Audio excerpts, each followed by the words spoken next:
मिल के देश बाबर मोहे अहदा शब्द सारी संगतां आप जी सरवण करो ते नाल गायन करो जी। देश बाबर मोहे है शुभ कर मन ते कबहू न डरो, शुभ कर मन ते कबहू न डरो, ना डरो अरसो जब जाए लरो, निश्चय कर अपनी जीत करो, निश्चय कर अपनी जीत करो। हर सिख हो अपने ही मन को, ए लालच हो गुण तो उचरो, ए लालच हो गुण तो उचरो। जब आप की आद निदान बने, अत ही रण में तब जूझ भरो, अत ही रण में तब जूझ भरो। देह चुबा देह चुबा देह चुबा बर मोहे है, शुभ कर मन ते कबहू न डरो। खालिस्तान जिंदाबाद, खालिस्तान जिंदाबाद, खालिस्तान जिंदाबाद, खालिस्तान जिंदाबाद, खालिस्तान जिंदाबाद। वाहिगुरू जी का खालसा, वाहिगुरू जी की फतेह। आप समूह संगतां नूं बेनती है कि आपो अपनी जगह ते विराजमान हो जावो, ताकि हुण अगला जो प्रोग्राम है उसनूं उलीकिया जावे। अज दा प्रोग्राम, अज दी कन्वेंशन, अज दा ये स्नेहा उस भारती हुकूमत नूं, सियाटल दियां समूह संगतां, गुरुद्वारा प्रबंधक कमेटियां ते होर आ दूरों नेड़ियों आईयां चल के वो रूहां वीरां सारियां दा वो स्नेहा है कि भाई जेड़ा भारती हुकूमत वालों पंजाब नूं दबिया गया है, कब्जा किया गया है, उस नूं आजाद कराउण वास्ते अपने राज भाग नूं प्राप्त करने वास्ते ये एक स्नेहा है कि 2020 दे विच ये संघर्ष, एक कानूनी जंग ये भारती हुकूमत नाल लड़िया जाना है ते उस तो बाद फिर ये निर्णय होने हन, ये आप समूह ने करने हन ते भारती हुकूमत वालों जो कुछ सिखां नाल पिछे कीता गया अज वो कर रहे ने, जिस तरीके नाल भी नस्लकुशी की जा रही है, हर एक चीज दे उत्ते एक गंभीर नोटिस लैके कानूनी जंग नूं अगे तोरिया जाना है।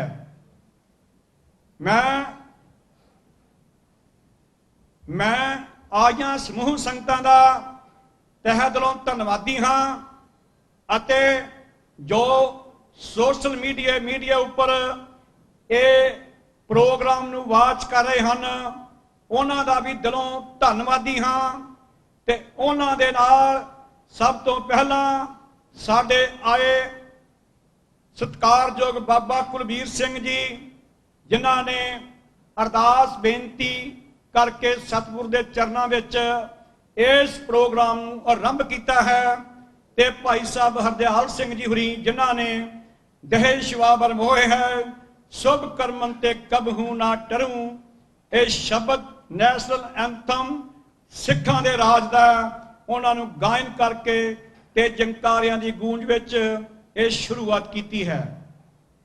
इस प्रोग्राम के शुरू विच मैं हुण बेनती करूँगा, सब तो पहला भाई साहब भाई अवतार सिंह नूं जिन्हां ने इस सिख फॉर जस्टिस नूं शुरू तो लैके तोड़िया ते ओ इस सिख फॉर जस्टिस के प्रोग्राम जो कीते हन, जो इस इतिहास विच कानूनी जंग दियां लड़ियां होईयां वो जिद्दां भी ते ओ संघर्ष दीयां घटनावां उन्हां नाल इंट्रोड्यूस करवाउणगे।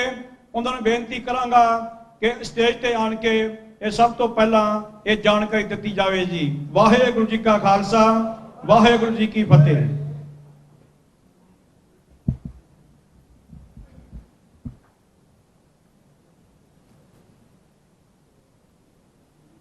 गुरु प्यारे खालसा जी, वाहिगुरु जी का खालसा, वाहिगुरु जी की फतेह। कोई किसी को राज न दे हैं, जो ले हैं निज बल से ले हैं। राज बिना नहीं धर्म चले हैं, धर्म बिना सब दले मले हैं। गुरु प्यारे खालसा जी, और दोबारा फतेह करो। वाहिगुरु जी का खालसा, वाहिगुरु जी की फतेह। पहली बारी असी सिक्स फॉर जस्टिस दे वल्लों शाटल की धरती के उत्ते ये प्रोग्राम कर रहे हाँ। आप समुचिया संगतां दे जिहड़े दर्शन दिदारे हो रहे हैं, बड़ी खुशी की गल है कि कल 11वां नगर कीर्तन जिहड़ा तुसी साहिब श्री गुरु ग्रंथ साहिब जी की छतर छाया हेठ कढ़िया, बड़ी शानो शौकत दे नाल समुचिया संगतां ने इस दे विच अपनी शमूलीयत की। मैं समुचिया संगतां नूं इस चीज़ की बधाई दिंदा हाँ। आपां गल कर रहे हाँ आज़ादी की, ते सिख फॉर जस्टिस जदों होंद दे विच आउंदी है। सिख फॉर जस्टिस 2007 दे विच ये होंद दे विच आउंदी है। अमेरिका की धरती के उत्ते मनुखी अधिकार संस्था रजिस्टर हो जाती है। उस टाइम बड़ी जद्दोजहद चल रही सी कि दिल्ली कतलेआम दे सिखां दी जैनोसाइड दे जिहड़े वो गवाह सी जगदीश टाइटल ते सज्जन कुमार वर्गे, उन्होंने दे जिहड़े केस सीगे सारे दे सारे जिहड़े सी बंद कर दिते गए। अखीर दे विच जगदीश टाइटल की लास्ट डेट सीगी जदों उन्होंने कह दिता कि भाई जसवीर सिंह नाम का एक व्यक्ति जो गवाह है वो इस दुनिया दे विच नहीं है, ना वो पेश हो रहा है, वो मर चुका है, इस करके ये केस अगे नहीं चल सकता तो इसनूं बाहर कढ़िया जाए। जगदीश टाइटल नूं जिहड़ी आ वो क्लीन चिट दित्ती जाए।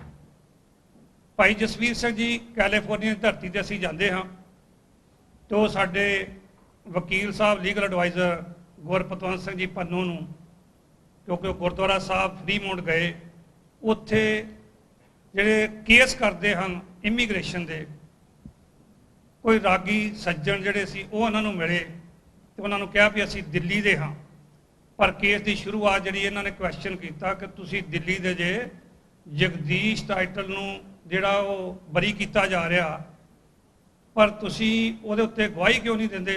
उन्होंने कहा जी इक्को बंदा भाई जसवीर सिंह है, उहदी गवाही हुंदी है, वो इत्थे ही है।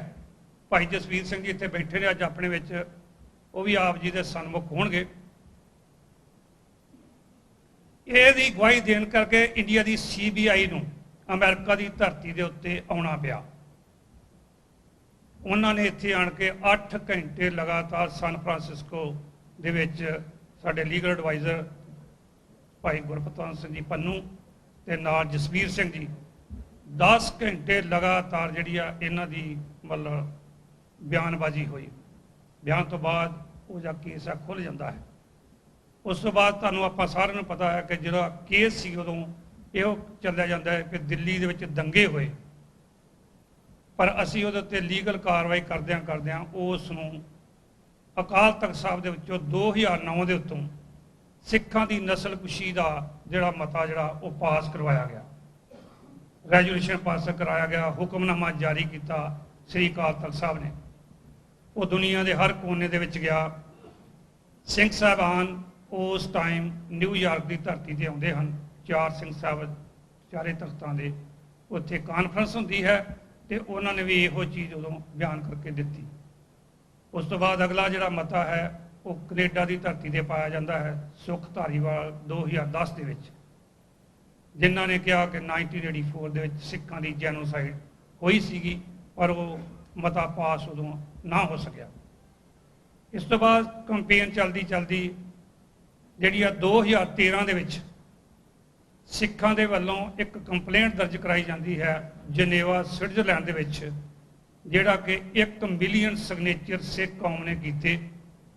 उहदे which all India Sikh student federation भाई करनैल सिंह जी पीर मुहम्मद, जिन्हां ने फील्ड दे विच काम करके पंजाब की धरती तो वो 1 मिलियन सिग्नेचर करवा के ते बाहर दी कंट्रियां च होए। ਉਹ ਜਿਹੜੀ ਕੰਪਲੇਂਟ ਦਰਜ ਜਿਹੜੀ ਆ 2013 ਦੇ ਵਿੱਚ ਨਵੰਬਰ 1 ਨੂੰ ਸਵਿਟਜ਼ਰਲੈਂਡ ਦੇ ਵਿੱਚ 20,000 ਸਿੱਖਾਂ ਦੇ ਇਕੱਠ ਦੇ ਵਿੱਚ ਜਿਹੜੀ ਆ ਉਹ ਕੰਪਲੇਂਟ ਦਰਜ ਕਰਵਾਈ ਗਈ। ਉਸ ਤੋਂ 1 ਸਾਲ ਬਾਅਦ ਨਿਊਯਾਰਕ ਦੀ ਧਰਤੀ ਤੇ 7 ਨਵੰਬਰ 2014 ਨੂੰ ਜਦੋਂ ਉੱਥੇ ਇਕੱਠ ਕੀਤਾ ਗਿਆ UN ਦੇ ਸਾਹਮਣੇ, ਤੇ ਉਸ ਦੀ ਹੀਅਰਿੰਗ ਹੁੰਦੀ ਹੈ। 1 ਘੰਟਾ 35 ਮਿੰਟ ਜਿਹੜੇ ਆ ਉਹ ਸਾਨੂੰ UN ਦੇ ਅੰਦਰ ਮਿਲਦੇ ਹਨ। ਉਹਨਾਂ ਨੂੰ ਸਾਰੀ ਜਿਹੜੀ ਰਿਪੋਰਟ ਜਿਹੜੀ ਸੀ ਜੈਨੋਸਾਈਡ ਦੀ ਦਿੱਤੀ ਗਈ।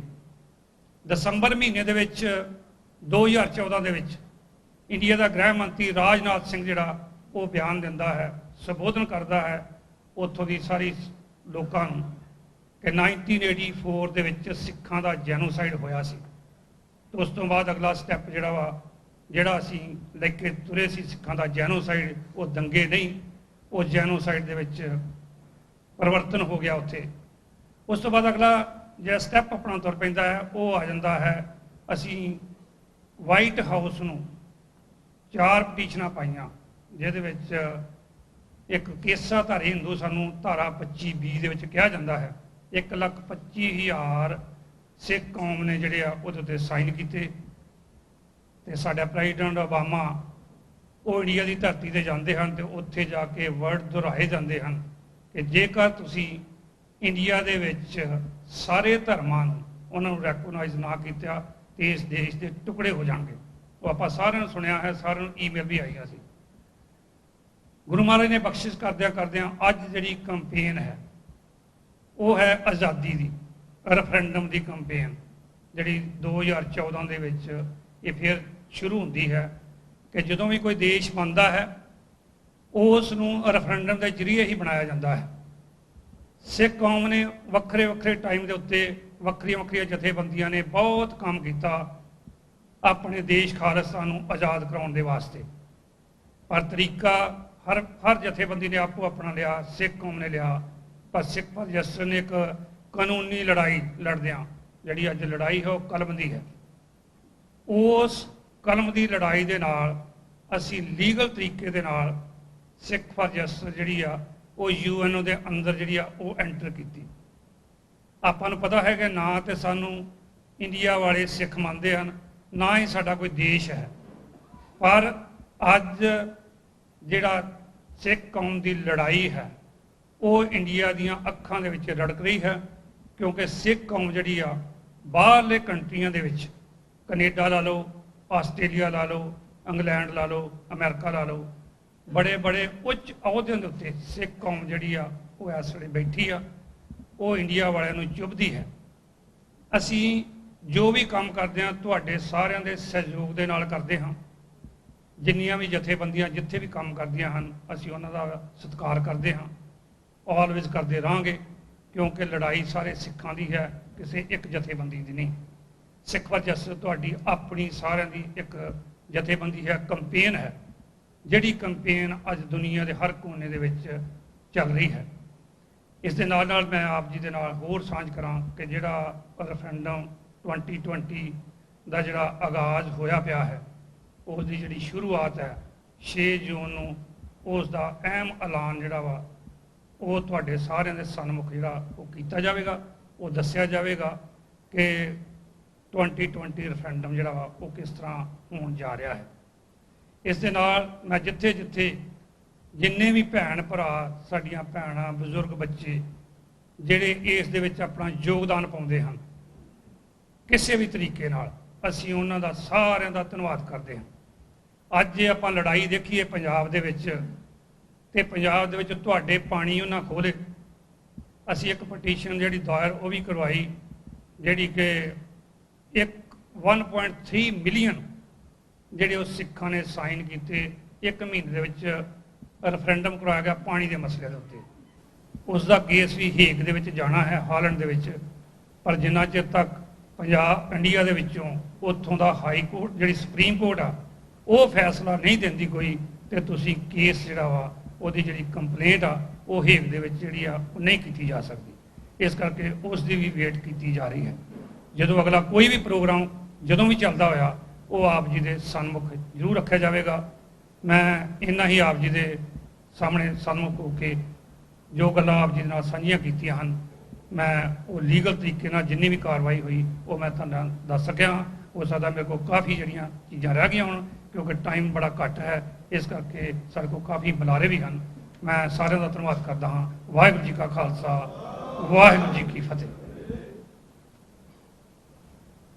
ਵਾਹਿਗੁਰੂ ਜੀ ਕਾ ਖਾਲਸਾ, ਵਾਹਿਗੁਰੂ ਜੀ ਕੀ ਫਤਿਹ। ਇਹ ਸਨ ਭਾਈ ਸਾਹਿਬ ਭਾਈ ਅਵਤਾਰ ਸਿੰਘ ਜੀ ਪੰਨੂ ਨਿਊਯਾਰਕ ਤੋਂ, ਜਿਹੜੇ ਕਿ ਸਾਡੇ ਐਜ਼ ਪ੍ਰਧਾਨ ਇਹ ਤਕਰੀਬਨ ਸਾਰੇ ਇਸ ਕੰਪੇਨ ਨੂੰ ਰਨ ਕਰਦੇ ਨੇ।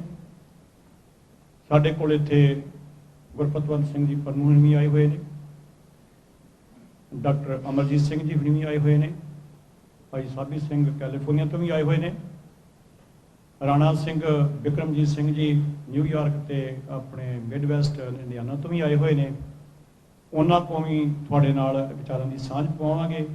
ਤੁਹਾਡੇ ਜਿਹੜੇ ਆਨਸਰ ਕੁਐਸਚਨ ਹੋਣਗੇ ਉਹਨਾਂ ਦਾ ਵੀ ਤੁਹਾਡੇ ਨਾਲ ਇਹ ਸਾਂਝ ਪਾਈ ਜਾਵੇਗੀ।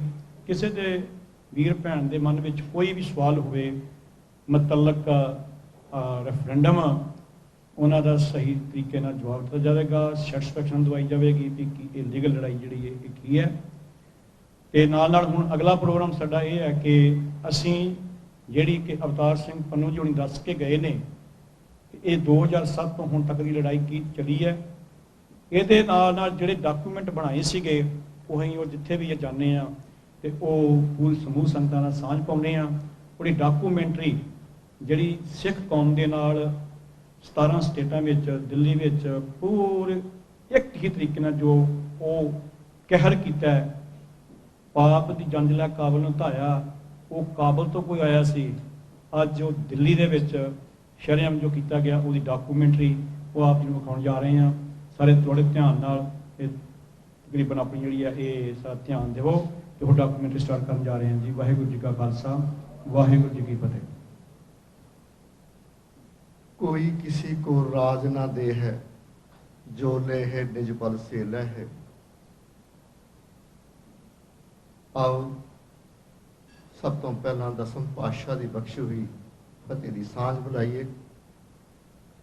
फतेह का जवाब फतेह नाल दो, क्योंकि नाम आप गुरु का ही लेंदे आ। ते आओ कोई भी रसना वांझी ना रहे। फतेह का जवाब फतेह नाल गज वज के दो, ताकि वो जालम हकूमत नूं ये एहसास हो कि सिख हुण जाग गया है, सिख हुण सुता नहीं है। ते वो दिन दूर नहीं है जिस दिन गुरु ने किरपा करके सिखां दी झोड़ी दे विच राज पाक बख्शना है। ते आओ फतेह दी सांझ फतेह नाल दईए। वाहिगुरू जी का खालसा, वाहिगुरू जी की फतेह। ਤੁਸੀਂ ਦੇਖ ਰਹੇ ਸੀ मूवी, ਜਦੋਂ ਵੀ ਕੋਈ मूवी ਚੱਲਦੀ ਹੈ ਜਾਂ ਇਹੋ ਜਿਹੇ ਸੀਨ, ਇਹ ਮੇਰੇ ਕੋਲ ਰਿਹਾ ਨਹੀਂ ਜਾਂਦਾ, ਕਿਉਂਕਿ ਜਿਸ ਤਨ ਲਾਗੇ ਸੋਤਨ ਜਾਣੇ ਅਵਰ ਕੀ ਜਾਣੇ ਪੀਰ ਭਰਾਈ। ਜਿਹਦਾ ਲੱਗੀ ਹੈ ਉਹ ਹੀ ਜਾਣ ਸਕਦਾ ਹੈ। ਤੇ ਇਹ इन्हां अखां नाल जो जुल्म 84 कतलेआम दे विच देखिया, दिल्ली दी सड़कां दे उपर किस तरह वो कहर दे दिन, ठंड दे नवंबर दा महीना, किस तरह साडे भैण भरावां दे गड़ां टायर पा के जींदे जी साड़े जा रहे सी। मामा भैणां दियां इज्जतां सरे बाजार सरे रोडां ते लुट रहे सी। इंसान दी लाशां कुत्ते सूअर खा रहे सी। इन्ना वड्डा कहर 72 घंटे डे नाइट कतलेआम चलना। ते 72 घंटियां दे विच पूरे देश दे विच इक्को तरीके दे एक कतलोगारत की गई। ते एक कातल भी अज तक उन्होंने नहीं लभ्या। कतलेआम करन तो बाद गवर्नमेंट ने कैंप ला दिते। कैंपों तो बाद कैंप गवर्नमेंट तोड़ दिते। फिर उस तो बाद एक विडो कलोनी वसा दी तिलक विहार। ਪਰ ਆਪਾਂ ਨੂੰ ਇਹ ਜ਼ਰੂਰ ਸੋਚਣਾ ਪਏਗਾ, ਤੁਸੀਂ ਸਾਰੇ ਹੀ ਆਪਣੇ ਘਰਾਂ ਤੋਂ ਕੀਮਤੀ ਸਮਾਂ ਕੱਢ ਕੇ ਆਇਓ। ਮੈਂ ਤੁਹਾਡੇ ਚਰਨਾਂ 'ਚ ਬੇਨਤੀ ਕਰਦਾ ਕਿ ਕੋਈ ਮੈਨੂੰ ਇਹੋ ਜਿਹਾ ਧਰਮ ਦੱਸੋ ਜਿਹਦੀ ਧਰਮ ਦੀ ਕੋਈ ਨਸਲਕੁਸ਼ੀ ਕਰਕੇ ਵਿਡੋ ਕਲੋਨੀ ਬਣੀ ਹੋ। ਇੱਕੋ ਇੱਕ ਧਰਮ ਹੈ ਸਿੱਖ ਧਰਮ, ਜਿਹੜੀ ਯੋਜਨਾਬੱਧ ਤਰੀਕੇ ਦੇ ਨਾਲ ਕਤਲੇਆਮ ਕਰਕੇ ਸਿੱਖਾਂ ਦੇ ਮੂੰਹ ਦੇ ਉੱਪਰ ਸਰਿਆਮ ਹਿੰਦੁਸਤਾਨ ਦੀ ਸਰਕਾਰ ਨੇ ਚਪੇੜ ਮਾਰੀ। ਤੁਸੀਂ ਬੜੀ ਵਿਆਖਿਆ ਗਾਥਾ ਸੁਣਾਉਂਦੇ ਸੀ ਕਿ ਗਜਨੀ ਦੇ ਬਾਜ਼ਾਰਾਂ 'ਚ ਜਦੋਂ ਇਹਨਾਂ ਦੀ ਧੀਆਂ ਭੈਣਾਂ ਲੈ ਕੇ ਜਾਂਦੇ ਸੀ ਤੇ ਸਿੱਖ ਜਿਹੜੇ ਬਹਾਦਰ ਯੋਧੇ ਉਹ ਉਹਨਾਂ ਦੀ ਧੀਆਂ ਭੈਣਾਂ ਛੁਡਾ ਕੇ ਉਹਨਾਂ ਦੇ ਘਰਾਂ ਤੱਕ ਸਹੀ ਸਲਾਮਤ ਪਹੁੰਚਾ ਕੇ ਆਉਂਦੇ ਸੀ। ਪਰ ਉਹਦਾ ਸਿਲਸਿਲਾ ਇਹ ਦਿੱਤਾ ਹੈ ਕਿ ਤੁਸੀਂ ਜਿਹੜੀ ਸਾਨੂੰ ਰੋਜ਼ ਇਹ ਗੱਲਾਂ ਸੁਣਾਉਂਦੇ ਹੋ ਤੇ ਇਹ ਦੇਖੋ ਤੁਹਾਡੀ ਧੀਆਂ ਭੈਣਾਂ ਦੀ ਇੱਜ਼ਤਾਂ ਵੀ ਲੁੱਟੀਆਂ, ਤੁਹਾਡੇ ਛੋਟੇ ਮਾਸੂਮ ਬੱਚੋਂ ਤੋਂ ਲੈ ਕੇ 90 ਸਾਲ ਦੇ ਬਜ਼ੁਰਗ ਦੇ ਗਲਾ ਟਾਇਰ ਪਾ ਕੇ ਜਿੰਦੇ ਜੀ ਵੀ ਸਾੜੇ, ਤੇ ਇਹ ਦੇਖੋ ਤੁਹਾਡੀ ਵਿਡੋ ਕਲੋਨੀ ਵਸਾ ਦਿੱਤੀ ਹੈ ਤੇ ਇੱਕ ਵੀ ਕਾਤਲ ਨਹੀਂ ਹੈ। ਮੈਂ ਜ਼ਿਆਦਾ ਡਿਟੇਲ ਨਾ ਜਾ ਕੇ ਮੈਂ ਚੰਦ ਮਿੰਟਾਂ 'ਚ ਥੋੜੀ ਜਿਹੀ ਆਪਣੀ ਗੱਲ ਦੱਸ ਕੇ ਸਮਾਪਤ ਕਰਾਂਗਾ, ਕਿਉਂਕਿ ਬਹੁਤ ਸਾਰੇ ਸੱਜਣ ਪਤਵੰਤੇ ਇੱਥੇ ਆਹਨ। TV 84 ਦੇ ਸੰਚਾਲਕ ਡਾਕਟਰ ਅਮਰਜੀਤ ਸਿੰਘ ਜੀ ਜਿਹੜੇ ਹਮੇਸ਼ਾ ਹੀ 84 ਤੇ ਸਿੱਖ ਕੌਮ ਦੀ ਖਾਲਿਸਤਾਨ ਦੀ ਜਿਹੜੀ ਲੜਾਈ ਲੜ ਰਹੇ ਹਨ ਉਹ ਵੀ ਇੱਥੇ ਪਹੁੰਚੇ ਹਨ। ਹੋਰ ਵੀ ਬਹੁਤ ਸਾਰੇ ਪਤਵੰਤੇ ਬੈਠੇ ਹਨ, ਉਹਨਾਂ ਨੇ ਵੀ ਵਿਚਾਰ ਦੱਸਣੇ ਹਨ। 84 ਕਤਲੇਆਮ ਇੱਕ ਮਾਂ ਆਪਣੇ ਬੱਚੇ ਨੂੰ ਮਰਦਾ ਨਹੀਂ ਦੇਖ ਸਕਦੀ। ਮੇਰੀ ਮਾਵਾਂ ਭੈਣਾਂ ਇੱਥੇ ਬੈਠੇ ਹਨ। ਮਾਂ ਜਦੋਂ ਆਪਣੇ ਬੱਚੇ ਦੇ ਸਾਹਮਣੇ ਕੋਈ ਇਹੋ ਜਿਹਾ ਵੀ ਬੱਚਾ ਹੋਏਗਾ ਜਿਹੜਾ ਆਪਣੇ ਸਾਹਮਣੇ ਆਪਣੀ ਮਾਂ ਦੇ ਨਾਲ ਕੁਕਰਮ ਕਰ ਰਿਹਾ ਹੋ ਤੇ ਬੱਚਾ ਉਹ ਦੇਖਦਾ ਰਹੇਗਾ। ਪਰ ਇਹ ਵਾਕਿਆ ਘਟਿਆ 84 ਕਤਲੇਆਮ ਵਿੱਚ।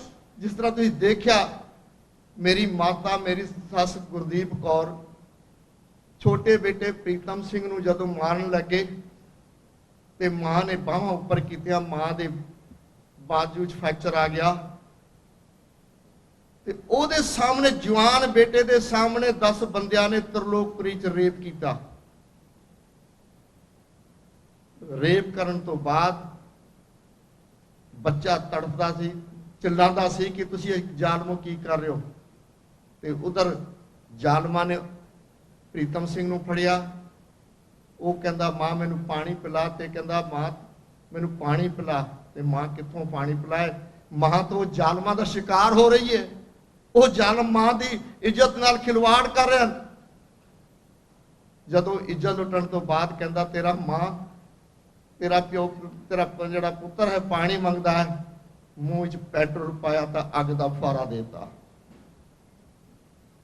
ते वो मां 32 साल उस जालिम हुकूमत तो इंसाफ मंगते मंगते 1.5 साल पहले वो भी इस दुनिया तो चली गई। ये आपां नूं ये जरूर सोचना पेगा कि कदों तक आपां इहो जी जलालत दी जिंदगी जींदे रवांगे, मावां भैणां दी इज्जत लुटवा के, बंदे मरवा के, विडो कलोनी बनवा के। ते ओ जालमा ने 34 साल अज बीतन लगे। 34 साल की आपां सिख कौम दे झोली च कदे एक भी इंसाफ दी कोई किरण पाई है? एक तो साडे सामने न ताजा जिहड़ा पहले होया वो साडे हिस्टरी विच नामज़दे आपां सुणदे आ। रोज गुरुद्वारे तो गुरुद्वारे दे भाई कथावाचक ग्रंथी सिंह आपां नूं सुणांदे हन, पर ये ताजा मिसाल है 34 साल वाले होए हन।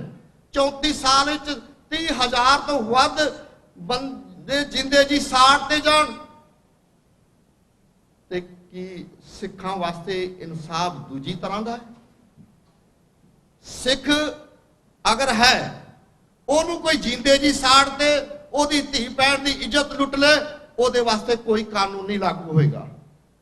अगर सिख किसी ने अगर मारदा है नहीं मारदा है तां भी ओनू फांसी दे फंदे दे टांग। ਜਿਸ ਤਰ੍ਹਾਂ ਤੁਸੀਂ ਦੇਖਿਆ ਇੰਦਰਾ ਗਾਂਧੀ ਨੂੰ ਭਾਈ ਸਤਵੰਤ ਸਿੰਘ ਕੇਰ ਸਿੰਘ ਨੇ ਮਾਰਿਆ ਤੇ 2 ਸਾਲਾਂ ਵਿੱਚ ਹੀ ਨਿਬੜਾ ਕਰ ਦਿੱਤਾ ਸੀ ਕਿ ਉਹਨਾਂ ਨੂੰ ਫਾਂਸੀ ਤੇ।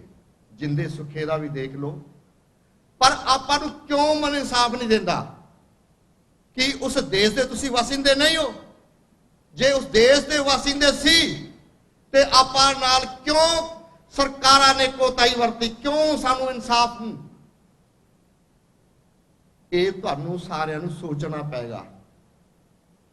ਇਹਦਾ ਮਾਇਨਾ ਹੈ ਕਿ ਤੁਸੀਂ 2 ਨੰਬਰ ਦੇ ਸ਼ਹਿਰੀ ਬਣ ਕੇ ਰਹਿਣਾ ਤੇ ਰਹੋ।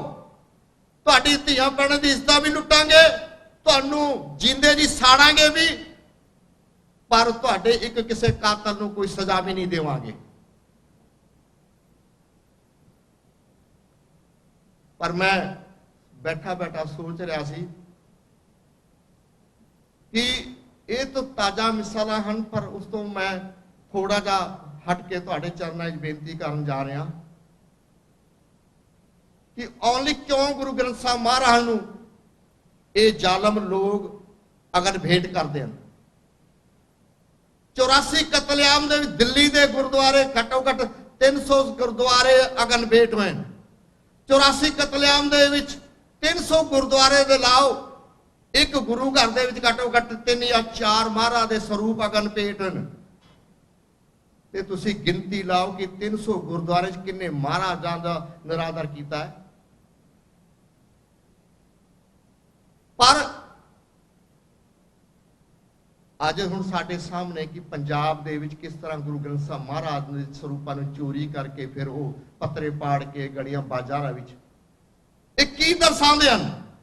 ਇੱਕ ਮੈਸੇਜ ਕੀ ਦੇਣਾ ਚਾਹੁੰਦੇ ਹਨ ਕਿ ਸਿੱਖੋ ਰਹਿਣਾ ਤੇ ਇੱਥੇ 2 ਨੰਬਰ ਦੇ ਸ਼ਹਿਰੀ ਬਣ ਕੇ ਰਹਿਣਾ ਹੈ। ਇਹ ਦੇਸ਼ ਹੁਣ ਸਿੱਖਾਂ ਦਾ ਨਹੀਂ ਹੈ, ਪਰ ਵਾਕਈ ਸਿੱਖਾਂ ਦਾ ਨਾ ਦੇਸ਼ ਹੈ ਨਾ ਆਪਾਂ, ਇਹ ਸਾਡੀ ਭੁੱਲ ਹੈ। ਜਿਹੜੇ ਆਪਾਂ ਲੋਕ ਸੋਚਦੇ ਆ, ਕਹਿੰਦੇ ਆ ਕਿ ਸਾਡਾ ਦੇਸ਼ ਕਿਹੜਾ ਹੈ? ਭਾਰਤ ਹੈ। ਪਰ ਮੈਂ ਜਿਹੜਾ ਇਹ ਦੇਖਦਾ ਕਿ ਜਿਸ ਤਰ੍ਹਾਂ ਮੇਰੇ ਘਰ ਦੇ ਵਿੱਚ 20 ਵਿਡੋ ਕਰਦੇ 26 ਜੀਵ, ਕਿਸੇ ਦਾ ਇੱਕ ਜਾਂਦਾ ਹੈ ਤਾਂ ਉਹਦੇ ਪੁੱਛੋ ਕਿ ਵੀ ਉਹ ਵਿਧਵਾ ਭੈਣ ਕਿਸ ਤਰ੍ਹਾਂ ਦਿਨ ਬਤੀਤ ਕਰਦੀ ਹੈ। ਪਰ ਦੂਜੇ ਪਾਸੇ ਦੇਖੋ ਕਿ ਘਰਾਂ ਤੇ ਘਰ ਖਾਲੀ ਹੋ ਜਾਣ, ਮਾਵਾਂ ਦੀ ਹਾਲਤ ਦੇਖੋ, ਪਰ ਕਿਸੇ ਇੱਕ ਕਾਤਲ ਨੂੰ ਵੀ ਕੋਈ ਸਜ਼ਾ ਨਹੀਂ। ਤੇ ਇਹ 2007 ਤੋਂ ਜਿਹੜੀ ਲੜਾਈ ਸ਼ੁਰੂਆਤ ਕੀਤੀ ਹੈ ਕਿ ਮੈਨੂੰ ਮ੍ਰਿਤ ਘੋਸ਼ਿਤ ਕੀਤਾ ਜਾਂ ਲਾਪਤਾ, ਇਹ ਤੁਹਾਡੇ ਸਾਹਮਣੇ ਜਿਹੜੀ ਦਾਸਤਾਨ ਦੱਸੀ ਗਈ, ਕਿਸ ਤਰ੍ਹਾਂ ਉਹ ਕੌਮ ਦੇ ਕਾਤਲ ਜਿਹੜੇ ਇਹਨੂੰ ਦੰਗੇ ਕਹਿੰਦੇ ਸੀ, ਅੱਜ ਕੌਮ ਦੀ ਜਿਹੜੀ ਦਿੱਖ ਜਿਹੜੀ ਹੈ ਉਹ ਜਨੋਸਾਈਡ ਵੱਲ ਹੋਈ। ਦੁਨੀਆ ਦੇ ਲੋਕਾਂ ਦੇ ਸਾਹਮਣੇ ਰਿਐਲਿਟੀ ਪੇਸ਼ ਕੀਤੀ ਗਈ ਕਿ ਸਿੱਖ ਉਹ ਜ਼ੁਲਮ ਦਾ ਸ਼ਿਕਾਰ ਹੈ, ਉਹ ਜ਼ੁਲਮ ਦਾ ਪੀੜਿਤ ਹੈ। ਸਿੱਖਾਂ ਨਾਲ ਜ਼ੁਲਮ ਵੀ ਕੀਤਾ ਹੈ ਤੇ ਸਿੱਖਾਂ ਨੂੰ ਮਾਰਿਆ ਵੀ, ਕੁੱਟਿਆ ਵੀ, ਨਾ ਰੋਣ ਦਿੰਦੇ। ਤੇ ਇਸ ਕਰਕੇ ਮੈਂ ਤੁਹਾਡੇ ਚਰਨਾਂ 'ਚ ਬੇਨਤੀ ਕਰਦਾ ਕਿ ਉਹ ਲੜਾਈ ਅੱਜ ਪਹੁੰਚੀ ਹੈ ਰੈਫਰੈਂਡਮ ਤੱਕ। ਜੇ ਫਰਜ਼ ਕਰੋ ਅੱਜ 32 ਸਾਲ ਤੱਕ ਮੇਰੀ ਮਾਂ ਜਾਂ ਆਪਾਂ ਇਨਸਾਫ ਮੰਗਦੇ ਮੰਗਦੇ ਵੀ ਚਲੇ ਜਾਈਏ, ਫਿਰ ਵੀ ਕਾਤਲਾਂ ਨੂੰ ਸਜ਼ਾ ਨਾ ਮਿਲੇ, ਜੇ ਅੱਜ ਕਾਤਲਾਂ ਨੂੰ ਸਜ਼ਾ ਵੀ ਦੇ ਦੇਣ ਤੇ ਕੀ ਉਹ ਮਾਂ ਦੇ ਕੜੇ ਜੇ ਠੰਡ ਪੈਗੀ ਜਿਹੜੀ ਇਨਸਾਫ ਮੰਗਦੇ ਚਲੀ ਗਈ ਦੁਨੀਆ ਤੋਂ? ਮੈਂ ਜਿਹੜਾ ਮਹਿਸੂਸ ਕੀਤਾ ਹੈ ਕਿ ਇਨਸਾਫ ਦੀ ਪਰਿਭਾਸ਼ਾ ਕੀ ਹੈ, ਉਹ ਇਨਸਾਫ ਹੈ ਸਿੱਖ ਕੌਮ ਦੀ ਆਜ਼ਾਦੀ। ਕਿਉਂਕਿ ਰੋਜ਼ ਦੀ ਜਲਾਲਤ ਦੀ ਜ਼ਿੰਦਗੀ ਜੀਣ ਨਾਲੋਂ ਇੱਕੋ ਵਾਰੀ ਮੌਤ ਚੰਗੀ ਹੈ। ਜਿਉ ਤੋਂ ਅੜਖ ਨਾਲ, ਮਰੋ ਤੇ ਅੜਖ ਨਾਲ। ਸਿੱਖੋ, ਜੇ ਤੁਹਾਡੇ ਪੱਲੇ ਤੁਹਾਡਾ ਗੁਰੂ ਵੀ ਮਹਿਫੂਜ਼ ਨਹੀਂ ਹੈ, ਤੁਹਾਡੇ ਗੁਰਦੁਆਰੇ ਵੀ ਸੇਫ ਨਹੀਂ ਹੈ, ਸਾਡੀ ਧੀਆਂ ਭੈਣਾਂ ਵੀ ਸੇਫ ਨਹੀਂ, ਤੇ ਤੁਸੀਂ ਅੰਦਾਜ਼ਾ ਲਾਓ ਕਿ ਅੱਗੇ ਬਣੇਗਾ ਕੀ। ਕੁਝ ਗੱਲਾਂ ਜਿਹੜੀਆਂ ਘੋੜੀ ਵੀ ਹੋ ਸਕਦੀਆਂ, ਪਰ ਸੱਚਾਈ ਨੂੰ ਕਦੇ ਕੋਈ ਮੋੜ ਨਹੀਂ ਸਕਦਾ। ਸੱਚ ਸੱਚ ਰਹਿੰਦਾ ਹੈ, ਝੂਠ ਝੂਠ ਰਹਿੰਦਾ ਹੈ। ਤੇ ਸੱਚਾਈ ਤੁਹਾਡੇ ਸਾਹਮਣੇ ਕਿ ਇੰਨਾ ਕੁਝ ਹੋਣ ਦੇ ਬਾਵਜੂਦ ਵੀ ਫਿਰ ਆਪਾਂ ਕਹੀਏ ਕਿ ਉਹ ਦੇਸ਼ ਸਾਡਾ ਹੈ ਤੇ ਸਾਡੇ ਲੱਖ ਲਾਹਨਤਾਂ ਸਾਡੇ ਉੱਪਰ। ਉਹ ਦੇਸ਼ ਸਾਡਾ ਨਹੀਂ ਹੈ, क्यों कि जे दे देश साडा होंदा ते साडी मावां भैणां दी सरयम इज्जतां लुटियां। छोटे 13 दिन दा बच्चा, 13 दिन दे बच्चे दा की कसूर है? ओदी मां दे हत्थों खो के गैस दे उपर ओदे सामने भुनना, ते ओ जिहड़ा जवान, ओ सिख जवान जिहड़ी ओ देश दी बार्डरां ते राखी करदा सी, ओदे घर 13 दिन दा बच्चा जन्म लेके आया ते कतलेआम होया, ते ओदी वाइफ दे हत्थों ओ बच्चे नूं खो के ते ओ गैस दे उपर भुनना। फिर भी साडे ਜਿਹੜੇ ਲੀਡਰ ਕੌਮ ਦੇ ਉਹਨਾਂ ਦੀ ਅੱਖਾਂ ਨਹੀਂ ਖੁੱਲੀਆਂ ਨਾ ਖੁੱਲਣਗੀਆਂ। ਕਿਉਂ ਕਿ ਤੁਸੀਂ ਚਾਤ ਮਾਰੋ, ਕੋਈ ਇਹੋ ਜਿਹਾ ਲੀਡਰ ਦੱਸੋ ਜਿਹਦੇ ਪੁੱਤ ਨੂੰ ਗਲਾ ਟਾਰ ਪਾ ਕੇ ਜਿੰਦੇ ਜੀ ਸਾੜਿਆ ਗਿਓ, ਚਾਹੇ ਉਹ ਬਾਦਲ ਹੈ, ਚਾਹੇ ਬਰਨਾਲਾ ਹੈ, ਚਾਹੇ ਉਹ ਢੀਂਡਸਾ ਹੈ, ਚਾਹੇ ਚੰਦੂ ਮਾਜਰਾ ਹੈ, ਜਿੰਨੇ ਵੀ ਲੀਡਰ ਦੇਖ ਲਓ, ਕਿਸੇ ਦੇ ਪੁੱਤ ਦੇ ਗਲੇ ਟਾਰ ਪਾ ਕੇ ਜਿੰਦੇ ਜੀ ਸਾੜਿਆ ਹੋ, या इन्हां दी की धी भैन दी कोई गलियां बाजारां विच इज्जतां रोलिया गयो। अगर सुखबीर बादल दी करवाली सिमरन कौर बादल दे नाल दरिंदे दा 84 कतलेआम विच रेप कर दे, किन्ने दिनां च इंसाफ मिलना सी? साडी कौम दी अज दुर्दशा क्यों हुई है कि इन्हां लीडरां दे करके जिन्हां ने 84 कतलेआम नूं वरत के सिखां नूं इमोशनल कर करके अपनी कुर्सियां कायम कीतियां, ते ओ कुर्सियां दे राहीं राज भाग दा आनंद माणदे हन। जदों कुर्सी जांदी है, सिखां दे मसले उन्हां दे ठंडे बस्ते तो बाहर आ जांदे हन। जदों कुर्सी वापस आ जांदी है, फिर ओ सिखां दे जिहड़े मसले ओ उन्हां ठंडे बस्ते दोबारा पै जांदे हन। ते इस करके मैं तुहाडे चरनां 'ਚ ही बेनती करांगा कि किन्ने क आपां होर धीआं भैणां विधवावां करावांगे, किन्ने क इस तरह मासूम बच्चे आरफण करावांगे, किन्ने क मां प्यां दे पुੱਤ इदां जींदे जी सड़ा के ते ओ अनाथ करावांगे। ते इक्को एक जिहड़ा ये हल तुहाडे सामने आया है कि 1947 च जे साडे लीडर उस टाइम अगर गद्दारी ना करदे ते ना साडी विडो कलोनियां बननियां सी, ना साडे हरे भरे गुरपीरां दी धरती पंजाब नूं उजड़ना सी। अज पंजाब उजड़ रहा है। पंजाब देख लो तुसीं पाणियां दे विच किदां जहर घोलिया जा रहा है। ते इह थोड़े थोड़े जिहड़ी सीन तुहाडे सामने आंदे जा रहे हैं, फिर भी अगर आपां नहीं जागांगे ते गलती फिर दोबारा जिहड़ी साडी जनरेशन आने वाले होणगियां ਉਹ ਸਾਨੂੰ ਕਦੇ ਮਾਫ ਨਹੀਂ ਕਰਨਗੀਆਂ ਕਿ ਜਿੱਦਾਂ ਅੱਜ 1947 ਵਿੱਚ ਸਾਡੇ ਲੀਡਰ ਅਗਰ ਗਲਤੀ ਨਾ ਕਰਦੇ, ਅੱਜ ਆਪਾਂ ਉਹਨਾਂ ਨੂੰ ਕੋਸਦੇ ਪਿਆ, ਤੇ ਫਿਰ ਸਾਡੀ ਜਿਹੜੀ ਆਉਣ ਵਾਲੀ ਜਨਰੇਸ਼ਨ ਉਹ ਤੁਹਾਨੂੰ ਸਾਨੂੰ ਮਾਫ ਨਹੀਂ ਕਰਨਗੀਆਂ। ਇਸ ਮੀਡੀਆ ਦਾ ਅੱਜ ਯੁੱਗ ਹੈ, ਕਲਮ ਦੀ ਲੜਾਈ ਹੈ ਤੇ ਲੀਗਲ ਲੜਾਈ ਚੱਲ ਰਹੀ ਹੈ। ਤੁਸੀਂ ਸਿੱਖ ਫੋਰ ਜਸਟਿਸ ਦੀ ਬਾਹਾਂ ਬਣੋ, ਆਪਾਂ ਸਾਰੇ ਇਹਨਾਂ ਦੀ ਬਾਹਾਂ ਬਣ ਕੇ ਆਪਾਂ ਇਹਨਾਂ ਦਾ ਸਾਥ ਦੇ ਕੇ ਤੇ ਆਪਾਂ ਫਿਰ ਆਪਣੇ ਗੁਰਪੀਰਾਂ ਦੀ ਧਰਤੀ ਨੂੰ ਹਰਾ ਭਰਾ ਦੇਖੀਏ, ਆਪਣੇ ਪੰਜਾਬ ਨੂੰ ਆਜ਼ਾਦ ਦੇਖੀਏ, ਤੇ ਨਾ ਕੋਈ ਕਿਸੇ ਦੇ ਭੈਣ ਦਾ ਸੁਹਾਗ ਉਜੜੇ, ਨਾ ਕਿਸੇ ਮਾਂ ਦੇ ਬੱਚੇ ਦੇ ਗਲਾ ਟਾਇਰ ਪਾ ਕੇ ਜਿੰਦੇ ਜੀ ਸਾੜੇ ਜਾਣ, ਨਾ ਕਿਸੇ ਦੇ ਬੱਚੇ ਕੋਈ ਡਰੱਗੀ ਬਣਨ, ਨਾ ਕਿਸੇ ਦੇ ਬੱਚੇ ਦੁਬਾਰਾ ਇਹੋ ਜਿਹੇ ਦਿਨ ਦੇਖਣ। ਤੇ ਮੈਂ ਤੁਹਾਡੇ ਚਰਨਾਂ 'ਚ ਅੱਜ ਸਿਆਟਲ ਧਰਤੀ ਤੇ ਪਹਿਲੀ ਵਾਰ ਇਹ ਫੰਕਸ਼ਨ ਹੋ ਰਿਹਾ ਹੈ। ਆਇਆ ਬਹੁਤ ਵਾਰੀਆਂ ਤੇ ਗੁਰਦੁਆਰਾ ਕਮੇਟੀਆਂ, ਪੰਥਕ ਜਥੇਬੰਦੀਆਂ ਜਿਹੜਾ ਇਸ ਕਾਜ ਬਹੁਤ ਸਹਿਯੋਗ ਦੇ ਰਹੇ, ਅਸੀਂ ਉਹਨਾਂ ਦੇ ਵੀ ਤਹਿ ਦਿਲ ਤੋਂ ਧੰਨਵਾਦੀ ਹਾਂ। ਤੇ ਇੱਕ ਵਾਰ ਸਾਰੀ ਕੌਮ ਦਾ ਮਸਲਾ ਹੈ, ਤੁਸੀਂ ਸਾਰੇ ਹੀ ਆਪਾਂ ਮਿਲ ਜੁਲ ਕੇ ਸਿੱਖ ਫੋਰ ਜਸਟਿਸ ਦੇ ਜਿਹੜੇ ਲੀਗਲ ਟੀਮ ਭਾਈ ਗੁਰਪਤਨ ਸਿੰਘ ਪੰਨੂ ਅਤੇ ਭਾਈ ਅਵਤਾਰ ਸਿੰਘ ਪੰਨੂ, ਸੁਖਿੰਦਰ ਸਿੰਘ ਠਾਣਾ, ਬਹੁਤ ਸਾਰੇ ਕਿੰਨਾਂ ਦੇ ਨਾਮ ਮੈਂ ਲਿਆਵਾਂ, ਸਾਰੇ ਹੀ ਇਹਨਾਂ ਦੀ ਆਪਾਂ ਬਾਹਾਂ ਬਣ ਕੇ ਤੇ ਆਪਾਂ ਜ਼ਰੂਰ, ਉਹ ਦਿਨ ਦੂਰ ਨਹੀਂ ਹੈ, 2020 ਵੀ ਨੇੜੇ ਆ ਰਿਹਾ ਤੇ ਆਪਾਂ ਆਪਣੇ ਪੰਜਾਬ ਨੂੰ ਦੁਬਾਰਾ ਹਰਾ ਭਰਾ ਦੇਖੀਏ, ਪੰਜਾਬ ਨੂੰ ਖੁਸ਼ਹਾਲ ਦੇਖੀਏ। ਤੇ ਇੰਨੇ ਹੀ ਕੁਝ ਬੋਲਦਾ ਹੋਇਆ, ਕਿਉਂਕਿ ਬੋਲਣ ਦਾ ਜਦੋਂ ਜੀ ਕਰਦਾ, ਫਿਰ ਜਦੋਂ ਇਹੋ ਜਿਹੇ ਸੀਨ ਆਉਂਦੇ ਫਿਰ ਬੋਲਿਆ ਵੀ ਨਹੀਂ ਜਾਂਦਾ। ਇਸ ਕਰਕੇ ਮੈਂ ਤੁਹਾਡੇ ਚਰਨਾਂ 'ਚ ਇੰਨੀ ਗੁਜ਼ਾਰਿਸ਼ ਕਰਦਾ ਕਿ ਗੁਰੂ ਦਾ ਵਾਸਤਾ, ਸਾਡੇ ਉਹਨਾਂ ਵਿਧਵਾਵਾਂ ਦਾ ਵਾਸਤਾ ਪਾ ਲਓ, ਉਹਨਾਂ ਯਤੀਮ ਬੱਚਿਆਂ ਦਾ ਤੁਹਾਨੂੰ ਵਾਸਤਾ ਪਾ ਕੇ ਕੌਮ ਦੀ ਦੁਬਾਰਾ ਬਰਬਾਦੀ ਨਾ ਕਰੋ। ਕੌਮ ਦੀ ਚੜ੍ਹਦੀ ਕਲਾ ਲਈ ਮਿਲ ਜੁਲ ਕੇ ਆਪਾਂ ਇੱਕ ਬਾਹਾਂ ਬਣ ਕੇ ਇਹਨਾਂ ਦਾ ਸਾਥ ਦੇ ਕੇ ਦੁਬਾਰਾ ਆਪਣੇ ਗੁਰਪੀਰਾਂ ਧਰਤੀ ਨੂੰ ਖੁਸ਼ਹਾਲ ਕਰੀਏ। ਇੰਨਾ ਹੀ ਕੁਝ ਬੋਲਦਾ ਕਿਸੇ ਦੇ ਸ਼ਾਨ ਦੇ ਪ੍ਰਤੀ ਕੋਈ ਘੱਟ ਲਫ਼ਜ਼ ਬੋਲ ਗਿਆ ਤੇ ਛੋਟਾ ਭਰਾ ਵੀਰ ਜਾਣ ਕੇ ਮੈਨੂੰ ਮਾਫ ਕਰਨਾ। ਆਓ ਫਤਿਹ ਸਾਂਝ ਫਤਿਹ ਦਈਏ। ਵਾਹਿਗੁਰੂ ਜੀ ਕਾ ਖਾਲਸਾ, ਵਾਹਿਗੁਰੂ ਜੀ ਕੀ ਫਤਿਹ। ਵਾਹਿਗੁਰੂ ਜੀ ਕਾ ਖਾਲਸਾ, ਵਾਹਿਗੁਰੂ ਜੀ ਕੀ ਫਤਿਹ। ਇਹ ਸਨ ਭਾਈ ਜਸਬੀਰ ਸਿੰਘ ਜੀ ਹੁਣੀ, ਜਿਨ੍ਹਾਂ ਨੇ ਆਪਣੀ ਵਿਥਿਆ ਦੱਸੀ ਹੈ। ਇਹ ਇਹਨਾਂ ਨੇ ਉਸ ਦਿੱਲੀ ਦੀ ਹਾਲਾਤ ਦੱਸੀ, ਉਸ ਇਲਾਕੇ ਦੀ ਹਾਲਾਤ ਦੱਸੀ ਜਿੰਨਾ ਵੀ ਇਹਨਾਂ ਦੇਖੀ। ਜੇ ਇਸ ਤੋਂ ਅੱਗੇ ਚੱਲੀਏ ਤੇ ਜਿਹੜੀਆਂ ਹੋਰ ਸਟੇਟਾਂ ਵਿੱਚ ਕਤਲੇਆਮ ਹੋਇਆ ਹੈ, ਉੱਥੇ ਵੀ ਇਹ ਕੁਝ ਹੋਇਆ। ਜੇ ਪੰਜਾਬ ਦੀ ਧਰਤੀ ਵੇਖੀਏ ਤੇ ਪੰਜਾਬ ਦੀ ਧਰਤੀ ਵੀ ਹਰ ਪਿੰਡ ਦੇ ਵਿੱਚੋਂ ਬਿਆਨ ਉੱਠੇ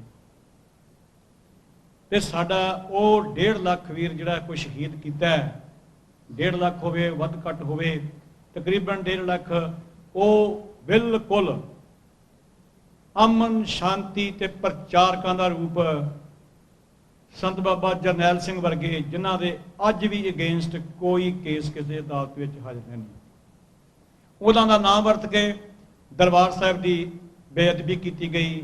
ਜਿਸ ਤਰੀਕੇ ਨਾਲ ਜਸਬੀਰ ਸਿੰਘ ਹੁਣਾਂ ਨੇ ਵਾਸਤੇ ਪਾ ਪਾ ਕੇ ਆਖਿਆ, ਜਿੱਥੇ ਕਿੱਥੇ ਵੀ ਵੀਰੋ ਸੁਣਦੇ ਹੋ, ਇਹ ਸਾਡਾ ਫਰਜ਼ ਬਣਦਾ ਹੈ ਕਿ ਜੇ ਅਸੀਂ ਆਪਣੇ ਉਹਨਾਂ ਸ਼ਹੀਦਾਂ ਨੂੰ ਸਹੀ ਸ਼ਰਧਾਂਜਲੀ ਦੇਣੀ ਚਾਹੁੰਦੇ ਹਾਂ ਤੇ ਫਿਰ ਸਾਨੂੰ ਇਕਮੁੱਠ ਹੋ ਕੇ ਇਹ ਆਜ਼ਾਦੀ ਦੀ ਜੰਗ ਵਿੱਚ ਹਿੱਸਾ ਪਾਉਣਾ ਹੀ ਚਾਹੀਦਾ ਹੈ। ਜੇ ਨਹੀਂ ਮੰਨਦੇ ਫਿਰ ਇੱਕ ਵੱਖਰੀ ਖੇਡ ਹੈ। ਪਰ ਜੋ ਜ਼ਮੀਰ ਵਾਲਾ ਸਿੱਖ, ਜੋ ਅਣਖ ਗੈਰਤ ਵਾਲਾ ਸਿੱਖ, ਗੁਰੂ ਗ੍ਰੰਥ ਸਾਹਿਬ ਨੂੰ ਸਮਰਪਿਤ, ਜਿਹੜਾ ਦਿਲੋਂ ਤਨੋਂ ਮਨੋਂ ਹੋ ਕੇ ਮੱਥਾ ਟੇਕਦਾ ਹੋਵੇ, ਉਹਦੇ ਮਨ ਵਿੱਚ ਕਦੀ ਇਹ ਨਹੀਂ ਆ ਸਕਦਾ ਕਿ ਹਾਂ ਭਾਈ ਇਹ ਕਿਸੇ ਹੋਰ ਨਾਲ ਹੋਵੇ ਤੇ ਸਾਡੇ ਨਾਲ ਜੋ ਹੋਈ ਆ ਉਹ ਦੁਬਾਰਾ ਹੋਵੇ। ਸੋ ਇਸ ਦਾ ਹੱਲ ਜਿਹੜਾ ਉਹਨਾਂ ਦੱਸਿਆ, ਅਖੀਰ ਆਜ਼ਾਦੀ ਹੈ, ਖਾਲਸਾ ਰਾਜ ਹੈ। ਖਾਲਸਾ ਰਾਜ ਹੋਊਗਾ, ਤੁਹਾਡੇ ਕੋਲ ਤਾਕਤ ਹੋਊਗੀ, ਤੁਹਾਡੇ ਕੋਲ ਕਾਨੂੰਨ ਹੋਊਗਾ, ਤੁਸੀਂ ਦੁਨੀਆ ਭਰ ਦੇ ਉਸ ਨੇਸ਼ਨ ਸਟੇਟਾਂ ਵਾਂਗੂ ਤੁਹਾਡੇ ਕੋਲ ਵੀ ਅਧਿਕਾਰ ਹੋਣਗੇ, ਤੁਹਾਡੀ ਸੁਰੱਖਿਅਤ ਹੋਵੋਗੇ।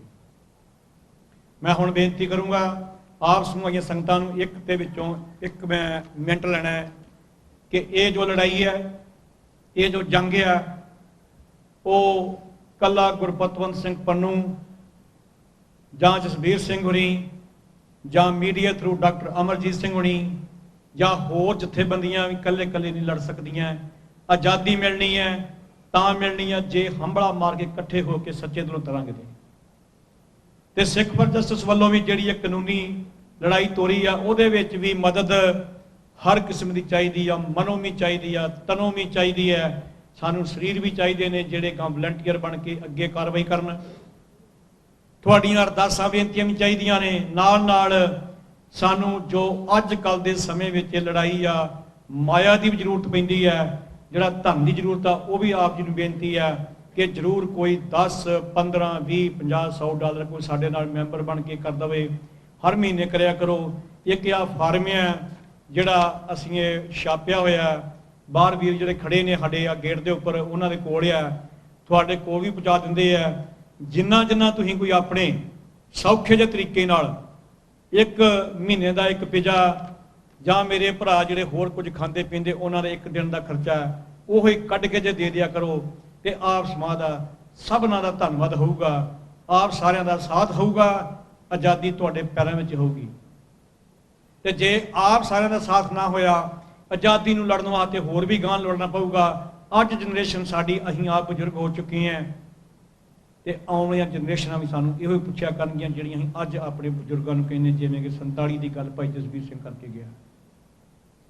ਮੈਂ ਹੁਣ ਬੇਨਤੀ ਕਰੂੰਗਾ ਕਿ ਇਹ ਜਿਹੜੀ ਕਾਨੂੰਨੀ ਜੰਗ ਆ, ਇਹ ਰੈਫਰੈਂਡਮ ਦੇ ਬਾਰੇ ਜਾਣਕਾਰੀ ਜਿਹੜੀ ਹੈ ਉਹ ਸਾਡੇ ਜਤਿੰਦਰ ਸਿੰਘ ਜੀ ਗਰੇਵਾਲ, ਜਿਹੜੇ ਸਾਡੇ ਇੰਟਰਨੈਸ਼ਨਲ ਡਾਇਰੈਕਟਰ ਵੀ ਨੇ, ਕੈਨੇਡਾ ਤੋਂ ਆਏ ਹੋਏ ਨੇ, ਕੈਨੇਡਾ ਦੇ ਵਿੱਚ ਪਲੇ ਪੋਛੇ ਵੱਡੇ ਹੋਏ ਨੇ, ਉਹਨਾਂ ਦੇ ਮਨ ਵਿੱਚ ਇੱਕ ਜਾਗਰਤੀ ਆਈ ਸੀ 2000 ਤਕਰੀਬਨ 9 ਦੇ ਤੋਂ, ਜਦੋਂ ਸਾਡੇ ਨਾਲ ਜੁੜੇ, ਪਹਿਲਾਂ ਵੀ ਹੋਊਗੀ ਤਾਂ ਹੀ ਜੁੜੇ ਹੋਣਗੇ, ਉਹ ਤੁਹਾਡੇ ਨਾਲ ਇਹ ਸਾਂਝ ਪਾਉਣਗੇ ਕਿ ਇਹ ਕਾਨੂੰਨੀ ਜੰਗ ਆਪਾਂ ਕਿਸ ਤਰ੍ਹਾਂ ਅੱਗੇ ਹੋਰ ਤੋਰਨੀ ਆ। ਰੈਫਰੈਂਡਮ ਦੇ ਬਾਰੇ ਉਹ ਆਪ ਜੀ ਨੂੰ ਜਾਣਕਾਰੀ ਦੇਣ ਜੀ।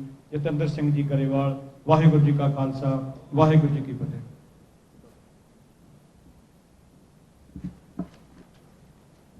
ਵਾਹਿਗੁਰੂ ਜੀ ਕਾ ਖਾਲਸਾ, ਵਾਹਿਗੁਰੂ ਜੀ ਕੀ ਫਤਿਹ।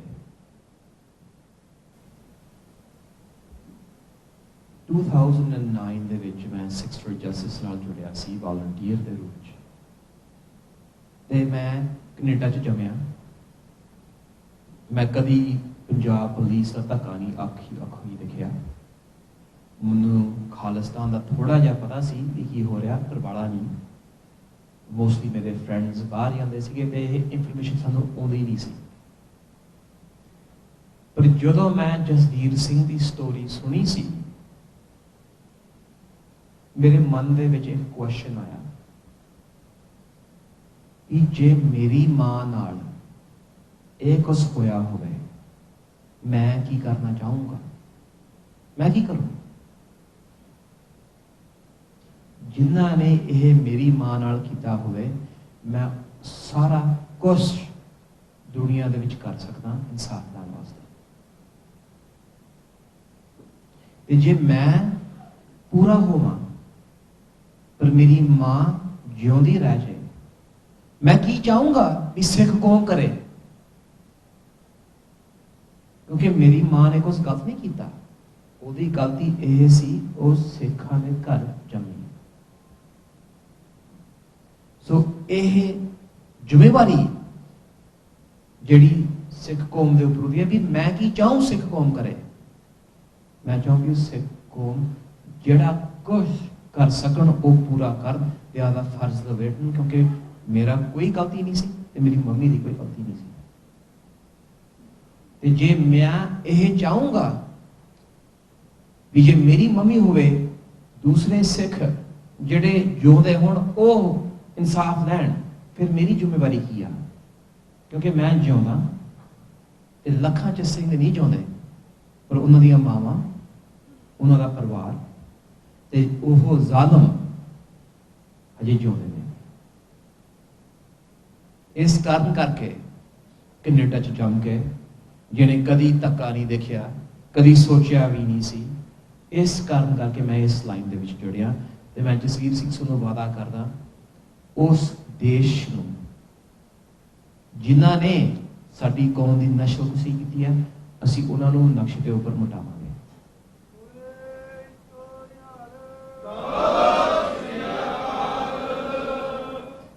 ਅੱਜ ਮੇਰਾ ਪ੍ਰੈਜ਼ੈਂਟੇਸ਼ਨ ਕਾਨੂੰਨੀ ਤੌਰ ਦੇ ਉੱਪਰ ਆ। ਤੇ ਸਿੱਖ ਕੌਮ ਦੇ ਵਿੱਚ ਬਹੁਤ ਸਾਰੇ ਸਵਾਲ ਨੇ ਵੀ ਰੈਫਰੈਂਡਮ 2020 ਹੈ ਕੀ ਚੀਜ਼, ਤੇ ਸਾਡਾ ਫਰਜ਼ ਬਣਦਾ ਤੁਹਾਡੇ ਸਵਾਲਾਂ ਦੇ ਜਵਾਬ ਦੇਣ ਨੂੰ। ਅਖੀਰ ਦੇ ਵਿੱਚ ਜੇ ਕੋਈ ਸਵਾਲ ਹਜੇ ਵੀ ਹੈ, ਤੁਸੀਂ ਉਹ ਵੀ ਪੁੱਛ ਸਕੋਗੇ ਸਾਨੂੰ, ਤੇ ਅਸੀਂ ਤੁਹਾਡੇ ਸਵਾਲਾਂ ਦੇ ਜਵਾਬ ਦੇਵਾਂਗੇ, ਕਿਉਂਕਿ ਇਹ ਲੜਾਈ ਸਾਰੇ ਕੌਮ ਦੀ ਆ। ਜਿਹੜੇ ਸਹਿਮਤ ਨੇ, ਜਿਹੜੇ ਨਹੀਂ ਸਹਿਮਤ, ਸਾਰਿਆਂ ਦੇ ਉੱਪਰ ਇਹ ਲੜਾਈ ਅਸਰ ਪੈਣਾ। ਸੋ ਜਿਹੜਾ ਮੇਰਾ 5 ਮੇਨ ਕੁਐਸਚਨਸ ਮੈਂ ਪੁੱਛਣੇ ਨੇ ਵੀ ਕੀ ਹੈ, who has the right to independence, what is a referendum, how will we do a global referendum, and if we do a global referendum, what will India do as a response, and what's the next step after referendum 2020?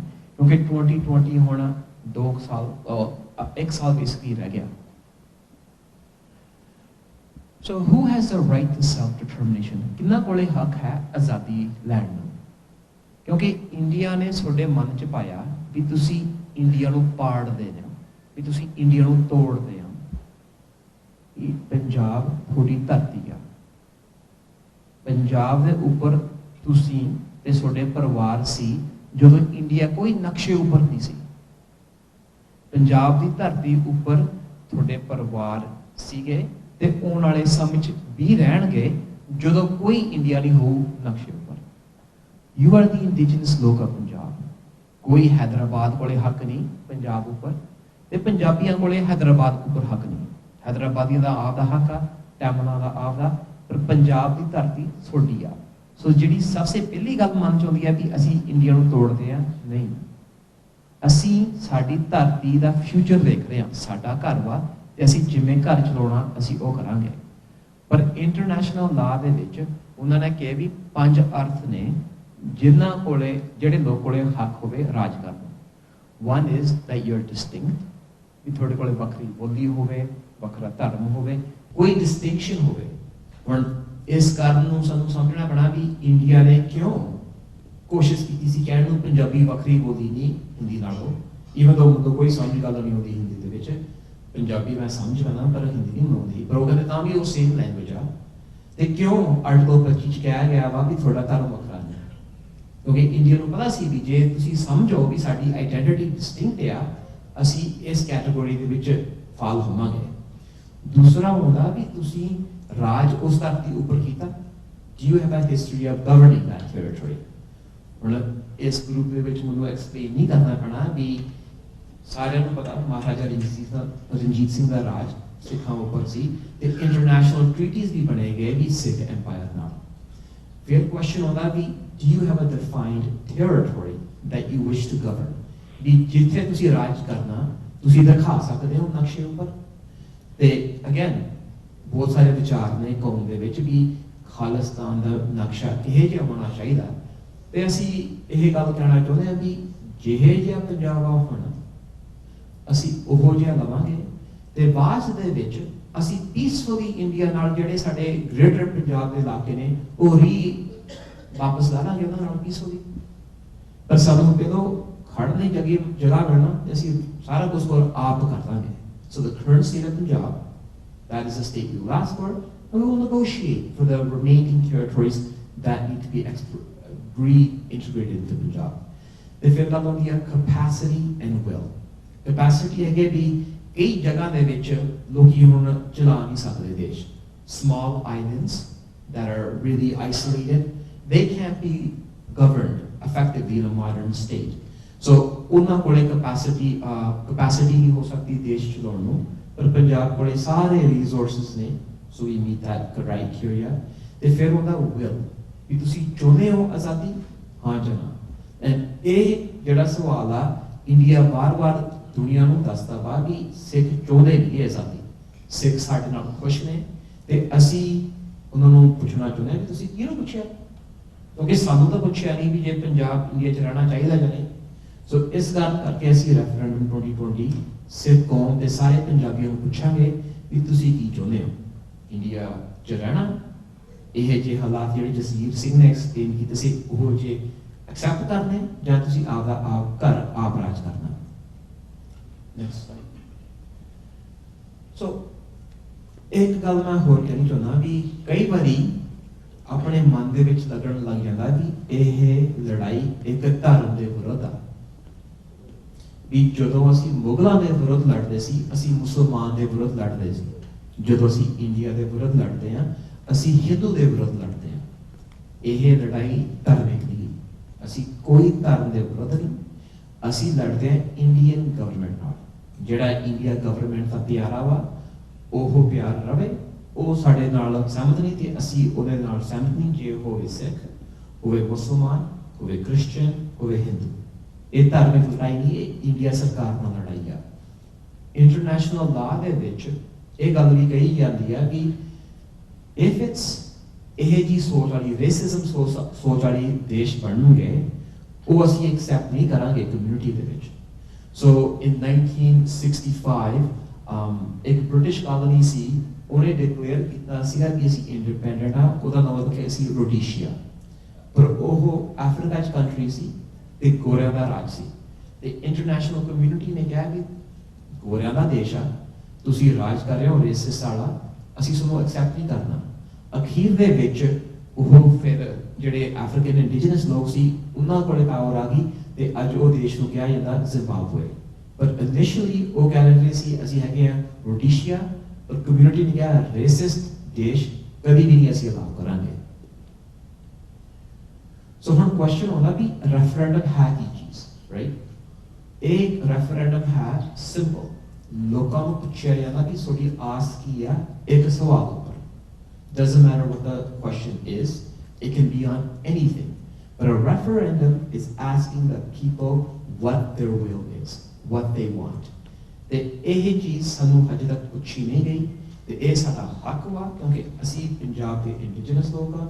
So Sikhs for Justice is holding a non-binding referendum on the Sikh Qawm. So ਫਿਰ ਲੋਕੀ naturally question ਪੁੱਛਦੇ ਨੇ ਕਿ referendum ਤੁਸੀਂ ਕਰਾਓਗੇ ਕਿਵੇਂ? ਤੇ ਇਹ big step ਆ। ਸੋ ਵਨ ਆਫ ਦ ਐਗਜ਼ਾਮਪਲਸ ਸਾਨੂੰ ਦੇਖਣਾ ਪੈਣਾ ਵੀ ਜਿਹੜੇ ਰੈਫਰੈਂਡਮ ਮੋਸਟ ਰੀਸੈਂਟਲੀ ਹੋਏ ਨੇ ਉਹ ਕਿਵੇਂ ਕੀਤੇ ਗਏ ਸੀ, ਫਿਰ ਸਾਨੂੰ ਆਈਡੀਆ ਆ ਜਾਂਦਾ ਤੇ ਵੈਲਿਊ ਕੀ ਆ ਰੈਫਰੈਂਡਮ ਦੀ। ਕਿਉਂਕਿ ਕਈ ਵਾਰੀ ਮਨ 'ਚ ਹੁੰਦਾ ਵਾ ਵੀ ਜੇ ਹਥਿਆਰ ਹੋਵੇ ਤੇ ਆਪਣੇ ਟੈਂਕ ਟੂੰਕ ਹੋਣ ਆਪਾਂ ਆਪੇ ਰਾਜ ਕਰ ਲਾਂਗੇ, ਰੈਫਰੈਂਡਮ ਦੀ ਲੋੜ ਹੀ ਨਹੀਂ ਕੋਈ। ਸੋ ਜਦੋਂ ਅਸੀਂ ਕੁਰਦਿਸਤਾਨ ਦੇ ਵਿੱਚ ਗਏ ਸੀ ਲਾਸਟ ਈਅਰ, ਕੁਰਦਿਸਤਾਨ ਇੱਕ ਆਟੋਨਮਸ ਰੀਜਨ ਆ, ਕੁਰਦਿਸਤਾਨ ਦੇ ਵਿੱਚ ਉਹਨਾਂ ਦੀ ਓਨ ਆਰਮੀ ਹੈ, ਉਹਨਾਂ ਕੋਲੇ ਆਪਦੇ ਓਨ ਟੈਂਕ ਨੇ, ਆਰਮੀ ਬੇਸ ਆ ਜਿੱਥੇ ਉਹਨਾਂ ਨੇ ਰੈਫਰੈਂਡਮ ਕਰਾਇਆ ਸੀ ਤੇ ਉਹ ਸਾਰਾ ਕੁਰਦਿਸਤਾਨ ਰੀਜਨ ਆਪ ਕੰਟਰੋਲ ਕਰਦੇ ਨੇ। ਪਰ ਉਹਨਾਂ ਨੇ ਤਾਂ ਵੀ ਕਿਹਾ ਸਾਨੂੰ ਰੈਫਰੈਂਡਮ ਕਰਨਾ ਪੈਣਾ ਆਜ਼ਾਦੀ ਲੈਣ ਲਈ। ਸੋਚਣੀ ਪੈਣੀ ਗੱਲ ਆ, ਕਿਉਂਕਿ ਕਈ ਵਾਰੀ ਕਹਿੰਦੇ ਨੇ ਵੀ ਜੇ ਹਥਿਆਰਬੰਦ ਅਸੀਂ ਲੈ ਲਈਏ ਪੰਜਾਬ ਸਾਡਾ ਦੇਸ਼ ਬਣ ਜੂ। ਨਹੀਂ, ਦੇਸ਼ ਨਹੀਂ ਆਏ ਬਣਦੇ। ਇਹਨਾਂ ਕੋਲੇ ਸਾਰੇ ਹਥਿਆਰ ਨੇ, ਟੈਂਕ ਨੇ, ਜਹਾਜ਼ ਨੇ, ਗੰਨਾਂ ਨੇ, ਪਰ ਉਹਨਾਂ ਨੇ ਤਾਂ ਵੀ ਕਿਹਾ ਸਾਨੂੰ ਰੈਫਰੈਂਡਮ ਨਾਲ ਸਾਡਾ ਦੇਸ਼ ਬਣ ਸਕਦਾ, ਇਹ ਲੜਾਈ ਨਾਲ ਜਾਂ ਜ਼ਬਰਦਸਤੀ ਕਹਿ ਕੇ ਸਾਡਾ ਦੇਸ਼ ਆਈ ਨਹੀਂ ਬਣਨਾ। ਹੁਣ ਲੋਕੀ ਕਈ ਵਾਰੀ ਪੁੱਛਦੇ ਨੇ ਸਾਨੂੰ ਵੀ ਕੁਰਦਿਸਤਾਨ ਨੇ ਰੈਫਰੈਂਡਮ ਕਰਾ ਲਿਆ, ਤੁਸੀਂ ਉੱਥੇ ਗਏ ਸੀ ਤੇ ਰੈਫਰੈਂਡਮ ਤੋਂ ਬਾਅਦ ਚ ਕੀ ਹੋਇਆ, ਵੀ ਉਹ ਆਜ਼ਾਦ ਹੋ ਗਏ ਜਾਂ ਨਹੀਂ? ਕੁਰਦਿਸਤਾਨ ਦਾ ਰੈਫਰੈਂਡਮ ਉਹਨਾਂ ਨੇ ਕਲੀਅਰਲੀ ਕਿਹਾ ਸੀ ਵੀ ਅਸੀਂ ਲੋਕਾਂ ਤੋਂ ਹੱਕ ਲੈਣਾ ਚਾਹੁੰਦੇ ਹਾਂ ਵੀ ਅਸੀਂ ਤੁਹਾਡੇ ਵਾਸਤੇ ਆਜ਼ਾਦੀ ਦੀ ਗੱਲ ਕਰ ਸਕੀਏ ਇਰਾਕ ਨਾਲ, ਵੀ ਇਸ ਰੈਫਰੈਂਡਮ ਨਾਲ ਸਾਨੂੰ ਅਥਾਰਟੀ ਮਿਲਦੀ ਆ, ਕਿਉਂਕਿ ਡੈਮੋਕ੍ਰੇਸੀ ਦੇ ਵਿੱਚੋਂ ਲੋਕਾਂ ਤੋਂ ਹੱਕ ਲੈ ਕੇ ਤੁਸੀਂ ਰਾਜ ਕਰ ਸਕਦੇ ਹੋ, ਵੀ ਅਸੀਂ ਕੁਰਦਿਸ਼ ਲੋਕਾਂ ਤੋਂ ਹੱਕ ਲੈ ਕੇ ਤੁਹਾਡੀ ਆਜ਼ਾਦੀ ਦੀ ਗੱਲ ਕਰਾਂਗੇ। ਤੇ ਉਹਨਾਂ ਨੇ ਆਪ ਕਿਹਾ ਵੀ ਇਹ 2 ਸਾਲ ਦਾ ਪ੍ਰੋਸੈਸ ਆ, ਅਸੀਂ ਨੈਗੋਸ਼ੀਏਟ ਕਰਾਂਗੇ ਇਰਾਕ ਨਾਲ, ਜਦੋਂ ਜੇ ਤੁਸੀਂ ਹਾਂ ਕਹੋ। ਔਰ ਰਿਜ਼ਲਟ ਦੇ ਵਿੱਚ ਆਈ ਥਿੰਕ 90% ਲੋਕਾਂ ਨੇ ਹਾਂ ਕਿਹਾ ਵੀ ਅਸੀਂ ਆਜ਼ਾਦੀ ਚਾਹੁੰਦੇ ਹਾਂ। ਸੋ ਇਸ ਵੇਲੇ ਕੁਰਦਿਸ਼ ਅਥਾਰਟੀ ਤੇ ਇਰਾਕੀ ਵਾਲੇ ਨੈਗੋਸ਼ੀਏਟ ਕਰ ਰਹੇ ਨੇ ਤੇ ਜਿਹੜਾ ਨਿਸ਼ਾਨਾ ਕੁਰਦਿਸ਼ ਲੋਕਾਂ ਨੇ ਰੱਖਿਆ ਸੀ ਉਹ ਉਹਨਾਂ ਵਾਸਤੇ ਪੂਰਾ ਹੋਇਆ। ਸੋ ਉਹਨਾਂ ਵਾਸਤੇ ਸਕਸੈਸ ਆ। ਕਈ ਲੋਕ ਕਹਿੰਦੇ ਨੇ ਨਹੀਂ ਸਕਸੈਸ, ਪਰ ਉਹ ਕਹਿੰਦੇ ਨੇ ਸਾਡੇ ਵਾਸਤੇ ਸਕਸੈਸ ਹੋਇਆ। ਫਿਰ ਅਸੀਂ ਗਏ ਵਿਦਨ ਅ ਵੀਕ ਕੈਟਾਲੋਨੀਆ ਨੂੰ, ਕਿਉਂਕਿ ਕੈਟਾਲੋਨੀਆ ਨੇ ਵੀ ਡੈਕਲੇਰੇਸ਼ਨ ਇੰਡੀਪੈਂਡੈਂਸ ਦੀ ਚਾਹੁੰਦੇ ਸੀਗੇ ਸਪੇਨ ਨਾਲੋਂ, ਤੇ ਉਹਨਾਂ ਨੇ ਵੀ ਰੈਫਰੈਂਡਮ ਕਰਾਇਆ। ਉਹ ਇੱਕ ਆਟੋਨਮਸ ਰੀਜਨ ਵਾਂਗੂ ਸੀ, ਪਰ ਉਹਨਾਂ ਕੋਲੇ ਆਰਮੀ ਨਹੀਂ ਸੀ ਆਪਦੀ। ਹਾਊਐਵਰ ਉਹ ਕੰਟਰੋਲ ਕਰਦੇ ਸੀ ਆਪਦੇ ਪੁਲਿਸਿੰਗ, ਆਪਦੇ ਲੋਕਲ ਪੁਲਿਸਿੰਗ ਤੇ ਲੋਕਲ ਅਥਾਰਟੀਜ਼ ਉਹਨਾਂ ਵਿੱਚ ਸੀ। ਉਹਨਾਂ ਨੇ ਰੈਫਰੈਂਡਮ ਕਰਾਇਆ ਤੇ ਲੋਕਾਂ ਨੂੰ ਪੁੱਛਿਆ ਤੇ ਉੱਥੇ ਵੀ ਵੋਟ ਆਈ, ਹਾਂ ਵੀ ਅਸੀਂ ਆਜ਼ਾਦੀ ਚਾਹੁੰਦੇ ਹਾਂ। ਸਪੇਨ ਗਵਰਨਮੈਂਟ ਨੇ ਬਹੁਤ ਧੱਕਾ ਕੀਤਾ, ਅਸੀਂ ਆਪ ਅੱਖੋਂ ਅੱਖੀ ਦੇਖਿਆ। ਉਹਨਾਂ ਦੀ ਪੁਲਿਸ ਅਰੈਸਟ ਕਰਦੀ, ਲੋਕਾਂ ਨੂੰ ਧੱਕਾ ਕਰਦੀ, ਹੈਲੀਕਾਪਟਰ ਭੇਜਦੀ, ਡਰੋਨ ਨੂੰ। ਇਹ ਫੋਟੋ ਦੇਖ ਸਕਦੇ ਹਾਂ ਵੀ ਇੱਕ ਮਾਂ ਨੂੰ ਚੱਕ ਕੇ ਲੈ ਕੇ ਜਾ ਰਹੇ ਨੇ ਤੇ ਫਿਰ ਕਹਿ ਰਹੇ ਸੀ ਵੀ ਸ਼ਾਇਦ ਇਹ ਰੈਫਰੈਂਡਮ ਦੇ ਰਿਜ਼ਲਟਸ ਸਹੀ ਨਹੀਂ ਗਏ। ਤੇ ਬਾਅਦ ਕੀ ਹੋਇਆ, ਜਿਹੜੇ ਲੀਡਰ ਸੀ ਕੁਰਦਿਸਤਾਨ ਦੇ ਉਹਨਾਂ ਨੂੰ ਫਿਰ ਗ੍ਰਿਫਤਾਰ ਕਰਨ ਲੱਗੇ ਤੇ ਕਈਆਂ ਨੂੰ ਕੰਟਰੀ ਛੱਡਣਾ ਪਿਆ ਤੇ ਫਿਰ ਉਹ ਵਾਪਸ ਆ ਰਹੇ ਨੇ, ਸ਼ਾਇਦ ਨਹੀਂ ਆਉਣਗੇ। ਇਹ ਇਸ਼ੂ ਬਣ ਗਿਆ।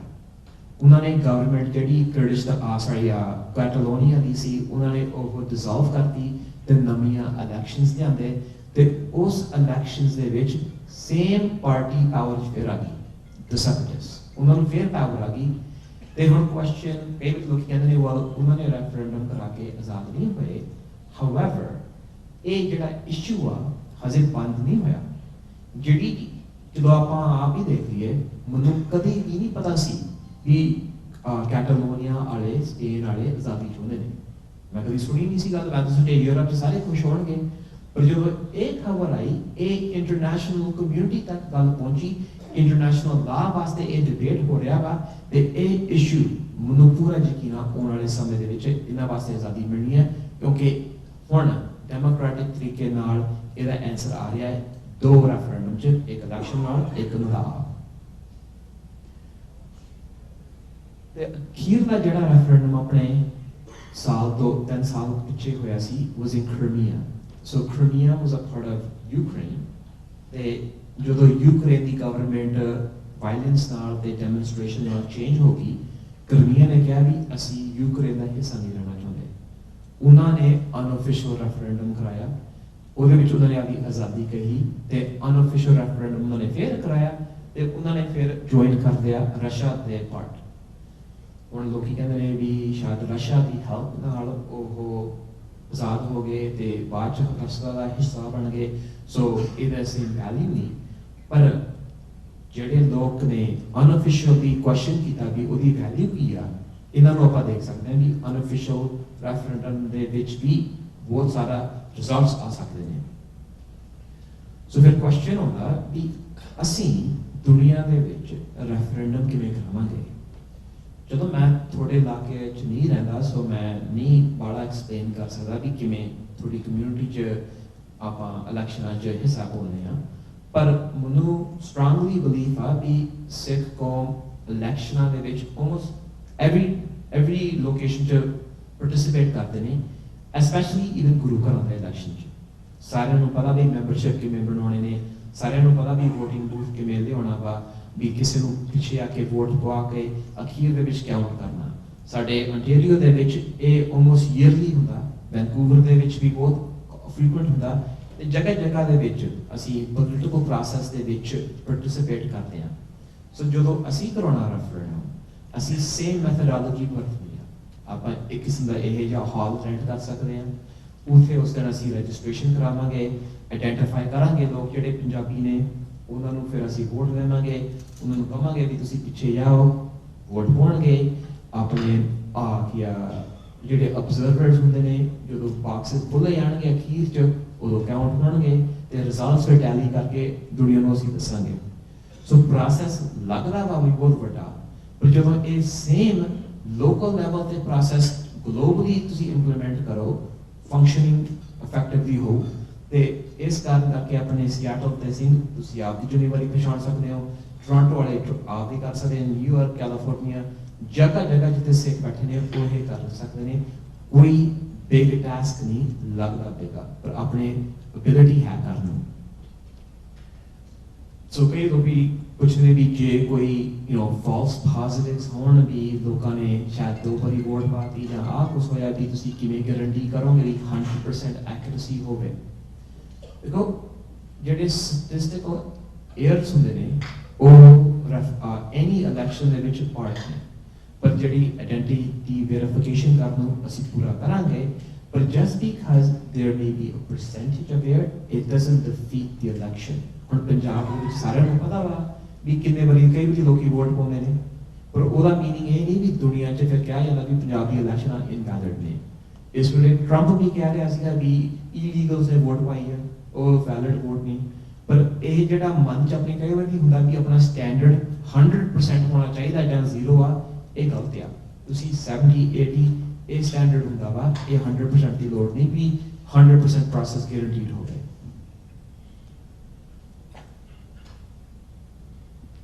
ਸੋ ਫਿਰ ਸਵਾਲ ਉੱਠਦਾ ਵੀ ਇੰਡੀਆ ਕੀ ਕਰੂਗਾ, ਰਾਈਟ? ਤੇ ਪੰਜਾਬ ਦੇ ਵਿੱਚ ਅਸੀਂ ਰੈਫਰੈਂਡਮ ਕਿਵੇਂ ਕਰਾਂਗੇ? ਵੀ ਪੰਜਾਬ ਦੇ ਵਿੱਚ ਇੰਡੀਆ ਰੋਕਣ ਦੀ ਕੋਸ਼ਿਸ਼ ਕਰੂ। ਗਲੋਬਲੀ ਸਾਨੂੰ ਪਤਾ ਵੀ ਇੰਡੀਆ ਨੇ ਕਹਿਣਾ ਅਸੀਂ ਰਿਜ਼ਲਟਸ ਮੰਗਦੇ ਨਹੀਂ, ਇਹ ਸਾਡਾ ਨਾਨ ਬਾਈਂਡਿੰਗ ਆ, ਸਾਡੇ ਉੱਪਰ ਕੋਈ ਵੈਲਿਊ ਨਹੀਂ।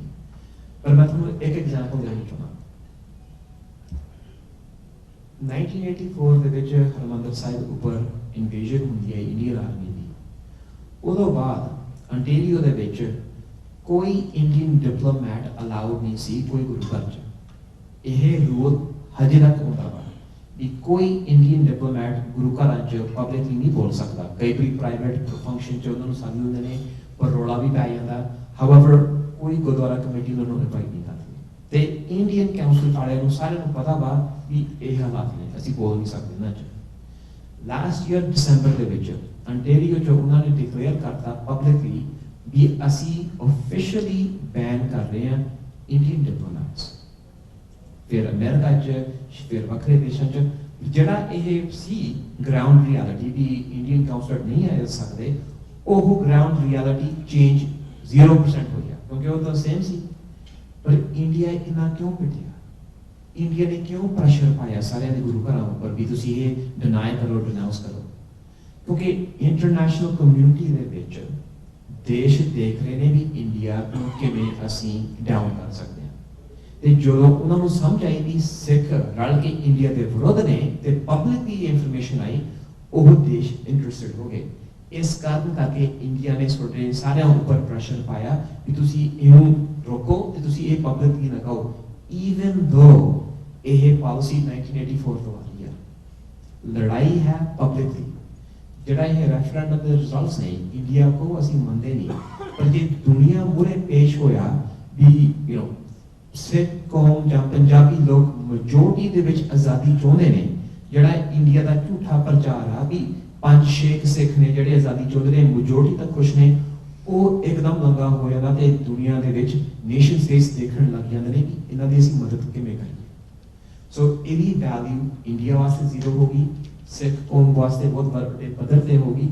ਤੇ ਪੰਜਾਬ ਦੇ ਵਿੱਚ ਜਿਵੇਂ ਆਪਾਂ ਦੇਖ ਸਕਦੇ ਹਾਂ, ਬੰਗਲਾਦੇਸ਼ ਦੇ ਵਿੱਚ ਜਦੋਂ ਉਹ ਆਜ਼ਾਦੀ ਚਾਹੁੰਦੇ ਸੀ, ਜਦੋਂ ਉਹਨਾਂ ਨੇ ਆਜ਼ਾਦੀ ਲਈ ਸੀ ਪਾਕਿਸਤਾਨ ਚੋਂ, ਉਹਨਾਂ ਨੇ ਕੀ ਕੀਤਾ, ਦਿਖਾਉਣ ਨੂੰ ਵੀ ਅਸੀਂ ਆਜ਼ਾਦੀ ਚਾਹੁੰਦੇ ਹਾਂ। ਉਹਨਾਂ ਨੇ ਆਪਦੇ ਘਰਾਂ ਮੂਹਰੇ ਤੇ ਪਿੰਡਾਂ ਦੇ ਵਿੱਚ ਉਹਨਾਂ ਦਾ ਫਲੈਗ ਬੰਗਲਾਦੇਸ਼ ਦਾ ਪਾਉਣ ਲੱਗੇ, ਦਿਖਾਉਣ ਕਿ ਅਸੀਂ ਰੈਬੈਲੀਅਨ ਆ, ਸਾਨੂੰ ਸ਼ਾਇਦ ਕੁੱਟਣਗੇ ਨਹੀਂ ਕੁੱਟਣਗੇ।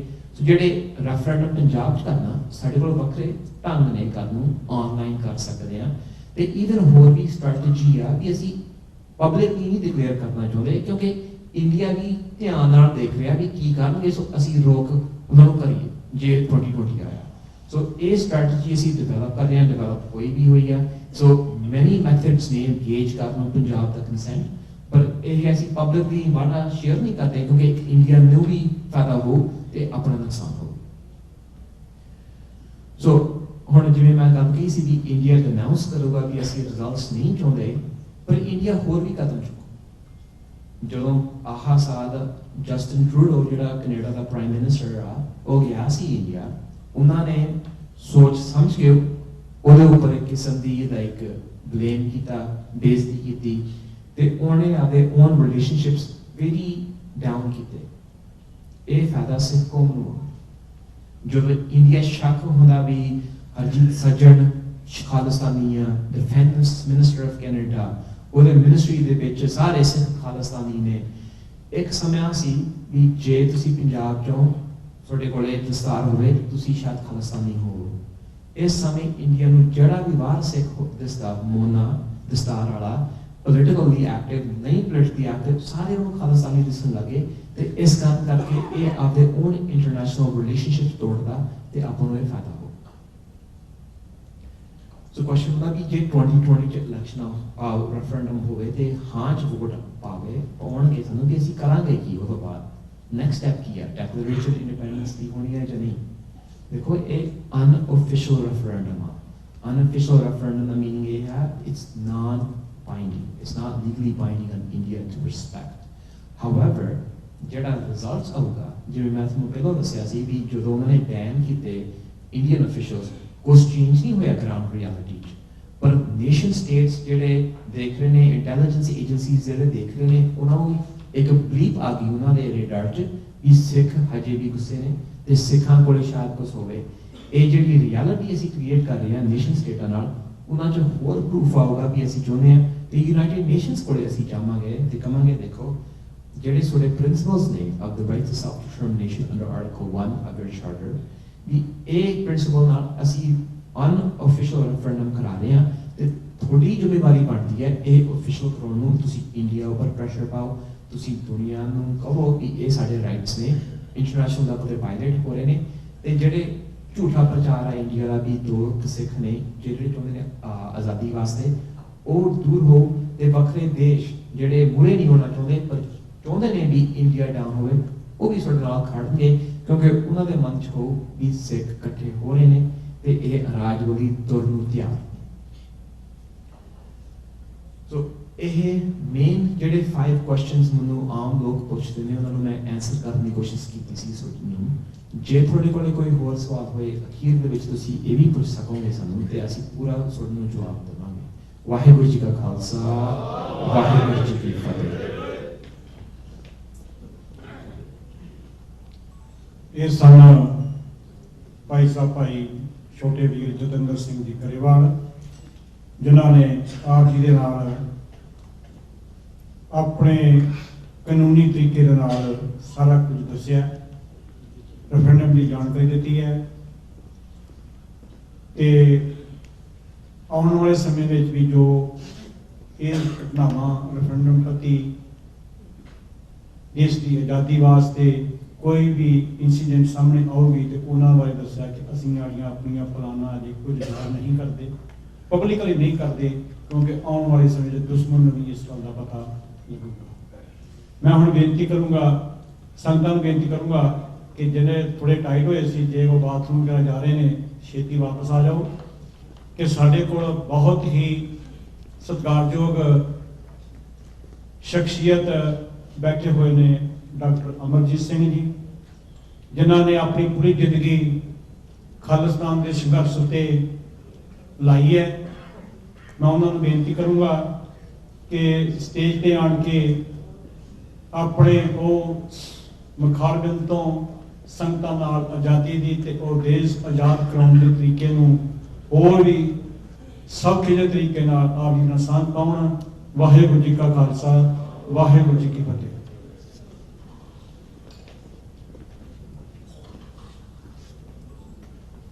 ਝਲਕ ਸੁੰਦਰ ਤੋਂ ਰੋਸ਼ਨ ਪੰਧ ਹੋਏ, ਝਲਕ ਸੁੰਦਰ ਤੋਂ ਰੋਸ਼ਨ ਪੰਧ ਹੋਏ, ਕੀ ਗਮ ਜੇ ਸਿਰ ਤੇ ਪੰਡਾਂ ਭਾਰੀਆਂ ਨੇ। ਵਾਹਿਗੁਰੂ ਜੀ ਕਾ ਖਾਲਸਾ, ਵਾਹਿਗੁਰੂ ਜੀ ਕੀ ਫਤਿਹ।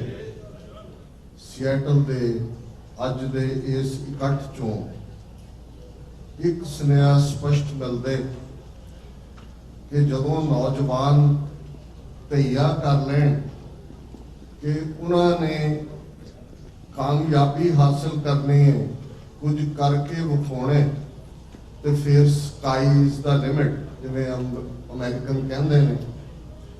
ਔਰ ਮੈਂ ਸਮਝਦਾ ਵੀ ਇਰਾਦੇ ਦਾ ਪੁਖਤਾ ਹੋਣਾ, ਵਿਸ਼ਵਾਸ ਅਟਲ ਹੋਣਾ, ਆਪਣੇ ਆਪ ਤੇ ਵਿਸ਼ਵਾਸ ਹੋਣਾ, ਆਪਣੇ ਨਿਸ਼ਾਨੇ ਤੇ ਵਿਸ਼ਵਾਸ ਹੋਣਾ, ਅਲਟੀਮੇਟਲੀ ਸਕਸੈਸ, ਕਾਮਯਾਬੀ ਉਹਨਾਂ ਦੇ ਹੀ ਪੈਰ ਚੁੰਮਦੀ।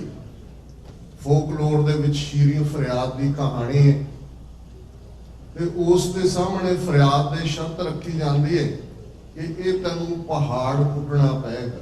ਬਹੁਤ ਵੱਡਾ ਪਹਾੜ ਸੀ। ਉਸਨੇ ਕਿਹਾ ਠੀਕ ਹੈ, ਮੈਨੂੰ ਇਹ ਸ਼ਰਤ ਮਨਜ਼ੂਰ ਹੈ। ਅਗਲੇ ਦਿਨ ਉਹ ਕਈ ਤੇ ਦੂਸਰੇ ਇਨਸਟਰੂਮੈਂਟ ਲੈ ਕੇ ਪਹਾੜ ਪੁੱਟਣ ਲੱਗ ਗਏ ਤੇ ਉਸ ਤੇ ਜਿਹੜੇ ਇਹ ਸ਼ਰਤ ਰੱਖਣ ਵਾਲੇ ਸੀ, ਜਿਉਂ-ਜਿਉਂ ਦਿਨ ਬੀਤਦੇ ਗਏ, ਹਫ਼ਤੇ ਬੀਤਦੇ ਗਏ, ਮਹੀਨੇ ਬੀਤਦੇ ਗਏ, ਉਹ ਘਬਰਾਉਣ ਲੱਗੇ। ਉਹਨਾਂ ਨੇ ਕਿਹਾ ਜੀ ਤੁਹਾਨੂੰ ਲੱਗਦਾ ਹੈ ਵੀ ਇਹ ਪਹਾੜ ਕੱਲਾ ਪੁੱਟ ਲਏਗਾ? ਤਾਂ ਉਹਨਾਂ ਕਿਹਾ ਵੀ ਗੱਲ ਇਹ ਨਹੀਂ ਹੈ, ਜਿਸ ਦ੍ਰਿੜਤਾ ਤੇ ਜਿਸ ਵਿਸ਼ਵਾਸ ਨਾਲ ਇਹ ਲੱਗਾ ਹੋਇਆ ਹੈ, ਸਾਨੂੰ ਲੱਗਦਾ ਹੈ ਵੀ ਇਸ ਨੇ ਪਹਾੜ ਪੁੱਟ ਲੈਣਾ। ਮੈਂ ਇਹ ਮਹਿਸੂਸ ਕਰਦਾ ਕਿ ਜਿਹੜੇ ਸਾਡੇ ਕਿਰਤੀ ਗੁਰਸਿੱਖ ਵੀਰ ਭੈਣਾਂ ਨੇ, ਇਹ ਸਾਰਾ ਮੈਂ ਸਭ ਤੋਂ ਪਹਿਲਾਂ ਕੰਪਲੀਮੈਂਟ ਕਰਨਾ ਚਾਹੁੰਦਾ ਸਿਐਟਲ ਦੇ ਨੌਜਵਾਨਾਂ ਨੂੰ, ਜਿਨ੍ਹਾਂ ਨੇ ਬਹੁਤ ਮਿਹਨਤ ਕੀਤੀ ਇਸ ਨੂੰ ਸਕਸੈਸਫੁਲ ਕਰਨ ਦੇ ਲਈ। ਤੇ ਫੇਥ ਦੇ ਨਾਲ ਹੀ ਬਹੁਤ ਕੁਝ ਜੁੜਿਆ ਹੋਇਆ ਹੈ। ਬਹੁਤ ਵੀ ਸ਼ਾਇਦ ਸ਼ਬਦ ਛੋਟੇ, ਜੇ ਮੈਂ ਕਹਾਂ ਸਭ ਕੁਝ ਜੁੜਿਆ ਹੋਇਆ ਤੇ ਇਹ ਗੱਲ ਗਲਤ ਨਹੀਂ ਹੋਏਗੀ। ਤੇ ਜੇ ਗੱਲ ਬਹੁਤ ਵਾਰੀ ਉਹਨਾਂ ਲੋਕਾਂ ਦੀ ਕਰੀਏ ਜਿਨ੍ਹਾਂ ਬਾਰੇ ਇੱਕ ਕਹਾਣੀ ਮੈਂ ਹੋਰ ਸੁਣਾ ਦਿਆਂ ਕਿ ਇੱਕ ਬਹੁਤ ਚੰਗੇ ਆਰਟਿਸਟ ਨੇ, ਜਿਹੜਾ ਦੁਨੀਆ ਭਰ 'ਚ ਜਾਣਿਆ ਜਾਂਦਾ ਸੀ, ਬਹੁਤ ਸਾਰੇ ਉਸਨੇ ਚਿੱਤਰ ਬਣਾਏ। ਉਸਨੇ ਇੱਕ ਮਿਊਜ਼ੀਅਮ ਦੇ ਵਿੱਚ ਆਪਣੇ ਚਿੱਤਰਾਂ ਦੀ ਐਗਜ਼ੀਬਿਸ਼ਨ, ਪ੍ਰਦਰਸ਼ਨੀ ਲਾਈ ਤੇ ਸਭ ਤੋਂ ਚੰਗੀ ਉੱਚੀ ਥਾਂ ਤੇ ਉਸਨੇ ਉਹ ਚਿੱਤਰ ਲਾਇਆ ਜਿਸ ਨੂੰ ਉਹ ਆਪਣਾ ਮਾਸਟਰਪੀਸ ਸਮਝਦਾ ਸੀ। ਔਰ ਜਿਉਂ ਹੀ ਇਹ ਗੱਲ, ਔਰ ਨਾਲ ਉਸਨੇ ਲਿਖ ਕੇ ਲਾ ਦਿੱਤਾ ਹੈ ਕਿ ਜਿਹਨੂੰ ਵੀ ਇਸ ਦੇ ਵਿੱਚ ਕੋਈ ਨੁਕਸ ਨਜ਼ਰ ਆਏ ਉਹ ਲਿਖ ਦਿਓ। ਤੇ ਜਦੋਂ ਉਹਨੇ ਸ਼ਾਮ ਨੂੰ ਦੇਖਿਆ ਤੇ ਉਹ ਰੋਣ ਲੱਗ ਗਿਆ ਕਿ ਸਾਰਾ ਚਿੱਤਰ ਹੀ ਜਿਹੜਾ ਉਹ ਕਾਲਾ ਕੀਤਾ ਹੋਇਆ ਸੀ, ਸੁਝਾਵਾਂ ਦੇ ਨਾਲ ਜਾਂ ਗਲਤੀਆਂ ਲੱਭੀਆਂ ਹੋਈਆਂ ਸੀ। ਉਸਨੇ ਬਹੁਤ ਮਹਿਸੂਸ ਕੀਤਾ। ਕੁਝ ਸਮਾਂ ਪਾ ਕੇ ਉਸਨੇ ਫਿਰ ਐਗਜ਼ੀਬਿਸ਼ਨ ਲਾਈ। ਸਭ ਤੋਂ ਜਿਹਨੂੰ ਉਹ ਨਕਮਾ ਆਪਣਾ ਆਰਟ ਵਰਕ ਸਮਝਦਾ ਸੀ, ਉਸ ਨੂੰ ਉਹਨੇ ਉਸ ਉੱਚੀ ਥਾਂ ਤੇ ਰੱਖਿਆ ਤੇ ਥੱਲੇ ਲਿਖ ਕੇ ਲਾਇਆ ਕਿ ਜਿਹੜਾ ਨੁਕਸ ਹੈ ਇਹਨੂੰ ਦਰੁਸਤ ਕਰ ਦਿਓ। ਤੇ ਸ਼ਾਮ ਨੂੰ ਜਦੋਂ ਉਹ ਵਾਪਸ ਆਇਆ ਉਸਨੇ ਦੇਖਿਆ ਕਿ ਉਹ ਚਿੱਤਰ ਉਵੇਂ ਹੀ ਖੜਾ ਸੀ। ਸਾਡੇ ਸਾਹਮਣੇ ਜਿਹੜੇ ਕੰਮ ਕਰਨ ਵਾਲੇ ਨੇ, ਉਹਨਾਂ ਵਿਚਲੇ ਚੰਗੇ ਗੁਣ, ਉਹਨਾਂ ਵਿਚਲੀ ਦ੍ਰਿੜਤਾ, ਉਹਨਾਂ ਦਾ ਉਤਸ਼ਾਹ, ਇਸ ਨੂੰ ਐਪਰੀਸ਼ੀਏਟ ਕਰਨ ਦੀ ਲੋੜ ਹੈ। ਔਰ ਇਹ ਗੱਲ ਸਾਨੂੰ ਗੁਰੂ ਸਾਹਿਬ ਨੇ ਬੜੀ ਦ੍ਰਿੜਤਾ ਦੇ ਨਾਲ ਸਮਝਾਈ ਸੀ ਕਿ ਸਾਂਝ ਕੀਚੈ ਗੁਣਾ ਕੇਰੀ ਛੋੜ ਅਵਗੁਣ ਚੱਲੀਏ, ਕਿ ਜਿਹੜੀ ਸਾਂਝ ਹੈ ਉਹ ਗੁਣਾ ਦੀ ਹੈ। ਜਿਹੜਾ ਚੰਗਾ ਕੰਮ ਹੈ, ਜਿਹੜੇ ਕਿਸੇ ਦੀ ਸ਼ਖਸੀਅਤ ਦੇ ਚੰਗੇ ਗੁਣ ਨੇ, ਉਹਨਾਂ ਨੂੰ ਐਡਾਪਟ ਕਰੋ, ਉਹਨਾਂ ਦੇ ਨਾਲ ਵਰਤੋ। ਔਗਣ ਜਿਹੜੇ ਨੇ, ਕਿਉਂਕਿ ਅਸੀਂ ਸਾਰੇ ਹੀ ਔਗਣਹਾਰ ਹੈ, ਔਰ ਗਲਤੀ ਵੀ ਉਹੀ ਕਰਦਾ ਜਿਹੜਾ ਕੰਮ ਕਰਦੇ। ਇੱਕੋ ਕਲਾਸ ਹੈ ਜਿਹੜੀ ਕੁਛ ਨਹੀਂ ਕਰਦੀ। ਤੇ ਜਿਨ੍ਹਾਂ ਦਾ ਫੇਥ ਜਾਂ ਕੰਮ ਕਰਨ ਦੀ ਗੱਲ ਹੈ, ਮੈਨੂੰ ਲਾਸ ਐਂਜਲਸ ਦਾ ਵਾਕਿਆ ਯਾਦ ਹੈ, 1992-93 ਦੀ ਗੱਲ ਹੈ। ਔਰ ਜਿਵੇਂ ਅੱਜ ਵਿਚਾਰ ਚਰਚਾ ਦੇ ਨਾਲ, ਜਿਵੇਂ ਵੀਰ ਜਤਿੰਦਰ ਸਿੰਘ ਹੋਰਾਂ ਨੇ ਕਿਹਾ ਕਿ ਭਾਈ ਦੱਸੋ ਸਵਾਲ ਕੀ ਨੇ, ਆਹ ਸਾਡਾ ਰੈਫਰੈਂਡਮ 2020 ਦਾ ਪਲਾਨ ਹੈ, ਆਹ ਸਾਡੇ ਰੀਜ਼ਨ ਨੇ, ਇੰਟਰਨੈਸ਼ਨਲ ਲਾਅ ਦੇ ਥੱਲੇ ਨੇ, ਸਾਡੀ ਟੈਰੀਟਰੀ ਦੇ ਥੱਲੇ ਨੇ, ਸਾਡੇ ਹਿਸਟੋਰੀਕਲ ਬੈਕਗ੍ਰਾਉਂਡ ਦੇ ਥੱਲੇ ਨੇ, ਸਾਡੀ ਗਰਾਊਂਡ ਦੇ ਉੱਤੇ ਪਰਸੀਕਿਊਸ਼ਨ ਜਾਂ ਜੈਨੋਸਾਈਡ ਸਾਡਾ ਕੇਸ ਬਿਲਡ ਕਰਦੇ।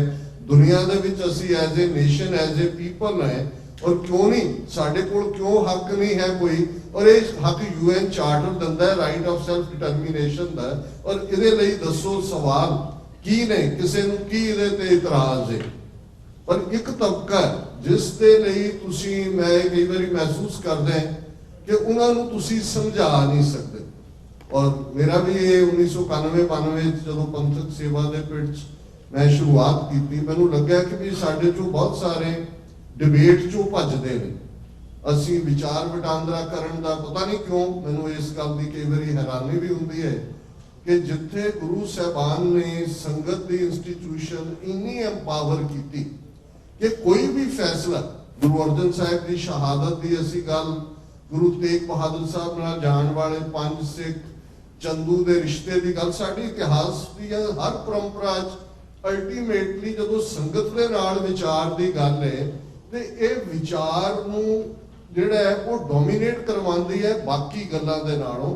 ਔਰ ਇਹੀ ਗੱਲ ਜਿਸ ਨੂੰ ਗੁਰੂ ਨਾਨਕ ਸਾਹਿਬ ਨੇ ਬੜੇ ਐਲੈਬੋਰੇਟ ਤਰੀਕੇ ਦੇ ਨਾਲ ਸਮਝਾਇਆ ਕਿ ਜਬ ਲਗ ਦੁਨੀਆ ਰਹੀ ਹੈ ਨਾਨਕ, ਕਿਛ ਸੁਣੀਏ ਕਿਛ ਕਹੀਏ। ਕਹਿਣ ਤੋਂ ਪਹਿਲਾਂ ਸੁਣਨ ਦੀ ਗੱਲ ਹੈ ਕਿ ਜਦੋਂ ਤੁਸੀਂ ਸੁਣਦੇ ਹੋ, ਇਹੀ ਡਾਇਲੌਗ ਹੈ। ਗੁਰੂ ਗ੍ਰੰਥ ਸਾਹਿਬ ਦੀ ਸਿੱਧ ਗੋਸ਼ਟ ਬਾਣੀ ਚ ਉਹਨਾਂ ਸਿੱਧਾਂ ਦਾ ਵਰਤਾਰਾ ਤੇ ਉਸ ਦੇ ਵਿੱਚ ਗੁਰੂ ਸਾਹਿਬ ਦੀ ਸ਼ਾਇਸਤਗੀ ਤੇ ਅਲਟੀਮੇਟਲੀ ਬੈਟਰ ਵਿਚਾਰ ਵਿਨ ਕਰਦੇ। ਤੇ ਜਦੋਂ ਭਾਈ ਗੁਰਦਾਸ ਕਹਿੰਦੇ ਨੇ ਕਿ ਸਿੱਧਾਂ ਨੇ ਸਿਰ ਨਿਵਾ ਦਿੱਤਾ ਕਿ ਧੰਨ ਨਾਨਕ ਤੇਰੀ ਵੱਡੀ ਕਮਾਈ, ਇਹ ਥਾਟ ਦੀ ਪ੍ਰੋਸੈਸ ਦੀ ਵਿਕਟਰੀ ਹੈ, ਉਹ ਕਿਸੇ ਕੰਡੇ ਵੀ ਹੋਵੇ। ਔਰ ਮੈਂ ਸਮਝਦਾ ਵੀ ਸਿੱਖਸ ਫਾਰ ਜਸਟਿਸ ਨੇ ਇਸ ਥਾਟ ਨੂੰ, ਜਦੋਂ ਅਸੀਂ ਡਿਸਕਸ਼ਨਸ ਦੇ ਨਾਲ ਕਿਸੇ ਨਤੀਜੇ ਤੇ ਪਹੁੰਚਣ ਦੀ ਗੱਲ ਕਰਦੇ ਤੇ ਇਹ ਬੜੀ ਇੱਕ ਅਹਿਮ ਗੱਲ ਹੈ। ਤੇ ਲੈਂਕਰਸ਼ਾਇਰ ਦੇ ਇੱਕ ਇਕੱਠ ਦੇ ਵਿੱਚ ਮੈਂ ਦੀਵਾਨ ਤੋਂ ਬਾਅਦ ਇਹ ਸੀ ਕਿ ਭਾਈ ਜਿਹਨੂੰ ਵੀ ਕੋਈ ਖਾਲਿਸਤਾਨ ਦੇ ਮੁੱਦੇ ਦੇ ਉੱਤੇ ਕੋਈ ਸ਼ੰਕਾ ਹੈ, ਕੋਈ ਵਿਚਾਰ ਹੈ, ਕੋਈ ਕਾਮੈਂਟ ਹੈ, ਕੋਈ ਸੁਝਾਅ ਹੈ, ਤੇ ਇੱਕ ਬੜੇ ਸਿਆਣੇ ਡਾਕਟਰ ਜਿਨ੍ਹਾਂ ਦੀ ਸਟੈਥੋਸਕੋਪ ਉਹਨਾਂ ਦੀ ਪਾਕਟ ਚੋਂ ਬਾਹਰ ਸੀ, ਉਹ ਖਲੋ ਗਏ। ਉਹ ਕਹਿਣ ਲੱਗੇ ਜੀ ਖਾਲਿਸਤਾਨ ਤਾਂ ਅਸੀਂ ਮੰਗਦੇ ਹਾਂ, ਖਾਲਿਸਤਾਨ ਦੇ ਨਾਲ ਤਾਂ ਕੋਈ ਸਮੁੰਦਰ ਵੀ ਨਹੀਂ ਲੱਗਦਾ, ਕਿਵੇਂ ਬਣੇ, ਕੀ ਕਿਵੇਂ ਹੋਏਗਾ? ਇਸ ਤੋਂ ਪਹਿਲਾਂ ਕਿ ਮੈਂ ਜਵਾਬ ਦਿੰਦਾ, ਇੱਕ 80 ਸਾਲ ਦੇ ਬਜ਼ੁਰਗ ਮੇਰੇ ਖੱਬੇ ਪਾਸੇ ਬੈਠੇ ਸੀ, ਉਹਦੇ ਵੱਲ ਦੇਖ ਕੇ ਕਹਿਣ ਲੱਗੇ ਤੈਂ ਡੁੱਬਣਾ। ਹੁਣ ਜ਼ਾਹਰ ਹੈ ਵੀ ਉਹਨੂੰ ਸਮਝ ਆ ਰਹੀ ਹੈ ਕਿ ਵੀ ਇਹ ਖਾਲਿਸਤਾਨ ਬਣਨ ਲੱਗਾ ਹੈ, ਵਿੱਚ ਸਮੁੰਦਰ ਦਾ ਪੰਗਾ ਪਾ ਕੇ ਰੁਕਣ ਤੇ ਆ ਗਿਆ ਕਿ ਵੀ ਤੁਹਾਨੂੰ ਡੁੱਬਣ ਲਈ ਚਾਹੀਦਾ। ਔਰ ਜਦੋਂ ਅੱਜ ਅਸੀਂ ਦਲੀਲ ਦੇ ਨਾਲ, ਬੇਸ਼ੱਕ ਉਦੋਂ ਇੱਕ ਨਾਰਮਲ ਗੱਲ ਲੱਗੀ, ਲੇਕਿਨ ਅੱਜ ਤੁਸੀਂ 193 ਦੇਸ਼ ਜਿਹੜੇ UN ਦੇ ਮੈਂਬਰ ਨੇ ਜਿਨ੍ਹਾਂ ਦੇ ਝੰਡੇ ਝੂਲਦੇ ਨੇ, ਉਹਨਾਂ ਚੋਂ ਇੱਕ ਵੱਡਾ ਹਿੱਸਾ, ਉਹਨਾਂ ਦੀ ਗਿਣਤੀ ਸ਼ਾਇਦ 70+ ਹੈ, ਜਿਹੜੇ ਲੈਂਡਲੌਕਡ ਕੰਟਰੀਜ਼ ਨੇ। ਤੇ ਜੇ ਉਹਨਾਂ ਦੀ GDP, ਉਹਨਾਂ ਦਾ ਓਵਰਆਲ ਦੇਖੋ ਤੇ ਉਹ ਬਾਕੀਆਂ ਨਾਲੋਂ ਬਿਹਤਰ ਹੈ ਜਿਨ੍ਹਾਂ ਦੇ ਨਾਲ ਸਮੁੰਦਰ ਲੱਗਦਾ ਹੈ। ਅੱਜ 에ਅਰ ਸਪੇਸ ਵੀ ਕੁੱਲ ਇਨਸਾਨੀਅਤ ਦੀ ਪ੍ਰਾਪਰਟੀ ਹੈ, ਸਮੁੰਦਰ ਦੇ ਵਿੱਚ ਵੀ ਇੰਟਰਨੈਸ਼ਨਲ ਵਾਟਰਸ ਨੇ, ਔਰ ਜਿਹੜਾ ਉਹਨੂੰ ਵਾਇਓਲੇਟ ਕਰਦਾ ਉਸ ਦੇ ਖਿਲਾਫ ਕਾਰਵਾਈ ਹੁੰਦੀ ਹੈ। ਇਸ ਲਈ ਵਾਇਓਲੇਟ ਉਦੋਂ ਹੀ ਹੁੰਦੇ ਨੇ ਜਦੋਂ ਜੰਗ ਦਾ ਐਲਾਨ ਹੁੰਦਾ, ਜਿਵੇਂ ਇੰਡੀਆ ਪਾਕਿਸਤਾਨ ਜੰਗ ਹੁੰਦੀ ਹੈ ਜੀ, 에ਅਰ ਸਪੇਸ ਤੁਸੀਂ ਨਹੀਂ ਵਰਤ ਸਕਦੇ, ਉਹ ਉਹਨਾਂ ਦੀਆਂ ਫਲਾਈਟਸ ਨਹੀਂ ਉੱਡਦੀਆਂ, ਉਹਨਾਂ ਦੀਆਂ ਨਹੀਂ ਉੱਡਦੀਆਂ। ਸੋ ਇਹ ਇੱਕ ਪੂਰੀ ਤਰੀਕੇ ਦੇ ਨਾਲ ਜੇ ਅੱਜ ਦੇ ਅਸੀਂ ਆਪਣੇ ਹਾਲਾਤ ਵੱਲ ਦੇਖੀਏ, ਸਮੇਂ ਦੀ ਸੀਮਾ ਹੈ। ਔਰ ਵੀਰ ਗੁਰਪਤਵੰਤ ਸਿੰਘ ਪੰਨੂ ਜਿਹੜੇ ਅੱਜ ਮੈਂ 3-4 ਸਮਾਗਮਾਂ ਚ ਆਇਆ, ਅੱਜ ਪਹਿਲੀ ਵਾਰੀ ਇਹਨਾਂ ਦੇ ਦੀਦਾਰ ਹੋਏ ਨੇ ਸਿੱਖ ਫਾਰ ਜਸਟਿਸ ਦੇ। ਔਰ ਮੈਂ ਚਾਹਾਂਗਾ ਕਿ ਜਿਹੜੀ ਸਟਰਗਲ ਨੂੰ, ਔਰ ਮੈਂ ਐਡਮਾਇਰ ਕਰਦਾ, ਅੱਜ ਵੀ ਗੁਰਦੁਆਰਾ ਸਾਹਿਬ ਦੀਵਾਨ ਦੇ ਵਿੱਚ ਮੈਂ ਕਿਹਾ ਸੀ ਕਿ ਜਦੋਂ ਤੁਸੀਂ ਉਹਨਾਂ ਹਾਲਾਤਾਂ ਦੇ ਵਿੱਚ ਵਿਚਰਦੇ ਹੋ, ਸਾਡੀ ਬਹੁਤ ਸਾਰੀ ਆਸਥਾ, ਅਮਨ, ਲੜਾਈ ਸਾਡੇ ਯੋਧਿਆਂ ਨੇ, ਸਿੰਘਾਂ ਸਿੰਘਣੀਆਂ ਨੇ ਲੜੀ ਹੈ, ਉਹਦੇ ਵਿੱਚ ਕੋਈ ਸ਼ੱਕ ਨਹੀਂ ਹੈ ਕਿ ਅਲਟੀਮੇਟਲੀ ਜਿਹੜਾ ਸਾਡੇ ਸ਼ਹੀਦਾਂ ਦਾ ਡੁੱਲਿਆ ਹੋਇਆ ਖੂਨ ਹੈ, ਉਸ ਦੇ ਉੱਤੇ ਜਦੋਂ ਜੇ ਸੰਤ ਜਰਨੈਲ ਸਿੰਘ ਖਾਲਸਾ ਪਿੰਡਾਂ ਵਾਲਿਆਂ ਨੇ ਇਹ ਫਰਮਾਇਆ ਸੀ ਕਿ ਜਿਸ ਦਿਨ ਭਾਰਤੀ ਫੌਜ ਦੇ ਪੈਰ ਦਰਬਾਰ ਸਾਹਿਬ ਦੀ ਹਦੂਦ ਵਿੱਚ ਪਏ, ਖਾਲਿਸਤਾਨ ਦੀ ਨੀਂਹ ਰੱਖੀ ਜਾਵੇਗੀ। ਸੋ ਜ਼ਾਹਿਰ ਹੈ ਕਿ ਉਸ ਤੋਂ ਬਾਅਦ ਕੋਈ ਡਿਬੇਟ ਦੀ ਥਾਂ ਹੀ ਨਹੀਂ ਹੈ ਕਿ ਇਹ ਸਾਡਾ ਦੇਸ਼ ਹੈ, ਅਸੀਂ ਇਹਦੇ ਨਾਲ ਰਹਿਣਾ ਹੈ, ਵੱਧ ਅਧਿਕਾਰ ਹੋ ਜਾਣ, ਇੱਧਰ ਹੋ ਜਾਏ, ਉੱਧਰ ਹੋ ਜਾਏ। ਲਾਈਨ ਡਰਾ ਹੋ ਗਈ। ਔਰ 26 ਜਨਵਰੀ 1986 ਦੇ ਸਰਬੱਤ ਖਾਲਸਾ ਨੇ 5 ਮੈਂਬਰੀ ਪੰਥਕ ਕਮੇਟੀ ਬਾਬਾ ਗੁਰਬਚਨ ਸਿੰਘ ਮਾਨੋਚਾਲ ਦੀ ਅਗਵਾਈ 'ਚ ਬਣਾਈ। 29 ਅਪ੍ਰੈਲ 1986 ਨੂੰ ਖਾਲਿਸਤਾਨ ਦੇ ਐਲਾਨਨਾਮੇ ਦੇ ਨਾਲ ਪੰਥ ਦਾ ਨਿਸ਼ਾਨਾ ਮਿਥਿਆ ਗਿਆ। ਹੁਣ ਗੱਲ ਉਸ ਵਿਉਂਤਬੰਦੀ ਦੀ ਹੈ, ਆਰਮਡ ਸਟਰਗਲ ਜਿਹਨਾਂ ਯੋਧਿਆਂ ਨੇ ਲੜੀ। ਅੱਜ ਵੀ ਜਦੋਂ ਅਸੀਂ ਆਪਣੇ ਬੇਅੰਤ ਸਿੰਘਾਂ, ਸਤਵੰਤ ਸਿੰਘਾਂ, ਆਪਣੇ ਜਿੰਦਿਆਂ ਸੁੱਖਿਆਂ, ਆਪਣੇ ਦਿਲਾਵਰ ਸਿੰਘਾਂ, ਰਾਜੋਆਣਿਆਂ, ਹਵਾਰਿਆਂ, ਤਾਰਿਆਂ ਵੱਲ ਦੇਖਦੇ, ਇਹ ਇੰਨੇ ਕੁ ਨੇ ਕਿ ਇੱਕ ਇੱਕ ਦੀ ਜਿਹੜੀ ਜੀਵਨੀ ਹੈ, ਇੱਕ ਇੱਕ ਦੀ ਬਹਾਦਰੀ ਦੀ ਗਾਥਾ ਹੈ। ਇੱਕ ਵਕਤ ਆਏਗਾ, ਇੱਥੇ ਹਾਲੀਵੁੱਡ ਨੇ ਇੱਕ ਫਿਲਮ ਬਣਾਈ ਬਰੇਵ ਹਾਰਟ, ਅੱਜ ਤੋਂ 3-4 ਦਹਾਕੇ ਪਹਿਲਾਂ, ਕਿਉਂਕਿ ਰੈਫਰੈਂਡਮ ਦੇ ਹਵਾਲੇ ਨਾਲ ਗੱਲ ਹੋ ਰਹੀ ਹੈ ਤੇ ਤੁਹਾਡੇ ਜੋ ਬਹੁਤ ਸਾਰਿਆਂ ਨੂੰ ਪਤਾ ਹੈ ਕਿ ਕਿਵੇਂ ਸਕਾਟਲੈਂਡ ਦੇ ਵਿੱਚ ਜਿਹੜਾ 400 ਸਾਲ ਤੋਂ ਜਿਨ੍ਹਾਂ ਨੇ ਬ੍ਰਿਟਿਸ਼ ਅਧੀਨਗੀ ਕਬੂਲੀ ਸੀ, ਉਹ ਉੱਥੇ ਵੀ ਜਿਹੜਾ ਬ੍ਰਿਟਿਸ਼ ਗਵਰਨਮੈਂਟ ਨੇ ਰੈਫਰੈਂਡਮ ਕਰਵਾਇਆ। ਕਿਊਬੈਕ ਕੈਨੇਡਾ ਦੇ ਵਿੱਚ 1980 ਦੇ ਵਿੱਚ ਰੈਫਰੈਂਡਮ ਹੋਇਆ, 1995 ਦੇ ਵਿੱਚ ਹੋਇਆ। ਸੋ ਇਹ ਜਿਹੜਾ ਸਕਾਟਲੈਂਡ ਦਾ ਰੈਫਰੈਂਡਮ ਜਿਹਦੇ ਚੋਂ ਸਕਾਟਿਸ਼ ਨੈਸ਼ਨਲਿਸਟ ਪਾਰਟੀ ਨਿਕਲੀ, ਇਹ ਬਰੇਵ ਹਾਰਟ ਫਿਲਮ ਹਾਲੀਵੁੱਡ ਦੀ, ਜਿਹਦੇ 'ਚ ਉਹਨਾਂ ਨੇ ਉਹਨਾਂ ਨੂੰ ਪਾਸਟ ਯਾਦ ਕਰਵਾਇਆ ਕਿ ਤੁਹਾਡੇ ਨਾਲ ਕੀ ਹੋਇਆ, ਕਿਵੇਂ ਸਕਾਟਿਸ਼ ਲੜੇ, ਕਿਵੇਂ ਕਿੰਗ ਬਰੂਸ ਔਰ ਦੂਸਰਿਆਂ ਨੇ ਅਖੀਰ ਤੱਕ ਝੰਡਾ ਚੁੱਕਿਆ। ਲੇਕਿਨ ਇੱਕ ਸਟੇਜ ਆਈ ਕਿ ਉਹਨਾਂ ਨੇ ਗਿਵਨ ਕਰ ਦਿੱਤਾ ਕਿ ਬ੍ਰਿਟਿਸ਼ਰਸ ਟੂ ਪਾਵਰਫੁਲ ਨੇ, ਔਰ ਉਹ ਟ੍ਰੀਟੀ ਕਰਕੇ 4 ਸਦੀਆਂ ਪਹਿਲਾਂ ਸਕਾਟਲੈਂਡ ਨੂੰ ਇੰਗਲੈਂਡ ਨੇ ਗ੍ਰੇਟ ਬ੍ਰਿਟਨ ਦਾ ਹਿੱਸਾ ਬਣਾ ਲਿਆ।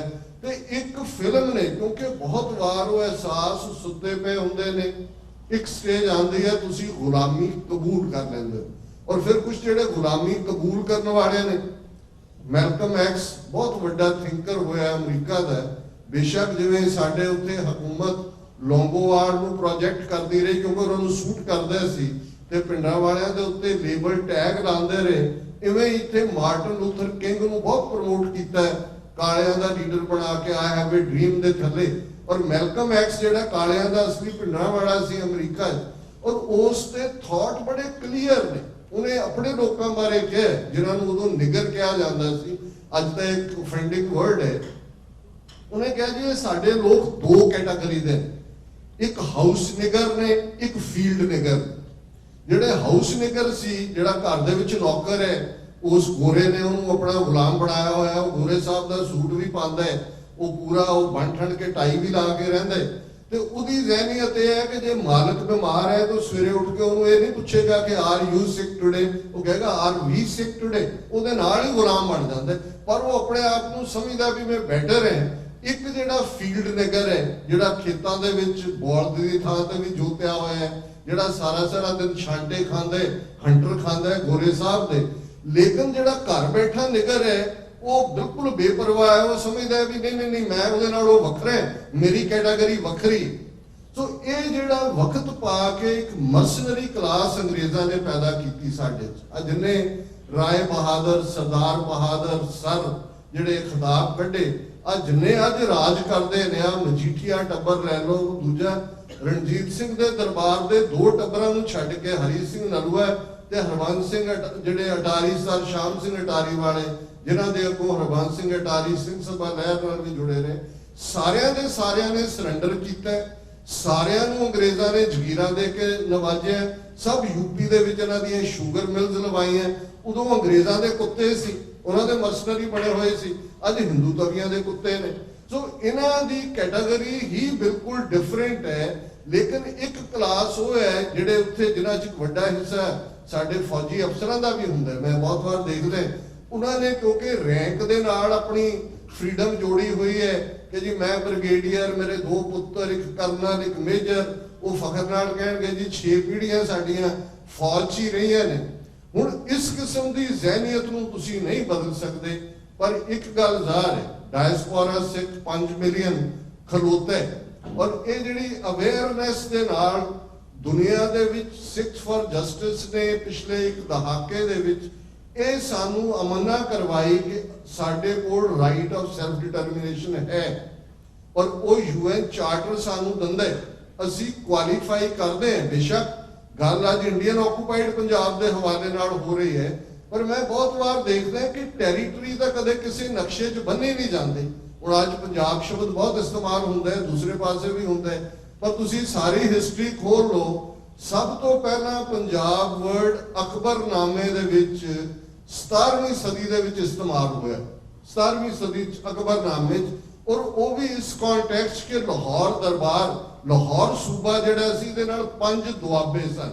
ਦੁਆਬੇ 2 ਆਬ ਨੂੰ ਕਹਿੰਦੇ ਨੇ ਦਰਿਆਵਾਂ ਦੇ ਵਿਚਾਲੇ, ਤੇ ਉਹਨਾਂ 5 ਦੁਆਬਿਆਂ 'ਚ ਇੱਕ ਦਰਿਆ ਸਿੰਧ ਤੋਂ ਜੇਹਲਮ ਦੇ ਵਿਚਕਾਰ ਦਾ ਦੁਆਬਾ ਹੈ, ਇੱਕ ਜੇਹਲਮ ਤੋਂ ਚਨਾਬ ਦੇ ਵਿਚਕਾਰ ਦਾ ਦੁਆਬਾ ਹੈ, ਇੱਕ ਚਨਾਬ ਤੋਂ ਰਾਵੀ ਦੇ ਵਿਚਕਾਰ ਦਾ ਦੁਆਬਾ ਹੈ, ਇੱਕ ਰਾਵੀ ਤੋਂ ਬਿਆਸ ਦੇ ਵਿਚਕਾਰ ਦਾ ਦੁਆਬਾ ਹੈ, ਤੇ ਇੱਕ ਬਿਆਸ ਤੋਂ ਸਤਲੁਜ ਦੇ ਵਿਚਕਾਰ ਦਾ ਦੁਆਬਾ। ਇਹਨਾਂ ਦੇ ਨਾਮ ਵੀ ਨੇ, ਚੱਜ ਦੁਆਬਾ, ਰਚਨਾ ਦੁਆਬਾ, ਮਾਝਾ ਜਿਹਨੂੰ ਅਸੀਂ ਮਾਝਾ ਕਹਿੰਦੇ ਆ, ਰਾਵੀ ਔਰ ਬਿਆਸ ਦੇ ਵਿਚਾਲੇ, ਔਰ ਦੁਆਬਾ ਬਿਸਤ ਜਲੰਧਰ।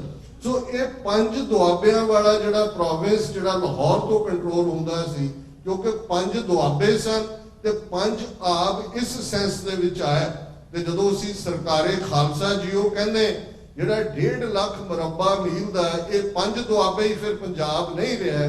ਫਿਰ ਤਿੱਬਤ ਤੋਂ ਲੈ ਕੇ ਤੇ ਦਰਾ ਖੈਬਰ ਤੱਕ ਮਹਾਰਾਜਾ ਰਣਜੀਤ ਸਿੰਘ, ਸਰਦਾਰ ਹਰੀ ਸਿੰਘ ਨਲੂਆ, ਅਕਾਲੀ ਫੂਲਾ ਸਿੰਘ ਉਹ ਜਰਨੈਲ ਹੋਏ ਜਿਨ੍ਹਾਂ ਨੇ 800 ਸਾਲ ਦੀ ਹਿਸਟਰੀ ਉਹਨਾਂ ਨੇ ਦਰਿਆ ਇੰਡਸ ਕ੍ਰਾਸ ਕੀਤਾ, ਕਿਉਂਕਿ ਪੰਜਾਬ ਜਿਹੜਾ ਉਹ ਇੰਡਸ ਤੱਕ ਸੀ ਔਰ ਉਧਰ ਜਾ ਕੇ ਉਹਨਾਂ ਨੇ ਫਿਰ ਦਰਾ ਖੈਬਰ ਜਿਹੜਾ ਪਸ਼ਾਵਰ ਤੋਂ ਲੈ ਕੇ ਅੱਜ ਸਾਰਾ ਜਿਹੜਾ ਏਜੰਸੀ ਏਰੀਆ ਹੈ ਇਹ ਉਸ ਪੀਰੀਅਡ ਦੇ ਵਿੱਚ ਜਿਹਨੂੰ ਨਾਰਥ ਵੈਸਟ ਫਰੰਟੀਅਰ ਪ੍ਰੋਵਿੰਸ ਸੂਬਾ ਅੰਗਰੇਜ਼ਾਂ ਨੇ ਕਿਹਾ, ਹੁਣ ਪਾਕਿਸਤਾਨ ਦੇ ਵਿੱਚ ਉਹਨੂੰ ਖੈਬਰ ਪਖਤੂਨਖਵਾ ਕਹਿੰਦੇ ਨੇ। ਇਹ ਉਹ ਸੂਬਾ ਜਿਹੜਾ ਅਫਗਾਨਿਸਤਾਨ ਨੂੰ 2 ਹਿੱਸੇ ਕਰਕੇ ਸਿੱਖਾਂ ਨੇ ਸਰਕਾਰੇ ਖਾਲਸਾ ਜੀ ਉਹਦਾ ਹਿੱਸਾ ਬਣਾਇਆ। ਉਦੋਂ ਸਾਡਾ ਕਿੰਨਾ ਕੁ ਨੰਬਰ ਸੀ? ਅਸੀਂ ਉਸ ਸਾਰੇ ਖਿੱਤੇ 'ਚ 10% ਵੀ ਨਹੀਂ ਸੀ, ਔਰ ਕਿੰਨੇ ਕੁ ਸਾਡੇ ਕੋਲ ਰਿਸੋਰਸ ਸੀ। ਤੇ ਗੱਲ ਫੇਥ ਦੀ ਮੈਂ ਕੀਤੀ ਹੈ ਕਿ ਉਹਨਾਂ ਦੇ ਅੰਦਰ ਇਹ ਵਿਸ਼ਵਾਸ ਸੀ, ਫੇਥ ਸੀ ਕਿ ਹਮ ਪਾਤਸ਼ਾਹੀ ਸਤਗੁਰ ਦੇਈ ਹੰਨੇ ਹੰਨੇ ਲਾਏ ਜੈ ਜੈ ਬਹਿ ਜ਼ਮੀਨ ਮਲ ਤੈ ਤੈ ਤਖਤ ਬਣਾਏ।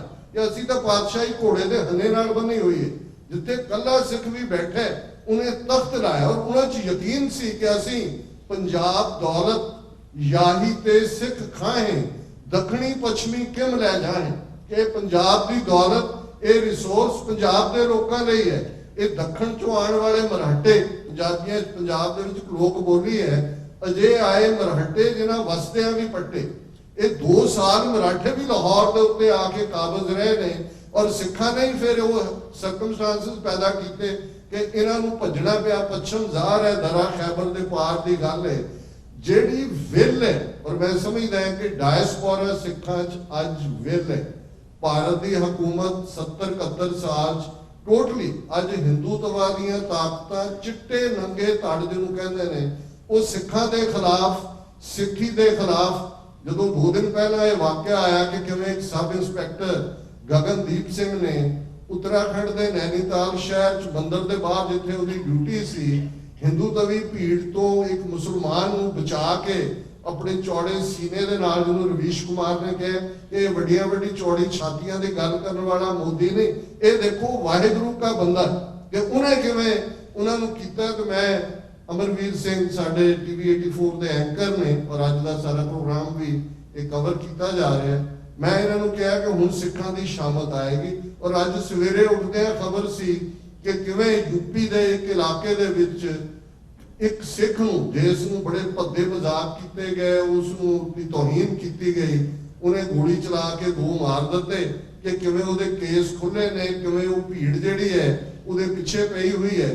ਕਿਉਂਕਿ ਇਹ ਗੱਲ ਹਿੰਦੂ ਤਵੀਆਂ ਨੂੰ ਕਦੀ ਇਹ ਨਹੀਂ ਵੀ ਅਸੀਂ ਆਪਣੇ ਹੱਕਾਂ ਲਈ ਖਲੋਤੇ, ਇਹ ਜਿਹੜਾ ਸਿੱਖ ਦਾ ਕਰੈਕਟਰ ਹੈ ਉਹਦੇ ਲਈ ਜੇ ਮੁਸਲਮਾਨਾਂ ਦੀ ਭੀੜ ਕਿਸੇ ਹਿੰਦੂ ਨੂੰ ਇਵੇਂ ਹੀ ਚੇਜ਼ ਕਰ ਰਹੀ ਹੁੰਦੀ, ਉਹਨੂੰ ਵੀ ਉਵੇਂ ਹੀ ਸੇਫਲੀ ਕੱਟ ਕੇ ਲੈ ਜਾਂਦਾ ਹੈ। ਇਹ ਸਾਡੀ ਪ੍ਰੋਗਰਾਮਿੰਗ ਗੁਰੂ ਨੇ ਕੀਤੀ ਹੋਈ ਹੈ। ਬਹੁਤ ਵਾਰ ਅਸੀਂ ਸੁਭਾਅ ਕਰਕੇ ਪਰਫੈਕਸ਼ਨਿਸਟ ਹੈ, ਆਪਣੀਆਂ ਕਮੀਆਂ ਜ਼ਿਆਦਾ ਕੱਢਦੇ ਹਾਂ, ਨੁਕਸ ਜ਼ਿਆਦਾ ਕੱਢਦੇ ਹਾਂ। ਸਾਡੇ ਕੋਲ ਉਹ ਸਾਰੇ ਐਲੀਮੈਂਟ ਨੇ, ਕੱਲਾ ਨੇਸ਼ਨ ਸਟੇਟ ਬਣਾਉਣ ਦਾ ਹੀ ਨਹੀਂ, ਦੁਨੀਆ ਭਰ ਦੇ ਅੰਦਰ ਅੱਜ ਸਿੱਖਾਂ ਦੀ ਆਪਣੀ ਪਛਾਣ ਹੈ। ਇਹਦੇ ਬਾਵਜੂਦ ਕਿ ਇਹਨਾਂ 4 ਦਹਾਕਿਆਂ 'ਚ ਅਸੀਂ ਆਤੰਕਵਾਦੀ, ਅਲਗਾਵਵਾਦੀ, ਉਗਰਵਾਦੀ, ਕਿਹੜੇ ਵਾਦੀ ਇਹਨਾਂ ਨੇ ਸਾਨੂੰ ਨਹੀਂ ਬਣਾਇਆ, ਪਰ ਅਸੀਂ 5ਵਾਂ ਵੱਡਾ ਧਰਮ ਹੈ, ਸਾਡੀ ਪਛਾਣ ਹੈ। ਵਰਲਡ ਪਾਰਲੀਮੈਂਟ ਹੋਏ ਜਿਹੜੀ ਰਿਲੀਜਨਸ ਦੀ, ਉਹਦੇ 'ਚ ਸਿੱਖਾਂ ਦੀ ਗੱਲ ਹੁੰਦੀ ਹੈ। US ਕਾਂਗਰਸ ਦੇ ਵਿੱਚ 50+ ਕਾਂਗਰਸਮੈਨ ਕਾਂਗਰੈਸ਼ਨਲ ਸਿੱਖ ਕਾਕਸ ਦੇ ਮੈਂਬਰ ਨੇ। ਪ੍ਰਾਪਤੀਆਂ ਦੀ ਗੱਲ ਕੈਨੇਡਾ ਬਾਰੇ ਦੱਸੀ ਗਈ ਹੈ, 16-17 MP ਨੇ, ਮਿਨਿਸਟਰ ਨੇ, ਇੰਗਲੈਂਡ ਦੇ ਵਿੱਚ ਸਾਡੇ ਆਪਣੇ MP ਨੇ। ਔਰ ਇਹੀ ਗੱਲ ਖਾ ਰਹੀ ਹੈ ਹਿੰਦੂ ਤਵੀਆਂ ਨੂੰ ਕਿ ਇੱਥੇ ਤਾਂ ਅਸੀਂ ਇਹ ਬਾਦਲ ਔਰ ਇਹ ਸ਼ੋ ਬॉय ਕੈਪਟਨ ਅਮਰਿੰਦਰ ਔਰ ਇਹ ਜਿਹੜੇ ਜ਼ਰਖਰੀਦ ਕੁੱਤੇ ਨੇ, ਇਹਨਾਂ ਰਾਹੀਂ ਅਸੀਂ ਦਬਾ ਦਿੱਤਾ ਹੈ, ਕੋਈ ਡਰੱਗੀ ਬਣਾ ਦਿੱਤਾ ਹੈ, ਕੋਈ ਪਾਣੀ ਖੋ ਰਿਹਾ ਹੈ, ਕੋਈ ਬਿਮਾਰੀ ਫੈਲਾ ਦਿੱਤੀ ਹੈ, ਕੋਈ ਵੈਸੇ ਭੈ ਪੈਦਾ ਕਰ ਦਿੱਤੇ ਔਰ ਹਿੰਦੂ ਤਵੀਆਂ ਦੇ ਪੈਰ ਲਵਾ ਦਿੱਤੇ ਨੇ। ਪਰ ਇਹ ਕਿੱਥੋਂ ਨਿਕਲ ਆਉਂਦੇ ਨੇ ਸਿੱਖ? ਔਰ ਇਹ ਗੱਲ ਦੇ ਨਾਲ ਮੈਂ ਕੰਕਲੂਡ ਕਰਾਂ, ਅਸੀਂ ਆਪਣੀ ਸਟਰੈਂਥ ਤੋਂ ਬੇਖਬਰ ਹੈ। ਬਹੁਤ ਵਾਰ ਜਿਵੇਂ ਰੂਹਾਨੀਅਤ ਦੀ ਦੁਨੀਆ 'ਚ ਹਿਰਨ ਦੀ ਗੱਲ ਹੁੰਦੀ ਹੈ ਕਿ ਉਸ ਦੇ ਕੋਲ ਜਿਹੜਾ ਉਹ ਕਸਤੂਰੀ ਹੈ, ਫ੍ਰੈਗਰੈਂਸ ਹੈ, ਪਰ ਉਹ ਭੱਜਦਾ ਫਿਰਦਾ, ਉਹਨੂੰ ਲੱਗਦਾ ਵੀ ਇਹ ਪਤਾ ਨਹੀਂ ਕਿਤੋਂ ਹੋਰ ਹੈ। ਪਰ ਮੈਨੂੰ ਇੱਕ ਸੱਜਣ ਗੱਲ ਸੁਣਾ ਰਹੇ ਸੀ ਕਿ ਜਦੋਂ ਇੰਦਰਾ ਗਾਂਧੀ ਨੇ ਜੂਨ 84 ਦਾ ਘੱਲੂਘਾਰਾ ਵਰਤਾਇਆ ਤੇ ਇੱਕ ਉਹਨਾਂ ਦੇ ਪਾਕਿਸਤਾਨੀ ਫਰੈਂਡ ਕਹਿਣ ਲੱਗੇ ਕਿ ਮੇਰੇ ਅੱਬੂ ਨੇ ਕਿਹਾ ਕਿ ਵੀ ਹੁਣ ਇੰਦਰਾ ਤੇ ਗਈ, ਤੇ ਕਹਿੰਦੇ ਮੈਂ ਅੱਬੂ ਨੂੰ ਕਿਹਾ ਵੀ ਨਹੀਂ ਅੱਬੂ, ਇੰਦਰਾ ਗਾਂਧੀ ਦੀ ਬਹੁਤ ਸਿਕਿਉਰਿਟੀ ਹੈ, ਬਹੁਤ ਕੁਛ। ਉਹ ਕਹਿੰਦਾ ਪੁੱਤਰ ਤੂੰ ਫਿਰ ਸਿੱਖਾਂ ਨੂੰ ਨਹੀਂ ਜਾਣਦਾ। ਸੋ ਹੁਣ ਦੁਸ਼ਮਣ ਸਮਝਦਾ ਵੀ ਸਾਡੇ ਅੰਦਰ ਕਿਹੜੇ ਐਲੀਮੈਂਟ ਨੇ, ਅਸੀਂ ਆਪਣੀ ਤਾਕਤ ਨੂੰ ਜੋੜੀਏ। ਔਰ ਮੈਂ ਅਕਸਰ ਇੱਕ ਫਰੇਜ਼ ਇਸਤੇਮਾਲ ਕਰਦਾ, ਵੀ ਐਗਰੀ ਟੂ ਡਿਸਐਗਰੀ।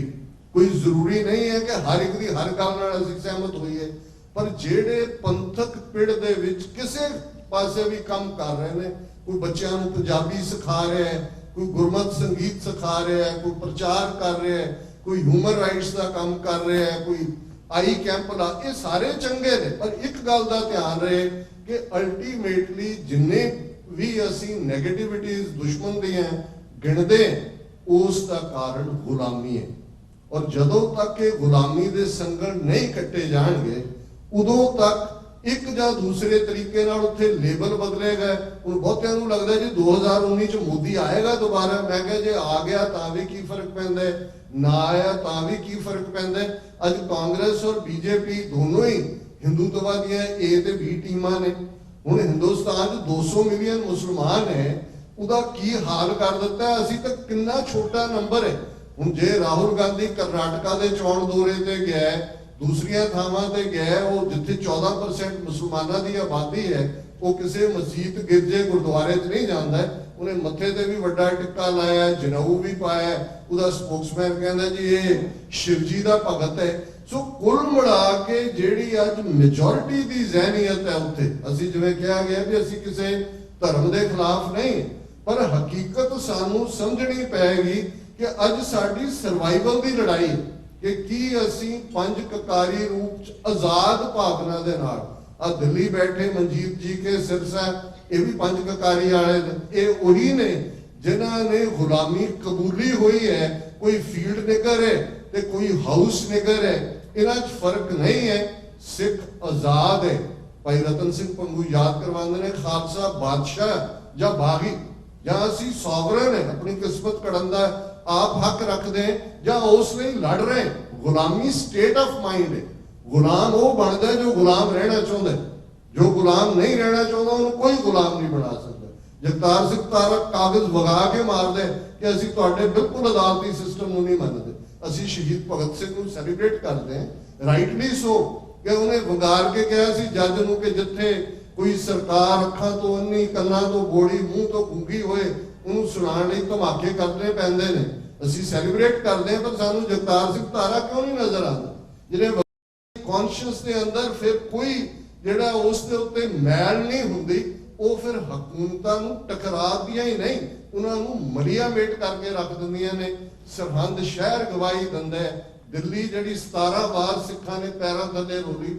ਸਾਡੇ ਬਜ਼ੁਰਗ ਕਹਿੰਦੇ ਸੀ ਕਿ ਦਿੱਲੀ ਤੇ ਬਿੱਲੀ ਨੂੰ ਕੀ ਮਾਰਨਾ ਹੈ, ਜਦੋਂ ਮਰਜ਼ੀ ਮਾਰ ਲਓ। ਇਹ ਹੈ ਗੁਰੂ ਤੇ ਫੇਥ, ਗੁਰੂ ਤੇ ਸਿਦਕ ਰੱਖਣਾ ਤੇ ਨਿਸ਼ਚੈ ਕਰ ਆਪਣੀ ਜੀਤ ਕਰੋ। ਇਸ ਗੱਲ ਤੇ ਵਿਸ਼ਵਾਸ ਕਿ ਅਸੀਂ ਜਿਤਨਾ ਹੀ ਜਿਤਨਾ ਹੈ। ਸਤਿਗੁਰੂ ਰਹਿਮਤ ਕਰਨ। ਮੈਂ ਸਮਝਦਾ ਹਾਂ ਕਿ ਇਹਨਾਂ ਦੇ ਇਸ ਐਫਰਟ ਨੇ ਇਸ ਸਾਰੀ ਮੂਵਮੈਂਟ ਨੂੰ ਕੱਲਾ ਡਾਇਸਪੋਰਾ 'ਚ ਹੀ ਨਹੀਂ, ਪੰਜਾਬ ਦੇ ਵਿੱਚ ਵੀ ਸੋਸ਼ਲ ਮੀਡੀਆ ਰਾਹੀਂ ਅੱਜ ਜਿੰਨੀ ਅਵੇਅਰਨੈਸ ਹੈ, ਬਾਕੀ ਛੋਟੀਆਂ ਮੋਟੀਆਂ ਟੈਕਨੀਕੈਲਿਟੀਜ਼ ਨੇ ਉਹ ਟੇਕਨ ਕੇਅਰ ਹੋ ਜਾਂਦੀਆਂ ਨੇ, ਉਹ ਇੰਨਾ ਇਸ਼ੂ ਨਹੀਂ ਹੈ ਜਿੰਨਾ ਕਿ ਅਸੀਂ ਬਣਾ ਲੈਂਦੇ ਹਾਂ।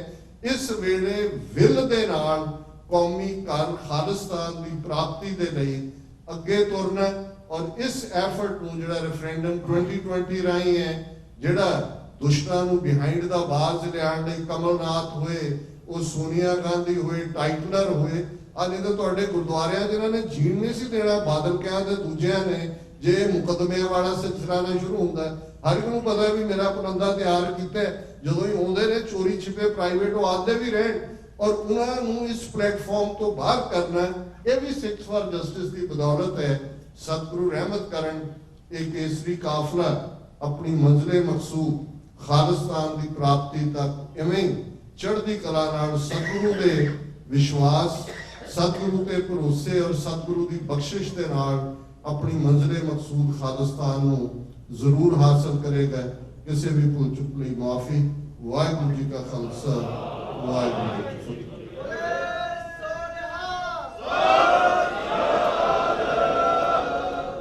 ਖਾਲਿਸਤਾਨ ਜਿੰਦਾਬਾਦ, ਖਾਲਿਸਤਾਨ ਜਿੰਦਾਬਾਦ। ਵਾਹਿਗੁਰੂ ਜੀ ਕਾ ਖਾਲਸਾ, ਵਾਹਿਗੁਰੂ ਜੀ ਕੀ ਫਤਿਹ। ਇਹ ਸਨ ਉਹ ਸ਼ਖਸੀਅਤ ਜਿਨ੍ਹਾਂ ਨੂੰ ਆਪ ਸਭ ਜਾਣਦੇ ਹੋ, ਜਿਨ੍ਹਾਂ ਨੇ ਆਪਣੀ ਜ਼ਿੰਦਗੀ ਖਾਲਿਸਤਾਨ ਦੇ ਸੰਘਰਸ਼ਾਂ ਨੂੰ ਸਮਰਪਿਤ ਕਰਕੇ ਤੇ ਆਲਮੋਸਟ ਹੁਣ ਜਿਹੜੀ ਸਟੇਜ ਤੇ ਪਹੁੰਚੇ ਹੋਏ ਨੇ, ਪਰਮਾਤਮਾ ਕਿਰਪਾ ਕਰੇ ਕਿ ਇਹ ਆਖਰੀ ਸਵਾਸਾਂ ਤੱਕ ਡਾਕਟਰ ਸਾਹਿਬ ਹੁਣੀ ਖਾਲਿਸਤਾਨ ਦੀ ਆਜ਼ਾਦੀ ਵਾਸਤੇ ਆਪਣੇ ਹੌਸਲੇ ਬੁਲੰਦ ਰੱਖਦੇ ਹੋਏ, ਤੇ ਮੇਰਾ ਖਿਆਲ ਆ ਵੀ ਆਪਣੀ ਜ਼ਿੰਦਗੀ ਵਿੱਚ ਸ਼ਾਇਦ ਕਿਤੇ ਰਾਸ਼ਟਰਪਤੀ ਵੀ ਬਣ ਜਾਣਾ ਖਾਲਿਸਤਾਨ ਦੇ। ਵਾਹਿਗੁਰੂ।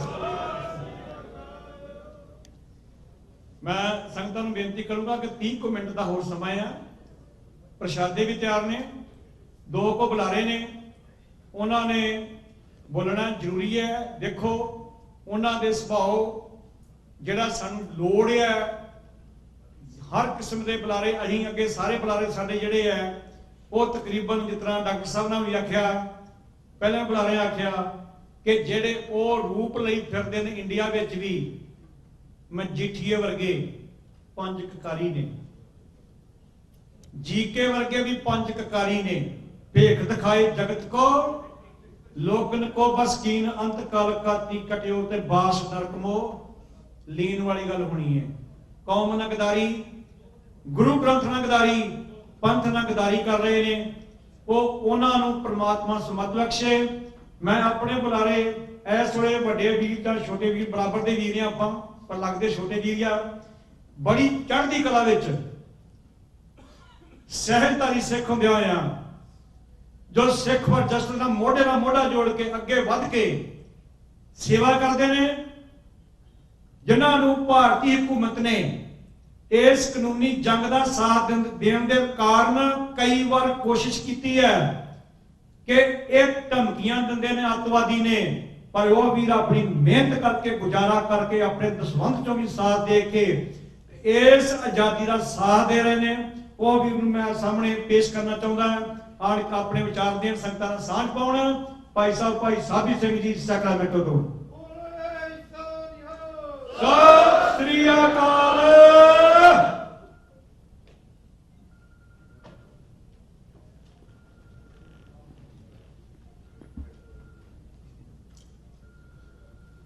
ਵਾਹਿਗੁਰੂ ਜੀ ਕਾ ਖਾਲਸਾ, ਵਾਹਿਗੁਰੂ ਜੀ ਕੀ ਫਤਿਹ। ਜਿੱਥੇ ਗਿਆਨ ਦੇ ਸਮੁੰਦਰ ਬੋਲ ਗਏ ਹੋਣ ਤੇ ਜਿੰਨਾ ਮਾਣ ਮੇਰੇ ਵੀਰ ਮੈਨੂੰ ਦਿੰਦੇ ਆ, ਬਾਜੇ ਵੇਲੇ ਮੇਰੇ ਤੋਂ ਕੋਈ ਲਫ਼ਜ਼ ਨਹੀਂ ਹੁੰਦੇ ਕਿ ਇਹਨਾਂ ਦਾ ਧੰਨਵਾਦ ਕਰ ਸਕਾਂ। ਕੋਈ ਇਹੋ ਜਿਹਾ ਮੌਕਾ ਨਹੀਂ ਖੁੱਲਣ ਦਿੰਦੇ ਜਿੱਥੇ ਦਾਸ ਨੂੰ ਬੋਲਣ ਦਾ ਮੌਕਾ ਨਾ ਦੇਣ।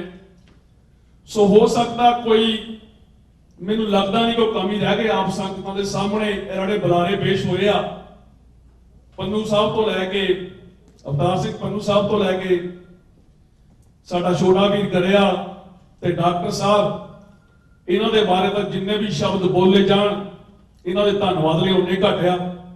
ਸੋ ਟਾਈਮ ਥੋੜਾ, ਸੰਗਤਾਂ ਨਾਲ ਦੇ ਨਾਲ ਪ੍ਰਸ਼ਾਦਾ ਪਾਣੀ ਵੀ ਛਕ ਰਹੀਆਂ, ਮੈਨੂੰ ਲੱਗਦਾ ਟਾਈਮ ਅਸੀਂ ਵਾਧੂ ਲੈ ਗਏ ਆ। ਸੋ 20 ਮਿੰਟ ਮੇਰਾ ਖਿਆਲ ਹੋਰ ਲੱਗਣੇ, ਮੇਰੇ ਤੋਂ ਬਾਅਦ 2 ਬੁਲਾਰੇ ਹੋ ਰਿਹਾ, ਫਿਰ ਤੁਸੀਂ ਆਪਣੇ ਕੁਐਸਚਨ ਆਨਸਰ ਪੰਨੂ ਸਾਹਿਬ ਨਾਲ ਕਰਨੇ ਆ।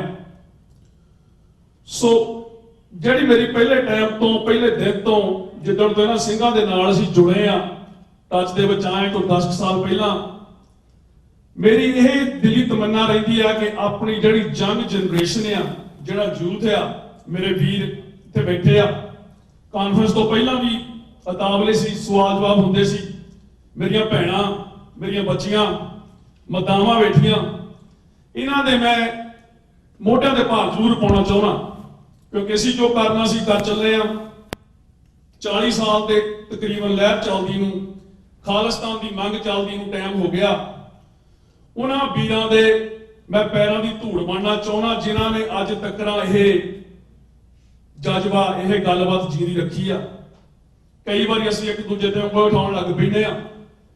ਅਸੀਂ ਅੱਜ ਇਸ ਸਟੇਜ ਤੇ ਤਾਂ ਖੜੇ ਆ ਜੇ ਸਾਡੇ ਵੀਰ ਜਿਹੜੇ ਅੱਜ ਤੋਂ 35-40 ਸਾਲ ਪਹਿਲਾਂ ਕੰਮ ਕਰਦੇ ਰਹੇ ਆ, ਹਰ ਇੱਕ ਦੇ ਕੰਮ ਵਿੱਚ ਖਾਮੀਆਂ ਆ ਜਾਂਦੀਆਂ, ਉਂਗਲ ਚੱਕਣੀ ਬੜੀ ਸੌਖੀ ਆ, ਪਰ ਮੈਦਾਨ ਦੇ ਵਿੱਚ ਨਿੱਤਰਨਾ ਇਹ ਬੜਾ ਔਖਾ।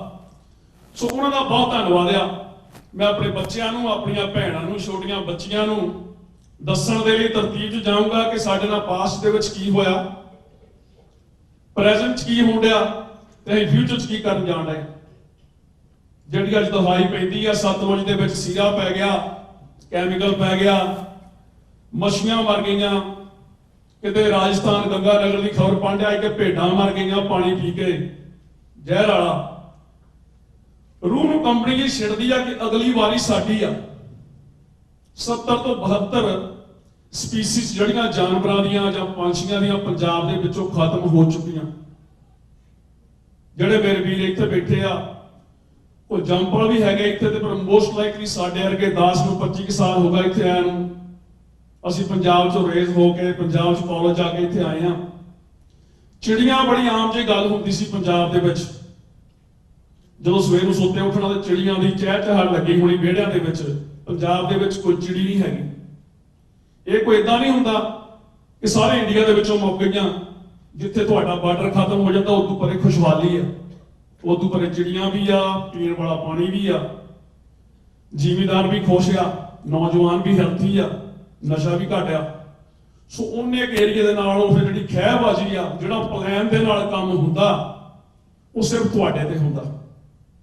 RSS ਜਿਹਨੂੰ ਕਹਿ ਦਿੰਦੇ ਆ, ਜਦੋਂ ਨਾਗਪੁਰ ਤੋਂ ਹੁਕਮ ਚੱਲਦਾ, ਉਹ ਫਿਰ ਜਿਹੜੇ EMPLOYE ਨਹੀਂ ਰੱਖੇ ਮੇਰੇ ਅੱਗੇ ਤਿਆਰ ਹੋ ਕੇ ਸਵੇਰ ਨੂੰ ਕੰਮ ਤੇ ਜਾਂਦੇ ਆ, ਆਪਣਾ ਲੈਪਟਾਪ ਖੋਲਦੇ ਆ, ਫਿਰ ਦੇਖਦੇ ਆ ਵੀ ਸਿੱਖ ਕੌਮ ਨੂੰ ਕਿੱਦਾਂ ਮਾਰਨਾ। ਉਹਨਾਂ ਦਾ ਪੇਰੋਲ ਚੱਲਦਾ। ਉਹ ਸਾਡੇ ਆ ਨਹੀਂ ਵੀ ਜੇ ਕੋਈ ਕੰਮ ਕਰਦਾ ਵੀ ਉਹਨੂੰ ਲੱਤੋਂ ਫੜ ਕੇ ਖਿੱਚ ਲਓ, ਉਹਨਾਂ ਦਾ ਪੇਰੋਲ ਚੱਲਦਾ, ਤੁਹਾਨੂੰ ਸ਼ਾਬਾਸ਼ ਦੇਣੀ ਵੀ ਕਰੋ ਕੰਮ, ਇਹਨਾਂ ਦਾ ਕਿੱਥੋਂ ਕਰਨਾ। ਉਹ ਫਿਰ ਪਹੁੰਚਦੀ ਆ ਗੁਰੂ ਘਰਾਂ ਦੇ ਵਿੱਚ, ਉੱਥੇ ਫਿਰ ਦਸਤਾਰਾਂ ਉਛਲਦੀਆਂ, ਉੱਥੇ ਫਿਰ ਬੰਦੇ ਛੱਡੇ ਜਾਂਦੇ ਆ ਸਾਡੇ ਸਰਕਾਰੀ, ਜਿਨ੍ਹਾਂ ਦੀ ਸਾਨੂੰ ਪਛਾਣ ਨਹੀਂ ਹੁੰਦੀ, ਅਸੀਂ ਆਪ 'ਚ ਲੜ ਮਰ ਜਾਂਦੇ ਹਾਂ। ਸੋ ਖੈਰ ਬੱਚਿਓ, ਮੇਰੀਆਂ ਭੈਣਾਂ, ਮੇਰੇ ਵੀਰ, ਹੱਸਦਾ ਵਸਦਾ ਪੰਜਾਬ ਸੀ ਤੁਹਾਡਾ। ਪੰਜਾਬ ਦੇਸ਼ ਸੀ ਜਿਹਨੂੰ ਸਟੇਟ ਕਹਿੰਦੇ ਆ। 10 ਨੂੰ ਤਾਂ ਹੁਣ ਵੀ ਕਈ ਵਾਰ ਇੱਥੇ ਕੁਐਸਚਨ ਹੁੰਦਾ ਵੀ ਤੁਹਾਡੀ ਕੰਟਰੀ ਕਿਹੜੀ ਆ, ਤੇ ਮੈਂ ਕਹਿੰਦਾ ਉਹਨਾਂ ਪੰਜਾਬ ਆ। ਉਹ ਵਿਚਾਰੇ 605 ਪੈ ਜਾਂਦੇ ਆ ਇੱਧਰਲੇ ਬੰਦੇ ਆ, ਪੰਜਾਬ ਕਿਹੜੀ ਕੰਟਰੀ ਹੋ। ਖੈਰ ਆਪਣੇ ਮਨ ਨੂੰ ਦਿਲਾਸਾ ਦਿੰਦੇ ਆ, ਬਣਾਵਾਂਗੇ। ਆਪਣੇ ਬੱਚਿਆਂ ਨੂੰ ਇਹ ਸਿੱਖਿਆ ਦੇਈਦੀ ਵੀ ਸਕੂਲ ਜਾ ਕੇ ਇੰਡੀਅਨ ਨਹੀਂ ਕਹਿਣਾ। ਇਹ ਇੰਡੀਆ ਨਾਂ ਦੀ ਚੀਜ਼ ਨਕਸ਼ੇ ਤੇ ਕੋਈ ਨਹੀਂ ਸੀ, ਪੰਜਾਬ ਨਾਂ ਦੀ ਚੀਜ਼ ਸੀ, ਪੰਜਾਬ ਦੇਸ਼ ਸੀ ਜਿਹਦੇ ਤੁਸੀਂ ਬਸ਼ਿੰਦੇ ਸੀ। ਉਹ ਪੰਜਾਬ ਦੇਸ਼ ਸੀ ਜਿੱਦਾਂ ਇੱਥੇ ਆ ਕੇ ਮਿਹਨਤਾਂ ਕਰਕੇ ਅਸੀਂ ਆਪਣਾ ਬਣਾਇਆ, ਕੋਈ ਮਾੜੀ ਗੱਲ ਨਹੀਂ। ਪਰ ਕਿਸ ਵੇਲੇ ਫੌਰਨ ਤੋਂ ਆ ਕੇ ਬੰਦੇ ਤੁਹਾਡੇ ਦਰਬਾਰਾਂ 'ਚ ਕੰਮ ਕਰਦੇ ਸੀ। ਤੁਸੀਂ ਉਸ ਸਮੇਂ ਦੀ ਲਾ ਲਓ ਬਈ ਕਿੰਨੀ ਖੁਸ਼ਹਾਲੀ ਹੋਊਗੀ, ਕਿਹੋ ਜਿਹਾ ਰਾਜ ਹੋਊਗਾ। ਜਿਹੜੇ ਸੈਨਾਪਤੀ ਸੀ ਬਾਹਰੋਂ ਆ ਕੇ ਤੁਹਾਡੀ ਫੌਜ ਦੇ ਵਿੱਚ ਕੰਮ ਕਰਦੇ ਸੀ। ਝੰਡੇ ਜੁਗੇ ਬੁੰਗੇ ਉਸ ਵੇਲੇ ਪੂਰੇ ਜੋਰਾਂ ਤੇ ਝੂਲਦੇ ਹੀ ਤੁਹਾਡੇ ਸਿਰਾਂ ਦੇ ਉੱਤੇ ਦਰਬਾਰ ਲੱਗਦੇ ਸੀ। ਫਿਰ ਜਦੋਂ ਕਣਕ ਹੁੰਦੀ ਆ ਉਹਦੇ ਵਿੱਚ ਕਾਂਗਹਾਰੀ ਆ ਜਾਂਦੀ ਆ, ਫਿਰ ਡੋਗਰੇ ਆ ਗਏ ਤੁਹਾਨੂੰ ਮਾਰਨ, ਬਹੁਤਾ ਵਿਸਤਾਰ 'ਚ ਨਾ ਜਾਵਾਂ। ਫਿਰ ਡੋਗਰਿਆਂ ਨੇ ਮਾਰਿਆ, ਹੌਲੀ ਹੌਲੀ ਹੌਲੀ ਹੌਲੀ ਤੁਹਾਨੂੰ ਅੰਗਰੇਜ਼ਾਂ ਦੇ ਕਬਜ਼ੇ ਥੱਲੇ ਪੰਜੇ ਥੱਲੇ ਲਿਆਤਾ। ਸਿੱਖਣਾ ਸੌਖਾ, ਜਿੱਤਣਾ ਸੌਖਾ ਨਹੀਂ ਸੀ। ਸੰਧੀਆਂ ਹੋਈਆਂ, ਸੰਧੀਆਂ ਹਾਲੇ ਵੀ ਹੋਈਆਂ ਪਈਆਂ।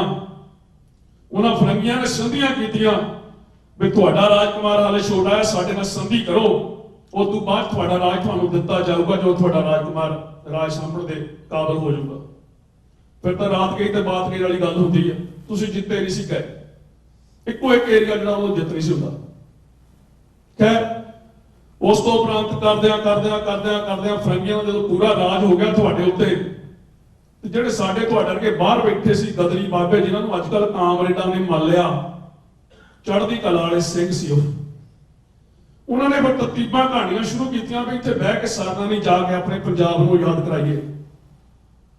ਫਿਰ ਕਰਤਾਰ ਸਿੰਘ ਸਰਾਭੇ ਵਰਗੇ 19 ਸਾਲ ਦੀ ਉਮਰ ਦੇ ਵਿੱਚ ਇਹੋ ਜਿਹਾ ਸਿੰਘ ਹੋਊਗਾ, ਉਹ ਉੱਡਣਾ ਸੱਪ ਉਹਨੂੰ ਕਹਿੰਦੇ ਸੀ। 19 ਸਾਲ ਦੀ ਉਮਰ ਦੇ ਵਿੱਚ ਕਿੰਨੀ ਉਹਦੀ ਕਿੰਨਾ ਦਿਮਾਗੀ ਹੋਊਗਾ ਜਿਹੜਾ ਇੱਥੇ ਦੀ ਯੂਨੀਅਨ ਵਿੱਚ ਪੜ੍ਹਨ ਆਇਆ ਸੀ। ਸੋਚ ਕੇ ਦੇਖੋ ਵਿਦਿਆ ਦਾ ਲੈਵਲ ਉਹਦਾ ਕਿੰਨਾ ਉੱਚਾ ਹੋਊਗਾ। ਸੋ ਹੁਣ ਜਦੋਂ ਗੱਲ ਕਰਦੇ ਆ ਤੇ ਹੁਣ ਵਧਾਈਆਂ ਮਿਲਦੀਆਂ ਭਾਰਤ ਮਾਤਾ ਦੀਆਂ। ਪੰਜਾਬ ਤੋਂ ਭਾਰਤ ਮਾਤਾ ਦੀ ਆਜ਼ਾਦੀ ਵੱਲ ਤਬਦੀਲੀ ਕਿੱਦਾਂ ਆਈ, ਕਿੱਦਾਂ ਸਾਡੇ ਖਾਨਿਆਂ ਦੇ ਵਿੱਚ ਪਾਇਆ ਗਿਆ। ਦਾਸ ਹੈ ਤੁਹਾਡੇ ਮੋਹਰੇ ਖੜਾ, ਜਨ ਗਣ ਮਨ ਸਾਨੂੰ ਸਕੂਲੇ ਕਰਾਉਂਦੇ ਰਹੇ ਆ, ਦਿਮਾਗਾਂ ਤੇ ਪੜਦੇ ਪਾ ਦਿੱਤੇ, ਕਦੇ ਸੋਚਿਆ ਹੀ ਨਹੀਂ ਵੀ ਅਸੀਂ ਕੌਣ ਹੈ। ਉਹ ਗਦਰੀ ਬਾਬੇ ਵੀ ਭਾਰਤ ਮਾਤਾ ਨਾਲ ਜੋੜ ਦਿੱਤੇ, ਭਾਰਤ ਮਾਤਾ ਦੀ ਆਜ਼ਾਦੀ ਲਈ ਲੜਦੇ ਸੀ। ਕਰਤਾਰ ਸਿੰਘ ਸਰਾਭੇ ਨੂੰ ਵੀ ਭਾਰਤ ਮਾਤਾ ਨਾਲ ਜੋੜ ਦਿੱਤਾ, ਲੜਦੇ ਸੀ ਦੇਸ਼ ਪੰਜਾਬ ਲਈ, ਉਹਦਾ ਮਤਲਬ ਹੀ ਚੇਂਜ ਕਰ ਦਿੱਤਾ। ਫਿਰ ਮੇਰੀ ਉਹ ਧੀਓ ਸਾਨੂੰ ਆਜ਼ਾਦੀ ਮਿਲੀ, ਸੋ ਕਾਰਡ ਆਜ਼ਾਦੀ ਸਾਨੂੰ ਮਿਲੀ ਕਿ ਤੁਹਾਡਾ ਦੇਸ਼ ਆਜ਼ਾਦ ਆ ਤੇ ਤੁਸੀਂ ਟੇਬਲ ਟਾਕ ਕਰ ਲਓ ਗੋਰਿਆਂ ਨਾਲ ਬਹਿ ਕੇ, ਕੋਈ ਜਿਨਾਹ ਸਾਹਿਬ ਤਾਂ ਮੰਗਦੇ ਆ ਪਾਕਿਸਤਾਨ ਤੇ ਹਿੰਦੂ ਮੰਗਦੇ ਆ ਹਿੰਦੁਸਤਾਨ। ਬਸ ਤੁਹਾਡੀ ਸਟੇਟ ਤਾਂ ਬੜੀ ਵੱਡੀ ਸੀ, ਤਿੱਬਤ ਤੋਂ ਲੈ ਕੇ ਅਫਗਾਨ ਤੱਕ ਚੱਲਦੀ ਗੱਲ ਤੁਹਾਡੀ, ਤੁਸੀਂ ਵੀ ਆਪਣਾ ਰਾਜ ਵਾਪਸ ਲੈ ਲਓ। ਫਿਰ ਟੁੱਕੜ ਬੋਝ ਵਿਚਾਰ ਹੈ। ਫਿਰ ਕਿਸੇ ਦੇ ਕਾਰਖਾਨੇ ਚੱਲਦੇ ਸੀ, ਕਿਸੇ ਨੂੰ ਨਹਿਰੂ ਗਾਂਧੀ ਵਰਗੇ ਨੇ ਦਾਣਾ ਪਾ ਲਿਆ ਬਈ ਨਹੀਂ ਅਸੀਂ ਤਾਂ ਭਰਾ ਆਇਆ, ਤੁਸੀਂ ਸਾਡੇ ਨਾਲ ਰਹੋ, ਤੁਹਾਨੂੰ ਇਦਾਂ ਦਾ ਖਿੱਤਾ ਦੇਵਾਂਗੇ, ਤੁਹਾਡੇ ਪੂਰੇ ਅਧਿਕਾਰ ਹੋਣਗੇ, ਕੋਈ ਵੀ ਗੱਲ ਤੁਹਾਡੇ ਤੋਂ ਪੁੱਛੇ ਬਿਨਾਂ ਕੀਤੀ ਨਹੀਂ ਜਾਊਗੀ। ਉਸ ਵੇਲੇ ਜਿਨ੍ਹਾਂ ਨੇ ਵੀ ਜ਼ੋਰ ਲਾਇਆ ਸੀ ਵੀ ਜੇ ਤੁਸੀਂ ਨਹੀਂ ਵੀ ਲੈਣਾ ਆਪਣਾ ਰਾਜ ਤੇ ਸਾਡੇ ਨਾਲ ਤੁਸੀਂ ਆ ਜਾਓ, ਮਹਿਫੂਜ਼ ਰਹੋਗੇ। ਖੈਰ ਬੇੜੀਆਂ 'ਚ ਬੱਟੇ ਪਏ ਤੇ ਤੁਸੀਂ ਉਸ ਹਿੰਦੂ ਤਵਾ ਗਵਰਨਮੈਂਟ ਦੇ ਨਾਲ ਰਲ ਕੇ 15 ਅਗਸਤ ਨੂੰ ਆਪਣੀ ਆਜ਼ਾਦੀ ਮੰਗ ਬੈਠੇ। ਆਜ਼ਾਦੀ ਤੋਂ ਬਾਅਦ ਹਾਲੇ ਕੁਰਸੀਆਂ ਝਾੜ ਝੂੜ ਕੇ ਸਿੱਧੀਆਂ ਕੀਤੀਆਂ ਸੀ ਬਹਿਣ ਨੂੰ, ਤੇ ਉਹਨੇ ਪਹਿਲਾਂ ਹੀ ਕਹਿਤਾ ਵੀ ਜਿਹੜੀ ਕੌਮ ਹੈ ਨਾ, ਜਰਾਇਮ ਪੇਸ਼ਾ ਕੌਮ ਆ, ਇਹਨਾਂ ਦਾ ਥੋੜਾ ਖਿਆਲ ਵਾਧੂ ਰੱਖਿਆ ਜਾਵੇ। ਉੱਜੜ ਕੇ ਆਇਆ ਜਦੋਂ ਉਹਨੇ ਕਿਹਾ ਸੀ ਨਾ ਦਿੱਲੀ ਦੇ ਲਾਗੇ ਵਸਾ ਦੇਈਏ, ਤੇ ਉਸ ਸ਼ਾਸਕ ਦਾ ਜਵਾਬ ਸੀ ਵੀ ਦਿੱਲੀ ਦੇ 200 ਮੀਲ ਤੱਕਰਾਂ ਜਰਾਇਮ ਪੇਸ਼ਾ ਦਾ ਕੋਈ ਘਰ ਇੱਥੇ ਬਸਣਾ ਨਹੀਂ ਚਾਹੀਦਾ, ਕੋਈ ਇੱਥੇ ਕਿਸੇ ਨੂੰ ਲੈਂਡ ਅਲਾਟ ਨਹੀਂ ਹੋਣੀ ਚਾਹੀਦੀ। ਫਿਰ ਪੰਜਾਬ ਨੂੰ ਸੂਬੇ ਤੋਂ ਸੂਬੀ ਬਣਾ ਦਿੱਤਾ। ਫਿਰ ਸ਼ੁਰੂ ਹੋਣੀਆਂ ਸਾਡੀਆਂ ਗੱਲਾਂ। 78 ਦੇ ਵਿੱਚ ਜਦੋਂ ਨਿਰੰਕਾਰੀ ਸਾਕਾ ਹੁੰਦਾ, 13 ਸਿੰਘਾਂ ਨੂੰ ਸ਼ਹੀਦ ਕੀਤਾ ਜਾਂਦਾ। ਫਿਰ ਉਹ ਕੌਮ ਦਾ ਮਰਦ, ਉਹ ਮਰਦ ਗਮੜਾ ਸੰਤ ਜਰਨੈਲ ਸਿੰਘ ਭਿੰਡਰਾਂ ਵਾਲੇ, ਜਿਹੜੇ ਸਾਰੇ ਹਾਲ 'ਚ ਬੈਠੇ ਮੇਰੀਆਂ ਬੱਚੀਆਂ, ਮੇਰੇ ਵੀਰ, ਮੇਰੀਆਂ ਭੈਣਾਂ, ਸਾਡੇ ਬਜ਼ੁਰਗ ਦਿਲੋਂ ਪੈਰਿਆਂ, ਫਿਰ ਉਹ ਤੁਹਾਡੇ ਲਈ ਆਵਾਜ਼ ਚੱਕਦਾ। ਫਿਰ ਸਾਡੇ ਵਿੱਚ ਉਹਦੇ ਕਹਿੰਦੇ ਵੀ ਕਾਂਗਰਸੀ ਜੰਟ ਆ, ਇਹ ਤੋਂ ਬਚੋ, ਕਾਂਗਰਸ ਦੀਆਂ ਚਾਲਾਂ ਤੇ ਚੱਲਦਾ, ਜਿਹੜਾ ਤੁਹਾਡੇ ਲਈ ਜਾਨ ਦੇ ਗਿਆ, ਸਭ ਕੁਝ ਕਰ ਗਿਆ। 72 ਘੰਟੇ ਤੱਕ ਤਿੰਨਾਂ ਕੰਟਰੀਆਂ ਦੀ, ਰਸ਼ੀਆ, ਇੰਗਲੈਂਡ ਤੇ ਇੰਡੀਆ, ਤਿੰਨਾਂ ਦੀ ਪਲੈਨਿੰਗ ਸੀ, ਕੱਲ ਇੰਡੀਆ ਦੀ ਪਲੈਨਿੰਗ ਨਹੀਂ ਸੀ। ਇਸ ਤਰ੍ਹਾਂ ਦੀ ਪਲਾਨ ਕੀਤੀ ਜੰਗ ਨੂੰ 72 ਘੰਟੇ ਤੱਕ ਉਹ ਸੂਰਮੇ ਨੇ ਪੈਰ ਨਹੀਂ ਰੱਖਣ ਦਿੱਤਾ। ਅਸੀਂ ਅੱਧੇ ਕਹਿੰਦੇ ਰਹੇ ਕਿ ਕਾਂਗਰਸ ਦਾ ਏਜੰਟ ਹੈ, ਕਾਂਗਰਸ ਦੇ ਕਹਿ ਕੰਮ ਕਰਦਾ, ਤੇ ਹੁਣ ਫਿਰ 12 ਗੋਲੀਆਂ ਪਈਆਂ ਵੀ ਸੰਤ ਜੀ ਮੁੜਿਆ ਉਹ ਕਿਤੇ ਬਚਾ ਲਓ ਸਾਨੂੰ। ਉਹ ਆਪਣਾ ਕੰਮ ਕਰਕੇ ਫਿਰ ਸਾਡੀ ਵਾਰੀ ਸੀ। ਫਿਰ 2 ਲੱਖ ਸ਼ਹੀਦ ਕੀਤੇ ਇੱਕ ਦਹਾਕੇ ਦੇ ਵਿੱਚ, ਮਾਰੇ ਗੋਲੀਆਂ ਨਾਲ ਭੁੰਨੇ। ਤੁਸੀਂ ਵੀ ਜਵਾਬ ਦਿੱਤਾ, ਪਰ ਉਹਨੇ ਆਪਣੀ ਅੜੀ ਪਕਾਈ ਗੋਲੀਆਂ ਨਾਲ ਭੁੰਨੇ। ਬਦਨਾਮ ਕੀਤੇ ਕਿ ਧੀਆਂ ਭੈਣਾਂ ਦੀਆਂ ਇੱਜ਼ਤਾਂ ਲੁੱਟਦੇ ਆ ਘਰਾਂ ਵਿੱਚ ਜਾ ਕੇ, ਨਾਲੇ ਪ੍ਰਸ਼ਾਦੇ ਛਕਦੇ। ਫਿਰ ਤੁਹਾਨੂੰ ਇਸ ਤਰੀਕੇ ਮਾਰਿਆ। ਉਹਨਾਂ ਪਿੰਡਾਂ ਦੇ ਵਿੱਚੋਂ 20-25 ਸਾਲ ਜੰਜ ਨਹੀਂ ਚੜੀ, ਜਿਹੜੇ ਤਰਨਤਾਰਨ ਦੇ ਇਲਾਕੇ ਦੇ ਵਾਟਰ ਏਰੀਏ ਦੇ ਪਿੰਡ ਸੀ, 30 ਸਾਲ ਕੋਈ ਬਰਾਤ ਨਹੀਂ ਚੜੀ। ਮੁੜ ਕੇ ਜਵਾਨੀ ਨੇ ਪੈਰ ਸੰਭਾਲਿਆ, ਮਾਰ ਖਪਾਏ ਜਿੰਨਾ ਉਹਨਾਂ ਤੋਂ ਹੋਇਆ। ਮੁੜ ਕੇ ਜਵਾਨੀ ਨੇ ਪੈਰ ਸੰਭਾਲਿਆ, ਫਿਰ ਚੱਲ ਪਿਆ ਕੰਮ। ਫਿਰ ਖਾਲਿਸਤਾਨ ਦੀ ਆਵਾਜ਼ ਉੱਠੀ। ਫਿਰ ਉਹਨੇ ਦਿਮਾਗ ਉਦੋਂ ਵੀ ਵਾਧੂ ਲਾਇਆ ਵੀ ਮਾਰਿਆ ਵੀ ਨਹੀਂ ਮੁੱਕੇ, ਗੋਲੀਆਂ ਬੰਬਾਂ ਨਾਲ ਵੀ ਨਹੀਂ ਮੁੱਕੇ, ਇਹਨਾਂ ਨੂੰ ਨਚਾਰ ਬਣਾਓ ਤੇ ਨਸ਼ਾ ਦਿਓ। ਫਿਰ ਐਂਟਰੀਆਂ ਵੱਜਦੀਆਂ ਗੁਰਦਾਸ ਮਾਨ ਵਰਗੇ ਦੀ। ਫਿਰ ਐਂਟਰੀਆਂ ਵੱਜਦੀਆਂ ਜਿਹੜੇ ਅੱਜ ਕੱਲ ਦੇ ਸ਼ਲਾਰੂ ਆ, ਦਾਸ ਨੂੰ ਤਾਂ ਬਹੁਤਾ ਨਾਂ ਵੀ ਨਹੀਂ ਪਤਾ। ਮੇਰਾ ਖਿਆਲ ਹੈ ਵੀ ਦਿਨ ਦੇ ਵਿੱਚ ਬਹੁਤਾ ਨਹੀਂ ਤਾਂ 1 ਜਾਂ 2 ਪੈਦਾ ਹੋਏ ਹੁੰਦੇ ਆ ਪੰਜਾਬ ਦੇ ਵਿੱਚ। ਫਿਰ ਉਹਨਾਂ ਦੀਆਂ ਐਂਟਰੀਆਂ ਬਣਾਈਆਂ, ਫਿਰ ਤੁਹਾਨੂੰ ਨਚਾਰ ਬਣਾਇਆ ਗਿਆ, ਫਿਰ ਤੁਹਾਨੂੰ ਨਸ਼ਾ ਦਿੱਤਾ ਗਿਆ। ਜਿਹੜਾ ਪੰਜਾਬ ਦਾ ਗੱਭਰੂ ਆ ਇਸ ਵੇਲੇ 70% ਨਸ਼ੇ ਦਾ ਆਦੀ ਹੋ ਚੁੱਕਾ। ਇਸ ਤਰੀਕੇ ਨਾਲ ਮੇਰੇ ਵੀਰੋ ਤੁਹਾਨੂੰ ਮਾਰਿਆ ਗਿਆ। ਵਿਸਤਾਰ ਚ ਨਹੀਂ ਦੱਸ ਸਕਦਾ, ਪਰ ਉਹਨੇ ਅਖੀਰਲਾ ਜ਼ੋਰ ਇੱਥੇ ਲਾਇਆ ਵੀ ਹੋਰ ਕਿਸੇ ਤਰੀਕੇ ਨਹੀਂ ਤਾਂ ਨਸ਼ੇ ਨਾਲ ਮਾਰ ਦੇਣਾ। ਤੇ ਹੁਣ ਅਸੀਂ ਇੰਨੇ ਕੁ ਆਦੀ ਹੋ ਚੁੱਕੇ ਆ ਕਿ ਬਾਰਡਰ ਦੇ ਨਾਲ ਲੱਗਦੀ ਸਟੇਟ ਆ, ਨਸ਼ਾ ਸਰਕਾਰਾਂ ਦਾ ਕਸੂਰ ਨਹੀਂ, ਬਾਰਡਰ ਦੇ ਨਾਲ ਤਾਂ ਗੁਜਰਾਤ ਵੀ ਲੱਗਦਾ। ਕਿੰਨਾ ਕੁ ਨਸ਼ਾ ਆਉਂਦਾ ਉੱਥੇ, ਕਿੰਨੀਆਂ ਕੁ ਮੌਤਾਂ ਨਸ਼ੇ ਨਾਲ ਬਾਹਰ ਹੋਣੀਆਂ, ਕਿੰਨੇ ਕੁ ਓਵਰਡੋਜ਼ ਹੋ ਕੇ ਮਰਦੇ ਓਵਰਆਲ ਇੰਡੀਆ ਦੇ ਵਿੱਚ ਤੇ ਪੰਜਾਬ ਤੁਸੀਂ ਆਪ ਹੀ ਕਹਿ ਲਓ। ਕਿਸਾਨੀ ਮਾਰੀ ਗਈ, ਕਿਸਾਨਾਂ ਸਿਰ ਕਰਜ਼ੇ ਚਾੜੇ ਗਏ। ਜਿਹੜੇ ਖਾਦ ਦੇ ਬੋਰੇ ਵੀ ਹੁੰਦੇ ਆ, ਕਦੇ ਧਿਆਨ ਨਾਲ ਨਹੀਂ ਦੇਖਿਆ, ਉਹ ਪੰਜਾਬ ਆਉਣ ਲਈ ਤੁਹਾਡੀਆਂ ਜ਼ਮੀਨਾਂ ਦੇ ਵਿੱਚ ਕੈਮੀਕਲ ਪਾਇਆ ਗਿਆ। ਤੇ ਜਾਗੇ ਅਸੀਂ ਕਦੋਂ ਜਦੋਂ ਮੱਛੀਆਂ ਮਰ ਗਈਆਂ। ਏਦਾਂ ਸਾਡੇ ਬੱਚੇ ਮਰਨੇ ਆ ਤੜਫ ਤੜਫ। ਉਹ ਮੇਰੇ ਬੱਚੇ ਆ, ਏਦਾਂ ਨਹੀਂ ਵੀ ਅਮਰੀਕਾ ਚ ਆ ਗਿਆ ਕੰਮ ਸੈੱਟ ਆ ਐਨ ਮੌਜਾਂ ਲੱਗੀਆਂ ਵੀ ਸਾਨੂੰ ਕੀ। ਹੁਣ ਬੱਚਿਓ ਤੁਸੀਂ ਉੱਠਣਾ, ਹੁਣ ਮੇਰੀਓ ਭੈਣੋ ਮੇਰੋ ਵੀਰੋ ਤੁਸੀਂ ਉੱਠਣਾ। ਰੈਫਰੈਂਡਮ 2020 ਰੱਬ ਕਰੇ ਜੇ ਮੌਤ ਵੀ ਆਵੇ ਕੌਮ ਲਈ ਤਾਂ ਲੱਤਾਂ ਥੜਕਣ। ਜੇ ਥੜਕਣੇ ਤਾਂ ਜਿੰਨਿਆਂ ਸਾਹਮਣੇ ਮੈਂ ਇਸ ਵੇਲੇ ਬਿਆਨ ਦੇਣ ਡਿਆ, ਤੁਸੀਂ ਹੱਕਦਾਰ ਹੈ ਮੇਰੇ ਸਿਰ 'ਚ ਗੋਲੀ ਮਾਰਿਓ। ਜੇ ਲੱਗਦਾ ਇਦਾਂ ਦੀ ਗੱਲ ਤੇ ਕੋਈ ਵੀ ਹੁਣ ਫਿਰ ਗਦਾਰੀ ਹੋ ਜਾਊਗੀ, ਹੁਣ ਫਿਰ ਕੋਈ ਇਹੋ ਜਿਹਾ ਚਾਪਲੂਸ ਵਿੱਚ ਵੜੂਗਾ ਕਿ ਜਿਹੜਾ ਸਾਨੂੰ ਫਿਰ ਘੁਮਾ ਕੇ ਮੁੜ ਕੇ ਇੰਡੀਅਨ ਗਵਰਨਮੈਂਟ ਦੇ ਪੈਰਾਂ ਸਿੱਟ ਦਊਗਾ ਜਿੱਦਾਂ ਪਹਿਲਾਂ ਹੁੰਦਾ ਰਿਹਾ, ਤੇ ਅਰਦਾਸ ਦੀ ਹੱਥ ਬੰਨ ਕੇ ਬੇਨਤੀ ਆ, ਭੱਜ ਵੀ ਜਾਵਾਂ, ਲੱਤਾਂ ਥੜਕ ਵੀ ਜਾਣ ਤੇ ਗੋਲੀ ਮਾਰਿਓ ਸਿਰ 'ਚ। ਪਰ ਸਾਥ ਹੁਣ ਕਿਹੜੀ ਚੀਜ਼ ਦਾ ਭੈਣੋ ਮੇਰੀਓ ਬੱਚਿਓ, ਤੁਸੀਂ ਪਿੱਛੇ ਨਾ ਰਹੋ ਮੇਰੇ ਵੀਰ ਜੰਗ ਵੀਰ, ਤੁਸੀਂ ਪਿੱਛੇ ਨਹੀਂ ਰਹਿਣਾ। ਵੋਟ ਦਾ ਸਾਥ ਹੈ। ਬੜੀਆਂ ਹੁਬਬ ਕੇ ਵੋਟਾਂ ਪਾਈਆਂ, ਕਦੇ ਪ੍ਰਕਾਸ਼ ਚੰਦ ਨੂੰ ਪਾਤੀਆਂ, ਕਦੇ ਆੜਾ ਬੈਠਾ ਹੁਣ ਸ਼ਰਾਬੀ ਉਹਨੂੰ ਪਾਤੀਆਂ, ਤੇ ਕਦੇ ਵਿਚਾਲੇ ਝਾੜੂ ਵਾਲੇ ਲਿਆਂਦੇ ਵੀ ਖਰੇ ਨਹੀਂ ਇਨਕਲਾਬ ਲੈ ਆਉਣ। ਜਿੰਨਾ ਚਿਰ ਤੁਹਾਡੀ ਪਾਰਲੀਮੈਂਟ ਨਹੀਂ ਬਣਦੀ, ਇੱਜ਼ਤਾਂ ਰੋਣੀਆਂ। ਜਸਵੀਰ ਸੂ ਨੇ ਰਵਾਤਾ ਨਾ ਥੋੜੇ ਚਿਰ ਦੇ ਲਈ, 5 ਮਿੰਟ ਲਈ ਇਮੋਸ਼ਨਲ ਹੋ ਜਾਂਦੇ ਆ, ਮੁੜ ਕੇ ਘਰੀ ਸੋਫੇ ਤੇ ਬਹਿ ਕੇ ਸਾਨੂੰ ਕੀ ਫਲਾਣਾ ਦਾ ਮੁੰਡਾ ਦਿਮਾਗ ਖਰਾਬ ਹੋ ਗਿਆ, ਕੰਮ ਚੱਲਦਾ ਸੀ ਚੰਗਾ ਭਲਾ ਕਿਹੜੇ ਪਾਸੇ ਨੂੰ ਤੁਰ ਪਿਆ। ਪਰ ਧਿਆਨ ਨਾਲ ਸੋਚ ਕੇ ਦੇਖਿਓ ਜਸਵੀਰ ਸਿੰਘ ਵਰਗੇ ਕਿੰਨੇ ਆ। ਭਾਈ ਹਰਦੇਵ ਸਿੰਘ ਦੇਪੂ ਨੂੰ ਕੜਾਹੇ 'ਚ ਵਾਲ ਕੇ ਸਾੜ ਦਿੱਤਾ ਜਾਂਦਾ। ਕੀ ਇਤਿਹਾਸ ਆਪਣੇ ਆਪ ਨੂੰ ਦੁਹਰਾਉਂਦਾ ਨਹੀਂ? ਜੇ ਤੱਤੀਆਂ ਤਵੀਆਂ ਤੇ ਬਹਿ ਕੇ ਗੁਰੂ ਸਾਹਿਬ ਨੇ ਸੀ ਕੀਤੀ ਕਿ ਇਤਿਹਾਸ ਮੁੜ ਕੇ ਉੱਥੇ ਆਉਂਦਾ ਨਹੀਂ, ਟੋਟੇ ਕਰ ਕਰਕੇ ਟਾਇਰਾਂ ਦੇ ਗਲਾਂ 'ਚ ਟਾਇਰ ਪਾ ਕੇ ਸਾੜ ਦਿੱਤੇ। ਇਹ ਉਹਨਾਂ ਸਿੰਘਣੀਆਂ ਦਾ ਇਤਿਹਾਸ ਚੇਤੇ ਆਉਂਦਾ ਨਹੀਂ ਜਿਨ੍ਹਾਂ ਨੇ ਬੱਚੇ ਆਪਣੇ ਗਲਾਂ ਦੇ ਵਿੱਚ ਟੋਟੇ ਕਰਾ ਕੇ ਪਵਾ ਲਿਆ ਸੀ ਤੇ ਤਾਂ ਨੂੰ ਮਾਰ ਕੇ ਤਾਂ ਨੇਜੇ ਦੇ ਵਿੱਚ ਸਿੱਟਦੇ ਸੀ ਬੱਚੇ ਨੂੰ। ਕੋਈ ਇਤਿਹਾਸ ਆਪਣੇ ਆਪ ਨੂੰ ਦੁਹਰਾਉਂਦਾ ਨਹੀਂ। ਉੱਠਣਾ ਪੈਣਾ, ਜ਼ੁਲਮ ਤੋਂ ਨਹੀਂ ਡਰਨਾ।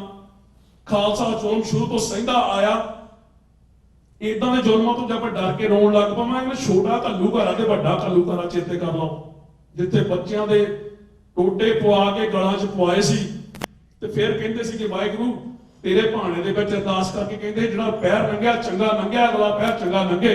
ਇਹਨਾਂ ਗੱਲਾਂ ਤੋਂ ਨਹੀਂ ਡਰਨਾ, ਸੋਚਣੀ ਲੈਣੀ ਆ, ਚਿੰਤਾ ਨਹੀਂ ਕਰਨੀ, ਚਿੰਤਨ ਕਰਨਾ, ਸੋਚ ਉੱਚੀ ਰੱਖਣੀ ਆ, ਵੋਟ ਪਾਉਣੀ ਆ। ਕੋਈ ਲੰਬੜਦਾਰ ਹੀ ਨਹੀਂ, ਸਾਰੀ ਟੀਮ ਇੱਥੇ ਬੈਠੀ ਆ, ਵੋਟ ਪਾਉਣੀ ਆ। ਦੁਨੀਆ ਦੀ ਪੰਚਾਇਤ ਦੇ ਕੋਲ ਵੋਟ ਲੈ ਕੇ ਜਾਣੀ। ਯੂਐਨਓ ਦੇ ਵਿੱਚ ਇਸ ਵੇਲੇ ਸਭ ਤੋਂ ਵੱਡੀ ਪੰਚਾਇਤ ਉਹ ਆ। ਮੈਂ ਇੱਥੇ ਬੋਲਦਾ ਹਾਂ, ਟੀਵੀ ਤੇ ਬੈਠਾ ਉਹਦੀਆਂ ਲੱਤਾਂ ਕੰਬਣ ਡੀਆਂ ਹੋਣੀਆਂ ਪੰਜਾਬ ਵਾਲੇ ਦੀ, ਮੋਦੀ ਦੀਆਂ ਵੀ ਲੱਤਾਂ ਕੰਬਣ ਡੀਆਂ ਹੋਣੀਆਂ। ਇੱਕ ਗੱਲ ਕਹੀਓ ਤੁਹਾਡੀ ਉਹਨਾਂ ਦੇ ਕਿੱਦਾਂ ਟਿਕਾਣੇ ਲੱਗਦੀ ਹੈ। ਇਸ ਵੇਲੇ ਸਭ ਤੋਂ ਵਾਧੂ ਜਿਹੜੀ ਨੀਂਦ ਦੀਆਂ ਗੋਲੀਆਂ ਖਾ ਕੇ ਉਹਨਾਂ ਨੂੰ ਸੋਣਾ ਪੈਂਦਾ, ਉਹ 2020 ਕਰਕੇ ਪੈਂਦਾ। ਤੇ 2020 ਕਾਹਦੇ ਕਰਕੇ ਆ? ਤੁਹਾਡੇ ਨਾਲ ਮੇਰੀਆਂ ਭੈਣਾਂ ਮੇਰੇ ਵੀਰ ਮੇਰੇ ਬਜ਼ੁਰਗਾਂ ਕਰਕੇ ਆ।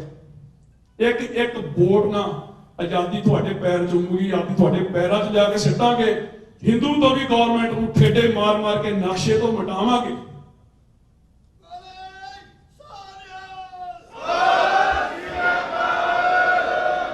ਅਸੀਂ ਕਿਸੇ ਦੇ ਅਗੇਂਸਟ ਨਹੀਂ, ਫਿਰ ਦੁਬਾਰਾ 10 ਹੱਥ ਜੋੜ ਕੇ ਕਹਿੰਦਾ, ਕਿਸੇ ਹਿੰਦੂ, ਕਿਸੇ ਮੁਸਲਮ, ਕਿਸੇ ਕ੍ਰਿਸਚਨ, ਕਿਸੇ ਦਲਿਤ ਦੇ ਅਗੇਂਸਟ ਨਹੀਂ। ਜੇ ਅਸੀਂ ਉਹਨਾਂ ਦੇ ਅਗੇਂਸਟ ਹੋ ਗਏ, ਕਈ ਵਾਰ ਗੱਲਾਂ ਸੁਣਦੀਆਂ ਜੀ ਖਾਲਸਾ ਰਾਜ ਆ ਗਿਆ, ਇਹਨੇ ਤਾਂ ਠੁੱਡਾ ਮਾਰ ਮਾਰ ਬਾਹਰ ਕੱਢਣੇ ਹਿੰਦੂ ਦਾ ਕੋਟ-ਕੋਟ ਮਾਰਨਾ ਨਹੀਂ। ਫਿਰ ਸਾਡੇ ਵਿੱਚ ਤੇ ਉਹ ਹਿੰਦੂ ਤਵੀ ਸਰਕਾਰ ਦੇ ਵਿੱਚ ਫਰਕ ਕੀ ਆ? ਤੁਸੀਂ ਮੂੰਹਾਂ ਦੇਖਦੇ ਆ ਮੁਸਲਮਾਨਾਂ ਦੇ ਮੂੰਹ 'ਚ ਕਦੇ ਮੂਤਦੇ ਆ, ਕਦੇ ਥੁੱਕਦੇ ਆ। ਜੇ ਅਸੀਂ ਇਹ ਕੰਮ ਕਰਾਂਗੇ ਤਾਂ ਸਾਡੇ ਤੇ ਉਹਨਾਂ ਦੇ ਵਿੱਚ ਫਰਕ ਕੀ ਆ? ਅਸੀਂ ਤਾਂ ਹਰ ਇੱਕ ਬੰਦੇ ਨੂੰ ਉਸ ਆਜ਼ਾਦੀ ਨਾਲ ਰਹਿਣ ਦੇਣਾ ਚਾਹੁੰਦੇ ਆ। ਉਸ ਮਹਾਰਾਜਾ ਰਣਜੀਤ ਸਿੰਘ ਦਾ ਰਾਜ ਚਾਹੁੰਦੇ ਆ, ਜਿਹੜਾ ਰਾਜ ਸਾਡੇ ਤੋਂ ਖੁੱਸਿਆ ਸੀ, ਜਿਹਦੇ ਵਿੱਚ 40 ਸਾਲ 'ਚ ਨਾ ਕਦੇ ਸੋਕਾ ਪਿਆ ਸੀ, ਨਾ ਕਦੇ ਕਾਲ ਪਿਆ ਸੀ, ਨਾ ਕਿਸੇ ਨੂੰ ਫਾਂਸੀ ਦਿੱਤੀ ਗਈ ਸੀ, ਨਾ ਬਲਾਤਕਾਰ ਹੋਏ ਸੀ। ਤਾਂ ਮੇਰੀਆਂ 5-5 ਸਾਲ ਦੀਆਂ ਧੀਆਂ ਨਾਲ ਬਲਾਤਕਾਰ ਇਸ ਵੇਲੇ ਇੰਡੀਆ ਦੇ ਵਿੱਚ ਹੋਣ ਰਿਹਾ। ਉਹ ਮੇਰੀ ਧੀ ਆ, ਆਪਣੇ ਦਿਲ ਤੇ ਲਾ ਕੇ ਦੇਖਿਓ, ਇਹਨੇ ਗਿਰ ਸਕਦੇ। ਅਸੀਂ ਉਸ ਹਿੰਦੂ ਤਵੀ ਦੀ ਗੱਲ ਕਰਦੇ ਕਿਉਂਕਿ ਉਹ ਮੁਸਲਮ ਦੀ ਧੀ ਸੀ। 5 ਸਾਲ ਦੀ ਬਲੂੰਗੜੀ ਬੱਚੀ ਕੀ ਹੁੰਦੀ ਆ? ਜੇ ਤਾਂ ਇਹ ਕੁਝ ਚਾਹੁੰਦੇ ਆ ਫਿਰ ਨਾਂ ਦੇ ਵਿੱਚ ਵੋਟ ਪਾ ਦਿਓ, ਕੋਈ ਵੱਡੀ ਗੱਲ ਨਹੀਂ ਹੈ। ਨਾਂ ਦੇ ਵਿੱਚ ਵੋਟ ਪਾਓ, ਥੋੜਾ ਲੈਜਿਟ ਵੀ ਲੱਗੂਗਾ, ਕੋਈ ਗੱਲ ਨਹੀਂ। 80% ਅਸੀਂ ਹਾਂ ਲਈਏ ਤੇ 20% ਨਾ ਤੇ ਲੈਜਿਟ ਵੀ ਲੱਗੂਗਾ। ਪਰ ਜੇ ਆਪਣੀ ਸ਼ਾਨ ਨਾਲ ਮੇਰੀਆਂ ਭੈਣਾਂ ਮੇਰੇ ਵੀਰ ਜੀਣਾ ਚਾਹੁੰਦੇ ਆ, ਆ ਦਮਾਲੇ ਸਿਰਾਂ ਤੇ ਚੁੰਨੀਆਂ ਇੱਦੇ ਰੱਖਣੀਆਂ, ਤੇ ਫਿਰ ਸਾਥ ਦਿਓ। ਹੋਰ ਚਾਰਾ ਕੋਈ ਨਹੀਂ ਹੈਗਾ। ਜੇ ਕੋਈ ਚਾਰਾ ਹੈਗਾ ਵੀ ਤਾਂ ਵੀ ਦੱਸ ਦਿਓ, ਸੁਜੈਸ਼ਨ ਦਿਓ, ਤੁਹਾਡੇ ਨਾਲ ਰਲਾਂਗੇ ਜੇ ਚਾਰਾ ਹੈ। ਮੇਰੇ ਖਿਆਲ ਨਾਲ ਚਾਰਾ ਨਹੀਂ, ਅਸੀਂ ਜੋ ਲਾ ਲਿਆ ਸਾਨੂੰ ਕੋਈ ਚਾਰਾ ਨਹੀਂ ਦੱਸੇ। ਹਰ ਇੱਕ ਆਪਣੇ ਤਰੀਕੇ ਨਾਲ ਕੰਮ ਕਰੇ, ਕਰੋ ਜੀ ਸਦਕੇ ਕਰੋ। ਸਾਡਾ ਨਿਸ਼ਾਨਾ ਸਾਰਾ ਦਾ ਇੱਕੋ ਹੀ, ਇੱਕ ਦੂਜੇ ਦੀਆਂ ਲੱਤਾਂ ਖਿੱਚਣੀਆਂ ਬੰਦ ਕਰ ਦਿਓ। ਭਰਾ ਮਾਰੂ ਜੰਗ ਬੰਦ ਕਰਨ ਦੀ ਕੋਸ਼ਿਸ਼ ਕਰੋ। ਹੋਣ ਨਹੀਂ ਦੇਣਾ, ਉਹ ਨਹੀਂ ਕਰਾਉਂਦੇ ਆ, ਕੋਸ਼ਿਸ਼ ਕਰੋ। ਲੈ ਜਾਵਾਂਗੇ ਖਿੱਚ ਕੇ, ਇੱਕ ਵਾਰ ਗਰੰਟੀ ਆ ਤੁਹਾਡੇ ਨਾਲ ਆ। ਜੇ ਮਹਾਰਾਜ ਨੇ ਸਵਾਸ ਦਿੱਤੇ ਆ ਤੇ ਹੁਣ ਇਸੇ ਕੰਮ ਤੇ ਲੱਗਣਗੇ। ਤੇ ਤੁਸੀਂ ਵੀ ਇਹ ਪ੍ਰਣ ਕਰਕੇ ਜਾਓ, ਜਿੰਨੀ ਕੱਲ ਤੁਸੀਂ ਸਾਡੀ ਨਗਰ ਕੀਰਤਨ ਦੇ ਵਿੱਚ ਸੋਭਾ ਵਧਾਈ ਆ, ਮੇਰੇ ਵੀਰਾਂ ਨੇ, ਮੇਰੇ ਨਾਲ ਮੇਰੀਆਂ ਭੈਣਾਂ ਨੇ ਰਲ ਕੇ, ਮੇਰੇ ਕੋਲ ਕੋਈ ਲਫ਼ਜ਼ ਨਹੀਂ ਹੈਗੇ, ਪਰ ਤੁਸੀਂ ਵੀ ਘਰ ਨੂੰ ਇੱਕ ਸਹੁੰ ਖਾ ਕੇ ਜਾਓ ਵੀ ਮੈਂ ਹੁਣ ਗੁਲਾਮ ਆ ਤੇ ਆਜ਼ਾਦ ਹੋਣਾ ਮੈਂ ਚਾਹੁੰਦਾ। ਇੱਕ ਤਰੀਕਾ ਤੁਹਾਡੇ ਮੂਹਰੇ ਪੇਸ਼ ਕੀਤਾ, ਜਾਵਾਂਗੇ ਨਹੀਂ, ਦਾਸ ਦੀ ਹੱਥ ਬੰਨ ਕੇ ਬੇਨਤੀ ਆ, ਰਾਹ 'ਚ ਛੱਡ ਕੇ ਨਹੀਂ ਜਾਵਾਂਗੇ। ਜਾਨ ਦੇਣੀ ਮਨਜ਼ੂਰ ਆ, ਮੈਂ ਤੁਹਾਨੂੰ ਪਹਿਲਾਂ ਕਹਿ ਦਿਆਂ, ਪਰ ਰਾਹ ਦੇ ਵਿੱਚ ਛੱਡ ਕੇ ਨਹੀਂ ਜਾਵਾਂਗੇ। ਇੱਕੋ ਤਰੀਕਾ ਮੇਰੀਓ ਭੈਣੋ, ਮੇਰੇ ਵੀਰੋ, ਇੱਕੋ ਤਰੀਕਾ ਜੇ ਨਸ਼ਿਆਂ ਤੋਂ ਬਚਣਾ। ਆਪਣੇ ਭਾਣਜੇ ਭਤੀਜੇ ਦੇਖਦੇ ਆ ਪੰਜਾਬ ਦੇ ਵਿੱਚ ਮੂੰਹ ਅੱਡ ਕੇ ਪੈਂਦਾ, ਜਿਹਨੇ ਪੇ ਆਵੇ ਟੀਕਾ ਲਾਉਂਦਾ ਤੇ ਪੁੱਤ ਕੰਮ ਨੂੰ ਤੁਰਦਾ। ਜੇ ਤਾਂ ਇਸ ਗੱਲ ਤੋਂ ਬਚਣਾ ਤਾਂ ਫਿਰ ਤਾਂ ਵੋਟ ਹੀ ਪਾਉਣੀ ਆ। ਕੋਈ ਗੋਲੀ ਨਹੀਂ ਚੱਲ ਰਹੀ, 10 ਦਿਨ ਰਾਤ ਉਹਨਾਂ ਦੇ ਖਿਲਾਫ ਬੋਲਦਾ, ਨਜ਼ਾਰੇ ਲੱਗਿਆ, ਕੋਈ ਕਹਿ ਕੇ ਦਿਖਾਲੇ ਰੇਂਜ ਵੀ ਗੱਲ। ਇਸ ਤੋਂ ਤੁਸੀਂ ਤਾਂ ਪਾਉਣੀ ਵੋਟ ਹੈ, ਹੋਰ ਦੂਜੀ ਗੱਲੇ ਕੋਈ ਨਹੀਂ। ਜਿਹੜਾ ਵੀਰ ਨਹੀਂ ਸਿੱਧੇ ਤੌਰ ਤੇ ਹੈਲਪ ਕਰ ਸਕਦਾ, ਬੈਕਅਪ ਤੇ ਰਹਿ ਕਰਨੀ ਚਾਹੁੰਦਾ, ਮੋਸਟ ਵੈਲਕਮ ਹੈ। ਸਾਰੇ ਵਲੰਟੀਅਰ ਆ, ਕੋਈ ਲੰਬੜ ਨਹੀਂ। ਮੈਂ ਗਰੰਟੀ ਨਾਲ ਕਹਿ ਦੇਣਾ, ਨਾ ਲੰਬੜ ਕੋ ਬਣਾਇਆ, ਨਾ ਪ੍ਰਧਾਨ ਕੋਈ ਬਣਾਇਆ ਤੇ ਨਾ ਬਣਾਉਣਾ ਜਿੰਨਾ ਚਿਰ ਹੈਗੇ। ਆ ਟੀਮ ਸਾਰੀ ਇੱਥੇ ਬੈਠੀ ਆ ਤੇ ਆ ਸਾਰੀ ਟੀਮ ਆ, ਬਾਕੀ ਦਾ ਵੀ ਖਿਆਲ ਰੱਖਿਓ। ਜਿਹੜੇ ਸੁਣਨ ਆ ਗਏ ਨਾ ਦਿਲੋਂ, ਹੁਣ ਤੁਸੀਂ ਇੱਥੇ ਬੈਠੇ ਆ, ਤੁਸੀਂ ਸਾਰੀ ਟੀਮ ਆ। ਪੰਜਾਬ ਬਚਾਉਣਾ ਇਸੇ ਤਰੀਕੇ ਬਚਣਾ। ਭਾਰਤ ਮਾਤਾ ਮੇਰੀ ਮਾਤਾ ਨਹੀਂ, ਮੇਰਾ ਪੰਜਾਬ ਹੈ, ਮੈਂ ਪੰਜਾਬ ਬਚਾਉਣਾ। ਮੈਨੂੰ ਉਹਨਾਂ ਦੀ ਕੋਈ ਗੱਲ ਪਸੰਦ ਨਹੀਂ, ਮੈਨੂੰ ਉਹਨਾਂ ਦਾ ਸੰਵਿਧਾਨ ਨਹੀਂ, ਮੈਨੂੰ ਉਹਨਾਂ ਦਾ ਕਾਨੂੰਨ ਨਹੀਂ, ਮੈਨੂੰ ਕੋਈ ਚੀਜ਼ ਉਹਨਾਂ ਦੀ ਬਾਰੇ ਨਹੀਂ ਕਰਦੀ। ਡਾਕਟਰ ਸਾਹਿਬ ਤਾਰੇ ਦੀ ਗੱਲ ਕਰਕੇ ਗਿਆ, ਜਗਤਾਰ ਸਿੰਘ ਤਾਰੇ ਦੇ ਵਿੱਚ ਆ ਕੇ ਪੇਪਰ ਮਾਰੇ, ਉਹ ਕਹਿਤਾ ਕਿ ਮੈਨੂੰ ਯਕੀਨ ਹੈ, ਕੋਈ ਨਹੀਂ ਫਾਂਸੀ ਦੇ ਦਿਓ, ਮੈਨੂੰ ਤੁਹਾਡੇ ਸਿਸਟਮ ਤੇ ਤੁਹਾਡੇ ਸਿਧਾਂਤ ਤੇ ਯਕੀਨ ਨਹੀਂ। ਬਾਕੀ ਸਾਰੀਆਂ ਗੱਲਾਂ ਡੀਟੇਲ ਦੇ ਵਿੱਚ ਦੱਸ ਦਿੱਤੀਆਂ ਮੈਂ ਆਪਣੀਆਂ ਭੈਣਾਂ ਨੂੰ, ਜੰਗ ਨੌਜਵਾਨਾਂ ਨੂੰ, ਇਹਨਾਂ ਨੂੰ ਪਿੱਛੇ ਨਹੀਂ ਛੱਡਣਾ ਚਾਹੁੰਦਾ। ਤੁਹਾਡਾ ਬਰਾਬਰ ਦਾ ਹੱਕ ਮੈਨੂੰ ਭੈਣੋ ਚਾਹੀਦਾ। ਤੁਸੀਂ ਬਰਾਬਰ ਹੋ ਕੇ ਮੇਰੀਆਂ ਬੱਚੀਆਂ ਦੇ ਤੌਰ 'ਤੇ, ਤੁਸੀਂ ਪੜ੍ਹੀਆਂ ਲਿਖੀਆਂ ਮੇਰੀਆਂ ਬੱਚੀਆਂ, ਆਵਾਜ਼ ਉਠਾਓ, ਸਾਡੇ ਨਾਲ ਰਲੋ। ਮੇਰੇ ਪੜ੍ਹੇ ਲਿਖੇ ਨੌਜਵਾਨ ਵੀਰ ਆ, ਸਾਡੇ ਨਾਲ ਰਲੋ। ਕਿੰਤੂ ਪ੍ਰੰਤੂ ਹੁੰਦੇ ਰਹਿੰਦੇ ਆ, ਘਰਾਂ 'ਚ ਮਸਲੇ ਹੁੰਦੇ ਰਹਿੰਦੇ ਆ, ਘਰਾਂ 'ਚ ਜਿੱਥੇ 2 ਭਾਂਡੇ ਉੱਥੇ ਖੜਕਦੇ। ਏਡੀ ਵੱਡੀ ਕੌਮ ਆ, ਬਹੁਤ ਕੁਛ ਹੁੰਦਾ, ਉਹਨੂੰ ਹਾਈਲਾਈਟ ਨਾ ਕਰਿਆ ਕਰੋ। ਇੱਕ ਮੁੱਠ ਹੋ ਕੇ ਇਕੱਠੇ ਹੋਈਏ, 2020 ਦਾ ਸਾਥ ਦਈਏ। ਡੀਟੇਲ ਦੇ ਵਿੱਚ ਦੱਸ ਗਿਆ ਕਿੱਦਾਂ ਹੋਣਾ, ਕਾਲੇ ਨਾ ਪਿਆ ਕਰੋ। ਡੀਟੇਲ ਦੇ ਵਿੱਚ ਦੱਸ ਗਿਆ ਕਿੱਦਾਂ ਹੋਣਾ। ਹੋ ਸਕਦਾ 10 ਸਾਲ ਵੀ ਲੱਗ ਜਾਣ, 2020 ਦੇ ਵਿੱਚ। ਇਹ ਨਹੀਂ ਵੀ ਤੁਹਾਨੂੰ ਟਿਕਟਾਂ ਦਵਾ ਕੇ ਤਾਂ ਖਾਲਿਸਤਾਨ ਭੇਜਣਾ ਸੀ ਵੀ ਜਾਓ ਤੇ ਲੈ ਲਓ ਪਾਸਪੋਰਟ ਦੇ, ਕੋਈ ਚੱਕਰ ਨਹੀਂ। ਲੱਗੂਗਾ ਟਾਈਮ, ਜਰੂਰਤੀਆਂ ਨੂੰ ਨਿਗਾਹ ਮਾਰ ਕੇ ਦੇਖਿਆ ਤਾਂ। ਔਰ ਮਹਾਰਾਜ ਦੀ ਕਿਰਪਾ ਇੰਨੀ ਆ, ਤੁਸੀਂ ਇਹੋ ਜਿਹੀ ਕੌਮ ਹੈ 30 ਸਾਲ ਦੇ ਵਿੱਚ ਫਿਰ ਉੱਠ ਖੜੀ, ਫਿਰ ਤਿਆਰ ਹੈ ਉਹਨਾਂ ਦੇ ਗਲ 'ਚ ਅੰਗੂਠਾ ਦੇਣ ਨੂੰ ਵੀ ਚਲੋ ਕਿੱਥੇ ਚੱਲਦੇ। ਬੜੀ ਮਹਾਰਾਜ ਦੀ ਕਿਰਪਾ। ਆਪਣੇ ਆਪ ਨੂੰ ਨੈਗੇਟਿਵ ਨਾ ਸੋਚਿਆ ਕਰੋ, ਨੈਗੇਟਿਵ ਵੱਲ ਉਹਨਾਂ ਦੇ ਜਾਇਆ ਕਰੋ ਵੀ ਸਾਡੇ ਲੜਦੇ ਆ ਰੋਜ਼ ਪੰਡਤਾਂ ਦੇ ਛਿੱਤਰੋ ਛਿੱਤਰੀ ਹੁੰਦੇ, ਦੇਖ ਲਓ ਜੇ ਫੇਸਬੁੱਕ ਤੇ ਕੀ ਉਹ ਹਾਈਲਾਈਟ ਨਹੀਂ ਹੁੰਦੇ, ਤੇ ਸਾਡੇ ਹਾਈਲਾਈਟ ਆਪ ਕਰ ਦਿੰਦੇ ਅਸੀਂ ਇੱਕ ਦੂਜੇ ਦੀ ਲਾਗਬਾਜ਼ੀ ਕਰਕੇ।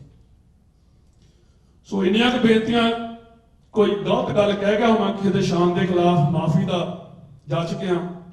ਪਰ ਮੇਰੀਆਂ ਭੈਣਾਂ ਤੇ ਜੰਗ ਜਵਾਨੋ ਉੱਠੋ, ਲੈ ਜਾਵਾਂਗੇ ਖਿੱਚ ਕੇ, ਗਰੰਟੀ ਆ। ਦਾਸ ਤੁਹਾਡੇ ਸਾਹਮਣੇ, ਸਾਰੀ ਟੀਮ ਤੁਹਾਡੇ ਸਾਹਮਣੇ।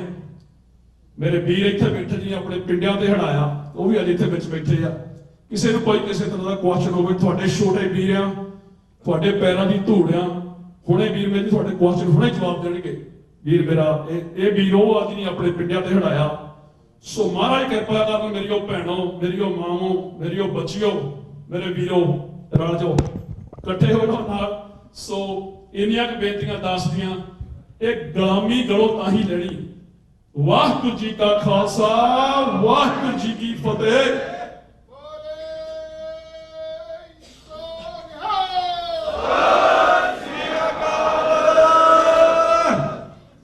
ਇਹ ਸਨ ਸਾਡੇ ਵੀਰ ਭਾਈ ਸਾਹਿਬ ਸਾਬੀ ਸਿੰਘ ਜੀ, ਜਿਹੜੇ ਤਨ ਮਨ ਤੋਂ ਤਨ ਤੋਂ ਪੁਰਜੋਰ ਲੱਗੇ ਹੋਏ ਨੇ, ਜਿਨ੍ਹਾਂ ਨੇ ਆਪਣੀ ਜ਼ਿੰਦਗੀ ਦਾ ਇਹ ਫੈਸਲਾ ਕੀਤਾ ਹੈ ਕਿ ਇਹ ਲੜਾਈ ਅੰਤ ਤੱਕ ਲੈ ਕੇ ਜਾਣੀ ਆ ਤੇ ਪੰਜਾਬ ਨੂੰ ਆਜ਼ਾਦ ਕਰਾ ਕੇ ਸਾਲਣਾ ਹੈ। ਇਹੋ ਜਿਹੇ ਵੀਰਾਂ ਦਾ ਕੀ ਸਤਿਕਾਰ ਕਰ ਸਕਦੇ ਅਸੀਂ? ਜਿਨ੍ਹਾਂ ਸ਼ਹੀਦੀਆਂ ਦਿੱਤੀਆਂ ਉਹਨਾਂ ਦਾ ਸਤਿਕਾਰ ਕੀ ਕਰ ਸਕਦੇ ਹਾਂ ਅਸੀਂ? ਅਸੀਂ ਹੋਰ ਸ਼ਹੀਦ ਕਰਾਉਣੇ ਆ, ਜਾਂ ਅਸੀਂ ਹੋਏ ਸ਼ਹੀਦਾਂ ਦਾ ਉਹਨਾਂ ਦੇ ਦਿੱਤੇ ਹੋਏ ਬਚਨਾਂ ਦਾ ਪਹਿਰਾ ਦੇ ਕੇ ਤੇ ਆਪਣੀ ਆਜ਼ਾਦੀ ਲੈ ਕੇ ਤੇ ਆਉਣੀ ਜਨਰੇਸ਼ਨ ਨੂੰ ਬਚਾਉਣਾ ਹੈ? ਮੈਂ ਆਪ ਚੈਨਲ 'ਚ ਬੇਨਤੀ ਕਰੂੰਗਾ ਕਿ ਸਿਰਫ ਹੁਣ 15-20 ਮਿੰਟ ਰਹਿ ਗਏ ਨੇ। ਕੁਝ ਗੱਲਾਂ ਮੈਂ ਵੀ ਕਰਨੀਆਂ ਸੀ, ਪਰ ਆਪਣੀਆਂ ਸੀਮਤ ਸਮਾਂ ਹੋਣ ਕਰਕੇ ਨਹੀਂ ਕਰ ਸਕਿਆ। ਹੁਣ ਸਾਡੇ ਕੋਲ ਜੰਗਵੀਰ ਬਿਕਰਮਜੀਤ ਸਿੰਘ ਜੀ ਸ਼ਿਕਾਗੋ ਤੋਂ ਆਏ ਹੋਏ ਨੇ। ਉਹ ਆਪ ਜੀ ਨਾਲ ਵਿਚਾਰਾਂ ਦੀ ਸਾਂਝ ਪਾਉਣਗੇ। ਉਸ ਤੋਂ ਬਾਅਦ ਰਾਣਾ ਸਿੰਘ ਜੀ ਨਿਊਯਾਰਕ ਤੋਂ ਆਏ ਹੋਏ ਨੇ, ਤੇ ਨਾਲ ਦੀ ਨਾਲ ਗੁਰਪਤਵੰਤ ਸਿੰਘ ਪੰਨੂ ਜੀ ਹੋਰਾਂ ਨੂੰ ਬੇਨਤੀ ਕਰਾਂਗੇ ਫਿਰ ਕਿ ਆਪ ਜੀ ਦੇ ਜੋ ਵੀ ਕਾਨੂੰਨੀ ਸਵਾਲ ਹੋਣਗੇ ਉਹਨਾਂ ਦਾ ਜਵਾਬ ਦਿੱਤਾ ਜਾਊਗਾ।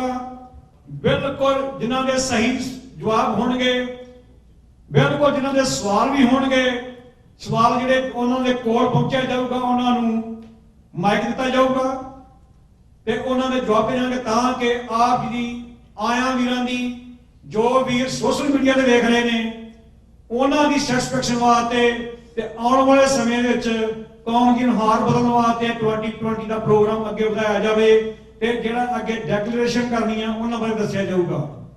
ਭਾਈ ਸਾਹਿਬ, ਭਾਈ ਛੋਟੇ ਵੀਰ ਬਿਕਰਮਜੀਤ ਸਿੰਘ ਜੀ। ਗੱਜ ਕੇ ਬੁਲਾਓ ਫਤਿਹ। ਵਾਹਿਗੁਰੂ ਜੀ ਕਾ ਖਾਲਸਾ, ਵਾਹਿਗੁਰੂ ਜੀ ਕੀ ਫਤਿਹ। ਉਹ ਕਿਹੜੀ ਤਾਕਤ ਹੈ ਜਿਹੜੀ ਇਸ ਸ਼ਬਦ ਖਾਲਸਾ ਰਾਜ, ਖਾਲਿਸਤਾਨ ਦੇ ਪਿੱਛੇ ਕੰਮ ਕਰ ਰਹੀ ਹੈ? ਉਹ ਕਿਹੜੀ ਸ਼ਕਤੀ ਹੈ ਜੋ ਸਾਨੂੰ ਤਾਕਤ ਬਖਸ਼ ਰਹੀ ਹੈ ਕਿ ਅਸੀਂ ਅੱਜ ਰਾਜ ਦੀ ਮੰਗ ਕਰ ਰਹੇ ਹਾਂ? कलगीधर पिता दे बचन ने, हो खालसे को खालसा मेरो, ओत पोत सागर बुंदेरो, खालसा अकाल पुरख की फौज, प्रगट्यो खालसा परमात्म की मौज। ए उस खालसे नू बख्शे हुए कलगीधर दे बोल ने, सुनो नंद लाल ए साज, प्रगट करूं मैं अपनो राज, राज करेगा खालसा, आकी रहे न कोई, ख्वार होए सब मिलेंगे, बचे शरण जो होए। सिर्फ 2 सवालों के जवाब अज मैं देने आ।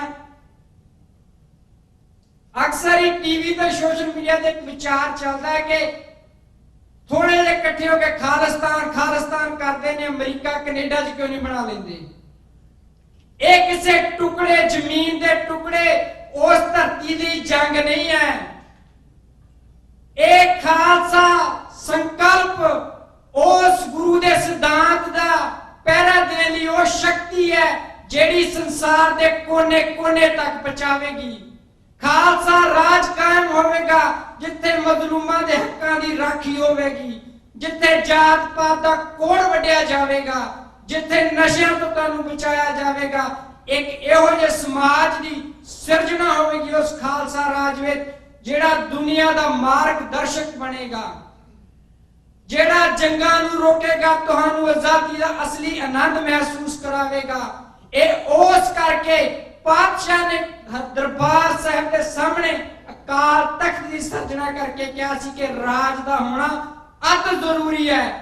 ਤੇ ਜਿੱਥੇ ਤੁਸੀਂ ਚਾਹੁੰਦੇ ਹੋ ਕਿ ਸਾਡੇ ਸਿਰਾਂ ਤੇ ਦਸਤਾਰਾਂ ਰਹਿਣ, ਕੇਸ ਰਹਿਣ, ਤੇ ਲਾਜ਼ਮੀ ਸ਼ਰਤ ਫਿਰ ਉਹਦੇ ਨਾਲ ਰਾਜ ਦੀ ਕਾਇਮੀ ਹੈ। ਇਸ ਲਈ ਹਰ ਇੱਕ ਸਿੱਖ ਦਾ ਇਹ ਫਰਜ਼ ਹੈ ਕਿ ਖਾਲਿਸਤਾਨ ਦੇ ਸੰਘਰਸ਼ ਲਈ ਉਹ ਲੜੇ। ਅੱਜ ਸਾਡੇ ਕੋਲ ਜਿਹੜਾ ਸਾਧਨ ਸਿੱਖ ਫॉर ਜਸਟਿਸ ਨੇ ਸਾਡੀ ਝੋਲੀ ਪਾਇਆ ਹੈ, ਸਿੱਖ ਰੈਫਰੈਂਡਮ, ਪੰਜਾਬ ਦਾ ਆਜ਼ਾਦੀ ਦਾ ਰੈਫਰੈਂਡਮ, ਜੋ ਤਰੀਕੇ ਦੁਨੀਆ ਵਿੱਚ ਲੋਕਤੰਤਰਿਕ ਚੱਲ ਰਹੇ ਨੇ, ਇਹ ਉਹ ਸਾਧਨ ਹੈ ਜਿਨਨੇ ਇੰਡੀਆ ਦੀਆਂ ਜੜ੍ਹਾਂ ਨੂੰ ਹਿਲਾ ਦਿੱਤਾ ਹੈ। ਅਕਸਰ ਹੀ ਸਾਡੇ ਤੇ ਬਲੇਮ ਹੁੰਦਾ ਕਿ ਹਥਿਆਰ ਚੱਕਦੇ ਨੇ। ਅਸੀਂ ਕਿਹਾ ਜੀ ਅਸੀਂ ਉਹਨਾਂ ਹਥਿਆਰ ਨੂੰ ਅੱਜ ਕਲਮ ਦਾ ਹਥਿਆਰ ਬਣਾ ਲਿਆ, ਹੁਣ ਉਹਦੇ ਕੋਲ ਭੱਜਣ ਲਈ ਰਾਹ ਕੋਈ ਨਹੀਂ ਹੈ। ਉਹ ਦੁਨੀਆ ਨੂੰ ਕਹਿੰਦਾ ਕਿ ਲੋਕ ਹਥਿਆਰਾਂ ਨਾਲ ਜੰਗ ਕਰਦੇ ਨੇ। ਅਸੀਂ ਕਿਹਾ ਸਾਡੇ ਹੱਥਾਂ 'ਚ ਤਾਂ ਕਲਮਾਂ ਨੇ। ਹੁਣ ਆ ਮੈਦਾਨੇ ਜੰਗ ਵਿੱਚ, ਆ ਮੈਦਾਨੇ ਜੰਗ ਵਿੱਚ ਅਸੀਂ ਕਲਮ ਦੇ ਨਾਲ ਦੱਸਾਂਗੇ ਕਿ ਆਜ਼ਾਦੀ ਕਿੰਦਾ ਲੈ ਹੁੰਦੀ ਹੈ। ਦੂਸਰਾ ਸਵਾਲ ਜਿਹੜਾ ਅਕਸਰ ਹੀ ਕਰਦੇ ਨੇ ਕਿ ਮੋਨੇ ਕੋਨੇ, ਮੈਂ ਅੱਜ ਪੁੱਛਣਾ ਚਾਹੁੰਦਾ ਨਾ ਲੋਕਾਂ ਨੂੰ, ਸ਼ਾਇਦ ਜਵਾਬ ਮਿਲ ਗਿਆ ਹੋਣਾ ਵੀਰ ਨੇ ਜਦੋਂ ਆਪਣੀਆਂ ਗੱਲਾਂ ਰੱਖੀਆਂ ਨੇ। ਇਹ ਤੁਹਾਡੇ ਕੋਲੋਂ ਜਾਣਨਾ ਚਾਹੁੰਦਾ ਹੈ ਕਿ ਪਲੱਸ ਪੁਆਇੰਟ ਹੈ ਕਿ ਇਹ ਵੀਰ ਸਾਡੇ ਨਾਲ ਖੜੇ ਨੇ, ਇਹ ਸਾਡੇ ਤੋਂ ਮੋਹਰੇ ਹੋ ਕੇ ਆਪਣਾ ਸਰੀਰ ਦੇਣ ਲਈ ਤਿਆਰ ਨੇ, ਤੇ ਅਸੀਂ ਇਹਨਾਂ ਤੇ ਸਵਾਲ ਉਠਾਈਏ। ਕਲਗੀਧਰ ਪਿਤਾ ਨੂੰ ਸਵਾਲ ਪੁੱਛਣ ਦੇ ਤੁਲ ਹੋਵੇਗਾ। ਸਾਨੂੰ ਮੋਢੇ ਨਾਲ ਮੋਢਾ ਲਾ ਕੇ ਅੱਜ ਉਸ ਜ਼ਾਲਮ ਦੇ ਸਰਕਾਰ ਦੇ ਕੇ ਖੜਨਾ ਚਾਹੀਦਾ ਹੈ।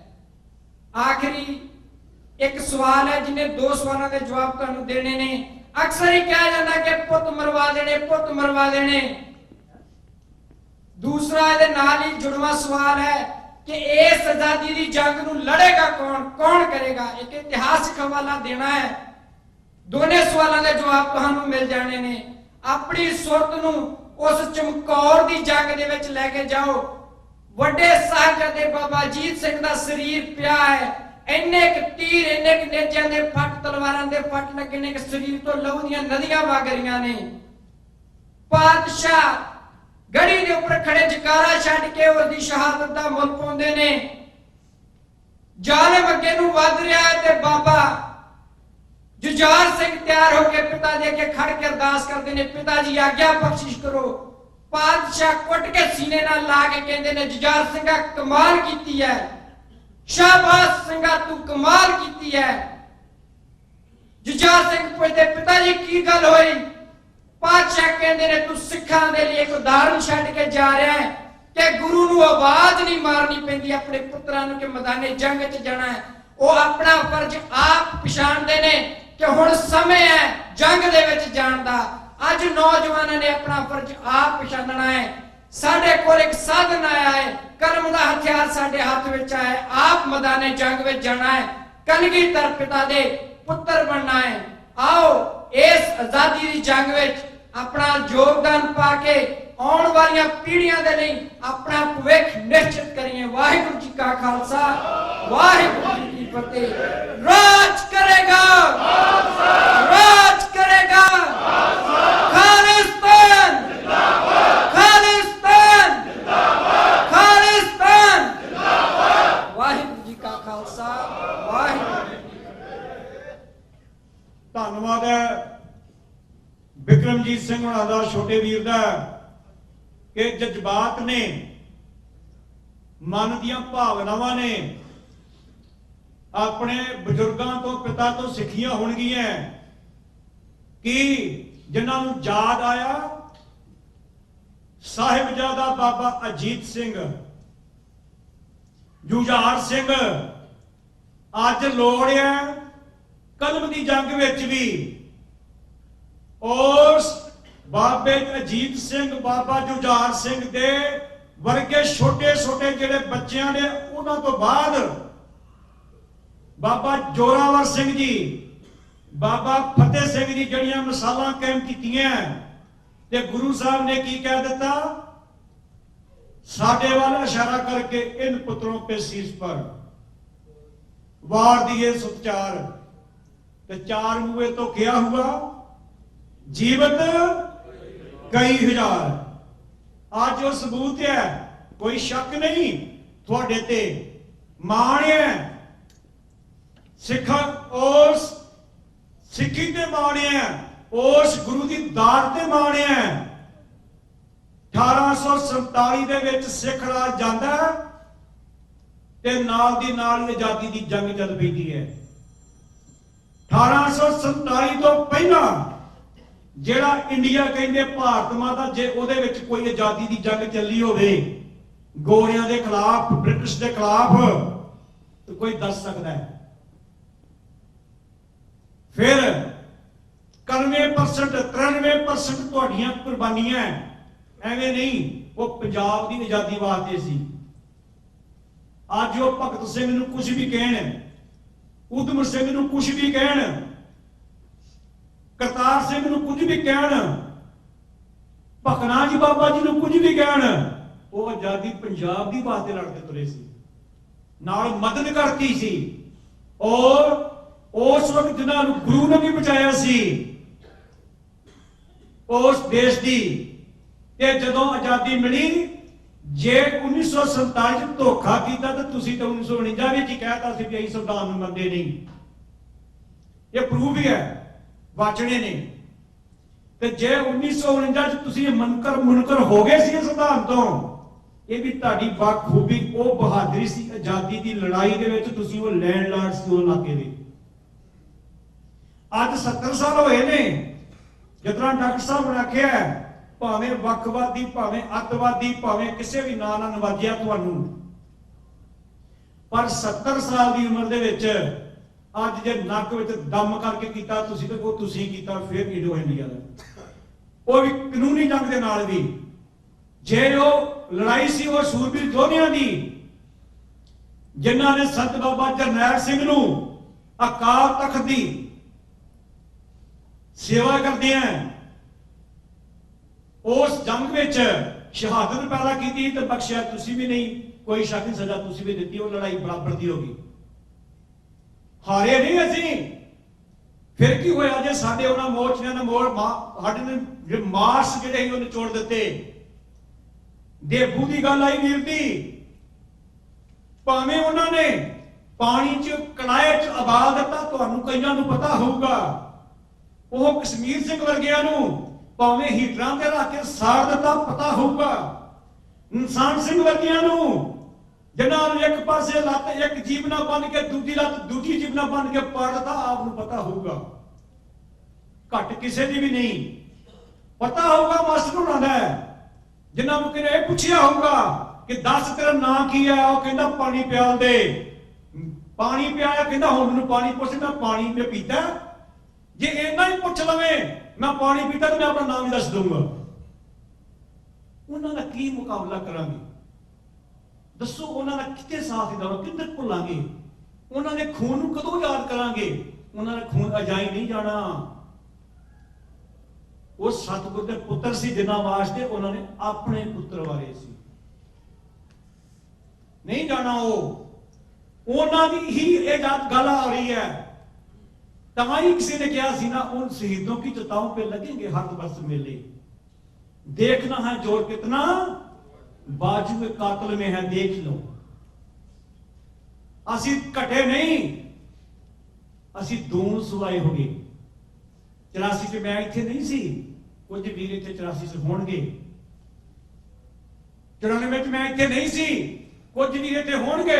ਉਹਨਾਂ ਨੂੰ ਪਤਾ ਹੋਊਗਾ ਕਿ ਦਰਬਾਰ ਸਾਹਿਬ ਦੇ ਅਟੈਕ ਤੋਂ ਬਾਅਦ ਪੱਗਾਂ ਬਾਹਰ ਕਿੰਨੀਆਂ ਦਿਸਣੀਆਂ ਸ਼ੁਰੂ ਹੋਈਆਂ ਤੇ ਪਹਿਲਾਂ ਕਿੰਨੀਆਂ ਕੋ ਦਿਸਦੀਆਂ ਸੀ। ਅੱਜ ਅਸੀਂ ਡਾਕਟਰ ਬਣ ਜਾਈਏ, ਮਾਸਟਰ ਬਣ ਜਾਈਏ, ਪ੍ਰੋਫੈਸਰ ਬਣ ਜਾਈਏ, ਅਸੀਂ ਕੁਝ ਵੀ ਬਣ ਜਾਈਏ, ਪਰ ਇੱਕ ਗੱਲ ਜ਼ਰੂਰ ਹੈ, ਜੇ ਸਾਡਾ ਰਾਜ ਨਾ ਹੋਇਆ ਤੇ ਸਾਡੀ ਕਿਸ ਕੋਈ ਪਛਾਣ ਨਹੀਂ ਬਣਨੀ। ਪਛਾਣ ਸਾਡੀ ਰਾਜ ਨਾਲ ਹੀ ਹੋਣੀ ਹੈ। ਨਹੀਂ ਤੇ ਆਪ ਜਾਣਦੇ ਹੀ ਹੋ ਕਿੰਨੇ ਅਫਸਰ ਸੀ ਪੰਜਾਬ ਦੇ ਵਿੱਚ ਜਿਹੜੇ ਮਾਂ ਪੁੱਤ ਨੇ ਪੜ੍ਹਾਏ ਸੀ। ਕੀ ਉਹ ਨਵਨੀਤ ਸਿੰਘ ਕਾਦੀਆਂ ਨੇ ਐਮਏ ਨਹੀਂ ਸੀ ਕੀਤੀ? Master of engineering Gurnam Singh medical doctor ਨਹੀਂ ਬਣਿਆ, ਉਹ ਡਾਕਟਰ ਨਹੀਂ ਸੀ। ਪ੍ਰੋਫੈਸਰ ਦਵਿੰਦਰਪਾਲ ਭੁੱਲਰ ਪਿਆਰ ਨਾਲ ਭਾਵੇਂ ਦੀਪਕ ਕਹਿੰਦੇ ਸੀ, ਉਹ ਪ੍ਰੋਫੈਸਰ ਨਹੀਂ ਸੀ। ਉਹਨਾਂ ਨਾਲ ਸਾਡੀ ਇਹ ਨਹੀਂ ਹੋਣੀ। ਪੜ੍ਹਾਈ ਚਾਹੀਦੀ ਹੈ। ਜੇ ਜਾਣਦੇ ਹੋ, ਵੀਰਾਂ ਨੇ ਦੱਸਿਆ, ਮੈਂ 1 ਮਿੰਟ ਲਾ ਲੈਣਾ ਆਪ ਜੀ ਦਾ ਹੋਰ। ਜੇ ਉਹਨਾਂ ਨੇ ਨਸ਼ਲਕੁਸ਼ੀ ਕੀਤੀ ਹੈ ਸ਼ਰੇਆਮ 84 ਵਿੱਚ, ਕਿਸੇ ਨੂੰ ਯਾਦ ਹੋਊਗਾ ਕਿ ਉਹਨਾਂ ਨਸ਼ਲਕੁਸ਼ੀ 55 ਦੀ ਵੀ ਕੀਤੀ ਸੀ। ਉਹਨਾਂ ਨੇ ਨਸ਼ਲਕੁਸ਼ੀ 65 ਤੋਂ ਲੈ ਕੇ ਤੁਹਾਡੀ ਐਜੂਕੇਸ਼ਨ ਦੀ ਨਹੀਂ ਕੀਤੀ। ਜਿਹੜਾ ਉਹ ਪੰਜਾਬ ਸਕੂਲ ਐਜੂਕੇਸ਼ਨ ਬੋਰਡ ਪਹਿਲਾਂ ਕੰਮ ਕਰਦਾ ਸੀ, ਉਹਦਾ ਕੀ ਉਹਦਾ ਬਾਅਦ ਚ ਕੀ ਅਸਰ ਹੋਇਆ, ਕਿਉਂ ਹੋਇਆ, ਕਿਹਨੇ ਸੋਚਿਆ? ਸਾਡੇ ਪੜ੍ਹੇ ਲਿਖੇ ਵੀਰ ਪ੍ਰਿੰਸੀਪਲ ਵੀ ਰਹੇ ਹੋਣਗੇ, ਪ੍ਰੋਫੈਸਰ ਵੀ ਰਹੇ ਹੋਣਗੇ। ਇਹ ਤਾਂ ਆਪਾਂ ਗੱਲਾਂ ਕਰ ਦਿੱਤੀਆਂ ਕਿ ਸਾਡੇ ਬੱਚੇ ਪੜ੍ਹਨਾ ਨਹੀਂ ਚਾਹੁੰਦੇ, ਸਾਡੇ ਮਾਪਿਓ ਪੜ੍ਹਾਉਣਾ ਨਹੀਂ ਚਾਹੁੰਦੇ, ਸਾਡੇ ਟੀਚਰ ਬੇਈਮਾਨ ਹੋ ਗਏ। ਉਹ ਹੋਏ ਕਿਦਾਂ?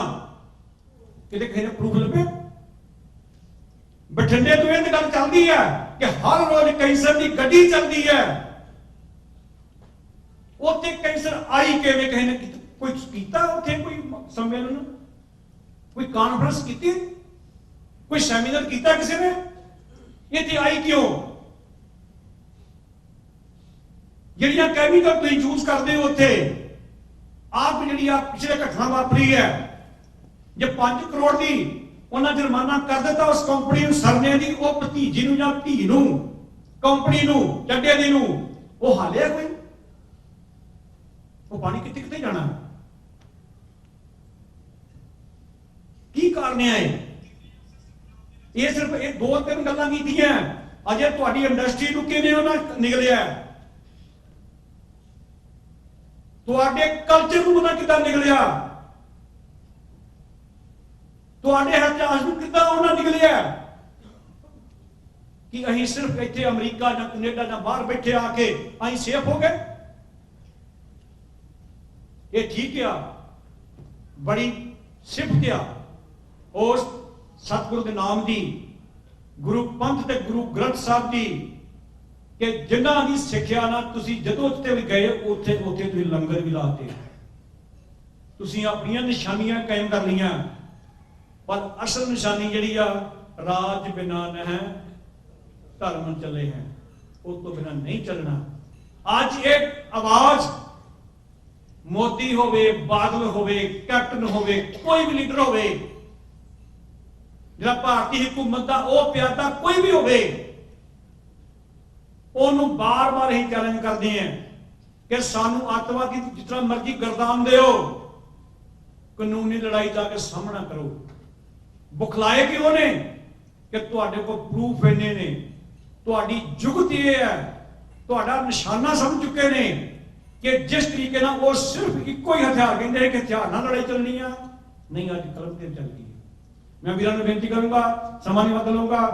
ਭਾਈ ਸਾਹਿਬ, ਭਾਈ ਸਾਡੇ ਛੋਟੇ ਵੀਰ ਰਾਣਾ ਸਿੰਘ ਜਿਹੜੇ ਕੁਰਦਿਸਤਾਨ ਵੀ ਗਏ ਸੀ, ਕੈਨੇਡਾ ਵੀ ਗਏ ਸੀ, ਉਹ 2-4 ਮਿੰਟ ਆਪ ਨਾਲ ਸਾਥ ਪਾ ਕੇ ਤੇ ਫਿਰ ਭਾਈ ਗੁਰਪਤਵੰਤ ਸਿੰਘ ਜੀ ਪੰਨੂ ਹੁਣੀ, ਲੀਗਲ ਐਡਵਾਈਜ਼ਰ ਸਿੱਖ ਐਸਐਫਜੇ, ਉਹਨਾਂ ਨੂੰ ਬੇਨਤੀ ਕਰਾਂਗੇ ਕਿ ਆਪ ਜੀ ਦੇ ਸਵਾਲਾਂ ਦਾ ਜਵਾਬ ਜ਼ਰੂਰ ਦੇਣ ਜੀ। ਵਾਹਿਗੁਰੂ ਜੀ ਕਾ ਖਾਲਸਾ, ਵਾਹਿਗੁਰੂ ਜੀ ਕੀ ਫਤਿਹ। ਵਾਹਿਗੁਰੂ ਜੀ ਕਾ ਖਾਲਸਾ, ਵਾਹਿਗੁਰੂ ਜੀ ਕੀ ਫਤਿਹ। ਮੈਨੂੰ ਬਹੁਤ ਖੁਸ਼ੀ ਹੁੰਦੀ ਹੈ ਆਪਣੇ ਭਰਾਵਾਂ ਨੂੰ ਇਕੱਠ ਦੇ ਵਿੱਚ ਦੇਖ ਕੇ, ਤੇ ਪੰਜਾਬ ਦੀ ਆਜ਼ਾਦੀ ਦੀ ਗੱਲ ਕਰਦੇ ਹੋਏ ਇਦਾਂ ਦੀਆਂ ਕਾਨਫਰੰਸ ਜਿਹੜੀਆਂ ਤੁਸੀਂ ਕਰਦੇ ਹੋ, ਇਹ ਇੱਕ ਦਿਨ ਆਪਾਂ ਨੂੰ ਸਫਲਤਾ ਜ਼ਰੂਰ ਬਖਸ਼ਣਗੀਆਂ। ਮੈਂ ਗੱਲ ਕਰਨੀ ਚਾਹੁੰਦਾ ਵੀ ਤੁਸੀਂ ਬਹੁਤ ਜ਼ਿਆਦਾ ਜਿੱਦਾਂ ਕੁਐਸਚਨ ਜਾਂ ਕਨਫਿਊਜ਼ਨ ਪੈਦਾ ਕੀਤੀ ਹੋਈ ਹੈ ਬ੍ਰੇਨ ਦੇ ਵਿੱਚ, ਪਰ ਇਹ ਸਿੰਪਲ ਜੀ ਗੱਲ ਹੈ। ਇੱਕ ਸਿੰਪਲ ਇੰਨੀ ਕਿਹਾ ਕਿ ਵੀ ਜੇ ਆਪਣੇ ਕਬਜ਼ਾ ਕੋਈ ਘਰ ਦੇ ਉੱਤੇ ਕਬਜ਼ਾ ਕਰ ਲੇ ਤਾਂ ਆਪਾਂ ਹਰ ਇੱਕ ਹੀਲਾ ਵਸੀਲਾ ਵਰਤਦੇ ਹਾਂ ਆਪਣੇ ਘਰ ਦੇ ਉੱਤੇ ਕਬਜ਼ਾ ਛੁਡਾਉਣ ਵਾਸਤੇ। ਜੇ ਸਾਡੀ ਕੋਈ ਜ਼ਮੀਨ ਨੱਪ ਲੇ, ਅਸੀਂ ਕੋਈ ਵੀ ਸਰਕਾਰਾਂ ਦਰਬਾਰਾ ਜਾਂ ਕੋਰਟ, ਅਸੀਂ ਹਰ ਹੀਲੇ ਵਸੀਲੇ ਵਰਤਦੇ ਹਾਂ। ਸੱਜਣ ਮਿੱਤਰਾਂ ਨੂੰ ਕਹਿੰਦੇ ਆ ਵੀ ਸਾਡੀ ਜ਼ਮੀਨ ਛੁਡਾ ਦਿਓ, ਪਰ ਸਾਨੂੰ ਅਹਿਸਾਸ ਨਹੀਂ ਹੁੰਦਾ ਸਾਡਾ ਪੰਜਾਬ ਭਾਰਤ ਨਾਲ ਦੱਬਿਆ ਹੋਇਆ। ਅਸੀਂ ਆਪਣਾ ਦੇਸ਼ ਪੰਜਾਬ ਛੁਡਾਉਣ ਦੀ ਗੱਲ ਕਰਦੇ ਹਾਂ। ਅਸੀਂ ਕੋਈ 47 ਨਹੀਂ ਚੱਕੀ ਹੋਈ, ਅਸੀਂ ਕੋਈ ਹਥਿਆਰ ਨਹੀਂ ਫੜੇ ਹੋਏ। ਹਥਿਆਰ ਫੜਨ ਵਾਲੇ ਵੇਲਾ ਸੀ, ਮੁੰਡਿਆਂ ਨੇ ਹਥਿਆਰ ਚੱਕੇ, ਹਥਿਆਰ ਚੱਕ ਕੇ ਵੀ ਲੜਾਈ ਲੜੀ, ਆਪਣੇ ਆਪ ਨੂੰ ਬਚਾਇਆ, ਆਪਣੀ ਕੌਮ ਨੂੰ ਬਚਾਇਆ, ਆਪਣੀ ਹੋਂਦ ਨੂੰ ਬਚਾਇਆ। ਉਹਨਾਂ ਨੇ ਆਪਣੇ ਨੂੰ ਡਿਫੈਂਸ ਕੀਤਾ, ਉਹਨਾਂ ਨੇ ਮਾਰਨ ਲਈ ਹਥਿਆਰ ਨਹੀਂ ਸੀ ਚੁੱਕੇ। ਪਰ ਅੱਜ ਜਿਹੜੀ ਲੜਾਈ ਆ ਉਹ ਕਲਮ ਦੀ ਲੜਾਈ ਆ। ਅੱਜ ਅਸੀਂ ਰੈਫਰੈਂਡਮ ਦੇ ਜ਼ਰੀਏ VOTING ਸਿਸਟਮ ਜਿਹੜਾ ਤੁਹਾਡੇ ਕੋਲੇ ਪੇਸ਼ ਕੀਤਾ, ਇਸ ਦੇ ਵਿੱਚ ਤੁਹਾਡਾ ਅਸੀਂ ਯੋਗਦਾਨ ਮੰਗਦੇ ਹਾਂ, ਤੁਹਾਡੀ ਸਪੋਰਟ ਮੰਗਦੇ ਹਾਂ। ਅਸੀਂ ਆਸ ਕਰਦੇ ਹਾਂ ਪੰਜਾਬ ਦੇ ਵਿੱਚ ਜਿਹੜੇ ਨੌਜਵਾਨ ਆ ਉਹ ਵੀ ਪੁੱਛਦੇ ਨੇ ਵੀ ਰੈਫਰੈਂਡਮ ਕੀ ਨੇ, ਤੇ ਗਰਾਊਂਡ ਲੈਵਲ ਤੇ ਜਿਹੜਾ ਕੰਮ ਆ ਉਹ ਬਹੁਤ ਤੇਜ਼ੀ ਦੇ ਨਾਲ ਹੁਣ ਜਿਹੜਾ ਵੱਧ ਰਿਹਾ।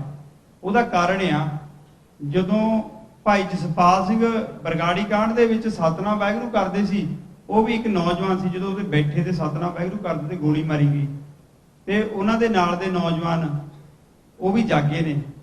ਉਹਨਾਂ ਨੇ ਨਹੀਂ ਸੀ ਦੇਖਿਆ ਵੀ 84 ਦੇ ਵਿੱਚ ਕੀ ਹੋਇਆ।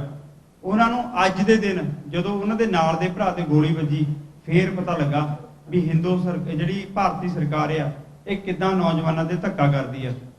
ਤੇ ਜਿਵੇਂ ਭਾਈ ਸਾਹਿਬ ਨੇ ਦੱਸਿਆ ਵੀ ਅਸੀਂ ਬਾਹਰ ਕੁਰਦਿਸਤਾਨ ਦੇ ਵਿੱਚ ਗਏ ਆ, ਉੱਥੇ ਰੈਫਰੈਂਡਮ ਹੋਇਆ। ਉਹਨਾਂ ਕੋਲੇ ਆਪ ਦੀ ਮਿਲਟਰੀ ਸੀ, ਆਪ ਦੇ ਟੈਂਕ ਸੀ, ਆਪ ਦਾ ਸਾਰਾ ਕੁਝ ਸੀਗਾ ਉਹਨਾਂ ਕੋਲੇ। ਉਹ ਆਪਣਾ ਦੇਸ਼, ਆਪਣੀ ਹੱਦਬੰਦੀ ਉਹ ਟੈਂਕਾਂ ਦੇ ਜ਼ੋਰ ਤੇ ਵੀ ਕਰ ਸਕਦੇ ਆ। ਉਹਨਾਂ ਕੋਲੇ ਆਪਣੀ ਫੋਰਸ ਆ, ਪਰ ਉਹਨਾਂ ਨੇ ਉਹ ਰਸਤਾ ਨਹੀਂ ਚੁਣਿਆ। ਉਹਨਾਂ ਨੇ ਰੈਫਰੈਂਡਮ ਆਪਣਾ VOTING ਸਿਸਟਮ ਦਾ ਜ਼ਰੀਆ ਚੁਣਿਆ, ਆਪਣਾ ਦੇਸ਼ ਨੂੰ ਹੱਦਬੰਦੀ ਕਰਨ ਵਾਸਤੇ, ਤੇ ਆਪਣੇ ਲੋਕਾਂ ਦੇ ਨਾਲ ਪੀਸਫੁਲੀ ਤਰੀਕੇ ਦੇ ਨਾਲ ਦੇਸ਼ ਬਣਾਉਣ ਦੀ ਗੱਲ ਕੀਤੀ ਆ। ਜੇ ਤੁਸੀਂ ਸਪੇਨ ਦਾ ਦੇਖਣਾ, ਕੈਟਲੋਨੀਆ ਦਾ ਰੈਫਰੈਂਡਮ ਦੇਖਣਾ, ਉਹਨਾਂ ਦੇ ਵੀ ਹਾਲਾਤ ਕੁਝ ਐਦਾਂ ਦੇ ਨੇ। ਉਹਨਾਂ ਨੇ ਵੀ ਇੱਕ ਜਿਹੜਾ ਪੀਸਫੁਲ ਤਰੀਕਾ ਆਪਣਾ ਚੁਣਿਆ। ਬੇਸ਼ੱਕ ਉੱਥੇ ਦੀ ਗਵਰਨਮੈਂਟ ਨੇ ਹੈਲੀਕਾਪਟਰ ਲਾ ਕੇ ਹਾਲਾਤ ਇੰਨੇ ਮਾੜੇ ਬਣਾਏ ਸੀ, ਉੱਥੇ ਗੋਲੀਆਂ ਵੀ ਚੱਲੀਆਂ, ਉਹਨਾਂ ਦੇ ਜਿਹੜੀਆਂ ਵੋਟਾਂ ਸੀ, ਵੋਟਾਂ ਵਾਲੇ ਡੱਬੇ ਸੀ, ਉਹ ਵੀ ਚੋਰੀ ਕੀਤੇ, ਤੇ ਜਿੱਥੇ ਵੋਟਾਂ ਪੈਣੀਆਂ ਸੀ ਪੋਲਿੰਗ ਸਟੇਸ਼ਨ ਵੀ ਬੰਦ ਕੀਤੇ। ਪਰ ਦੱਸਣਾ ਚਾਹੁੰਦਾ, ਜਿਹੜੇ ਨੌਜਵਾਨ ਹੁੰਦੇ ਆ ਨਾ, ਉਹ ਕੌਮਾਂ ਦੀ ਰੀੜ੍ਹ ਦੀ ਹੱਡੀ ਹੋਇਆ ਕਰਦੇ ਆ। ਤੇ ਉੱਥੇ ਦੇ ਨੌਜਵਾਨਾਂ ਨੇ ਸਾਬਤ ਕਰਤਾ ਵੀ ਰੈਫਰੈਂਡਮ ਜ਼ਾਲਮ ਹਕੂਮਤਾਂ ਬਿਲਕੁਲ ਰੋਕਦੀਆਂ ਨੇ, ਪਰ ਉਹਨਾਂ ਵੋਟਾਂ ਵੀ ਪਾਈਆਂ, ਤੇ ਉਹਨਾਂ ਲੋਕਾਂ ਨੇ ਆਪਣੀ ਏਕਤਾ ਵੀ ਪ੍ਰਗਟ ਕੀਤੀ, ਰੈਲੀਆਂ ਵੀ ਕੱਢੀਆਂ, ਤੇ ਇਕੱਠ ਵੀ ਦਿਖਾਏ। ਤੇ ਪੰਜਾਬ ਦੇ ਵਿੱਚ ਸਾਡੇ ਉੱਤੇ ਵੀ ਹਾਲਾਤ ਕੁਝ ਐਦਾਂ ਦੇ ਬਣੇ ਸੀ ਕਿ ਜੇ ਐਦਾਂ ਦਾ ਜਿੱਦਾਂ ਪਿੱਛੇ ਪੋਸਟਰ ਲੱਗਿਆ, ਐਦਾਂ ਦੇ ਹੋਰਡਿੰਗਸ ਅਸੀਂ ਲਵਾਏ ਸੀ ਆਪਣੀ ਕੈਂਪੇਨ ਨੂੰ ਅੱਗੇ ਤੋਰਨ ਵਾਸਤੇ। ਪੀਸਫੁਲ ਤਰੀਕੇ ਦੇ ਨਾਲ ਬੜੇ ਬੜੇ ਸ਼ਹਿਰਾਂ ਦੇ ਵਿੱਚ ਜਿਹੜੇ ਬੜੇ ਬੜੇ ਪੋਸਟਰ ਹੋਰਡਿੰਗਸ ਅਸੀਂ ਉਹ ਬੁੱਕ ਕੀਤੀਆਂ ਸੀਗੀਆਂ। ਉੱਥੇ ਇਹ ਹੋਰਡਿੰਗਸ ਲੱਗੀਆਂ, ਉਹਨਾਂ ਤੇ ਲਿਖਿਆ ਸੀ ਆਜ਼ਾਦੀ ਹੀ ਹੱਲ। ਸੰਤ ਜਰਨੈਲ ਸਿੰਘ ਭਿੰਡਰਾਂਵਾਲੇ ਜਿਹੜੇ ਨੌਜਵਾਨਾਂ ਦੀ ਦਿਲਾਂ ਦੀ ਧੜਕਣ, ਕੌਮ ਦੀ ਜਿੰਦ ਜਾਨ ਨੇ, ਤੇ ਉਹਨਾਂ ਦੀ ਉਹ ਤਸਵੀਰ ਲੱਗੀ ਸੀ। ਪਰ ਉੱਥੇ ਦੀ ਹਕੂਮਤ ਨੂੰ, ਜ਼ਾਲਮ ਹਕੂਮਤ ਨੂੰ ਉਹ ਬਰਦਾਸ਼ਤ ਨਹੀਂ ਹੋਈ, ਤਾਂ ਉਹਨਾਂ ਨੇ ਹੋਰਡਿੰਗ ਦਾ ਐਕਸ਼ਨ ਲਿਆ ਤੇ ਹੋਰਡਿੰਗ ਲਵਾਉਣ ਦੀ ਕੋਸ਼ਿਸ਼ ਕੀਤੀ, ਤੇ ਪਲੱਸ ਝੂਠੇ ਕੇਸ ਪਾਏ।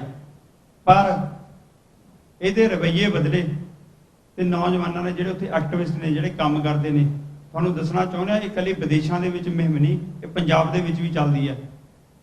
ਪਿੰਡਾਂ ਦੀਆਂ ਟੈਂਕੀਆਂ ਦੇ ਉੱਤੇ ਨੌਜਵਾਨਾਂ ਨੇ ਲਿਖਿਆ 2020 ਆਜ਼ਾਦੀ ਹੀ ਹੱਲ। ਗੱਲ ਤਾਂ ਇੱਥੇ ਤੱਕ ਪਹੁੰਚ ਗਈ ਵੀ ਲੋਕੀ ਉੱਤੇ ਚੜ੍ਹ ਕੇ ਇੰਨੀ ਹਾਈਟ ਦੇ ਵਿੱਚ ਲਿਖਣ ਲੱਗ ਗਏ ਆ, ਤੇ ਥਾਣਿਆਂ ਦੇ ਵਿੱਚ ਵੀ ਲਿਖਿਆ ਆ, ਤੇ ਕਾਲਜਾਂ ਦੀਆਂ ਕੰਧਾਂ ਤੇ ਵੀ ਲਿਖਿਆ, ਬੱਸ ਅੱਡਿਆਂ ਤੇ ਵੀ ਲਿਖਿਆ ਹੋਇਆ। ਬਹੁਤ ਸ਼ਹਿਰ ਹੈ ਜਿਨ੍ਹਾਂ ਦੇ ਵਿੱਚ ਨੌਜਵਾਨ ਕੰਮ ਕਰਨ ਲੱਗੇ ਆ। ਉੱਥੇ ਦੇ ਲੋਕ ਸਾਨੂੰ ਮੈਸੇਜ ਭੇਜਦੇ ਨੇ, ਛਾਪੇ ਲਾ ਕੇ ਸਾਨੂੰ ਦੱਸਦੇ ਨੇ, ਉਹ ਆਪਣਾ ਇੱਕ ਸਾਥ ਮੰਗਦੇ ਨੇ ਬਾਹਰਲੇ ਲੋਕਾਂ ਦਾ।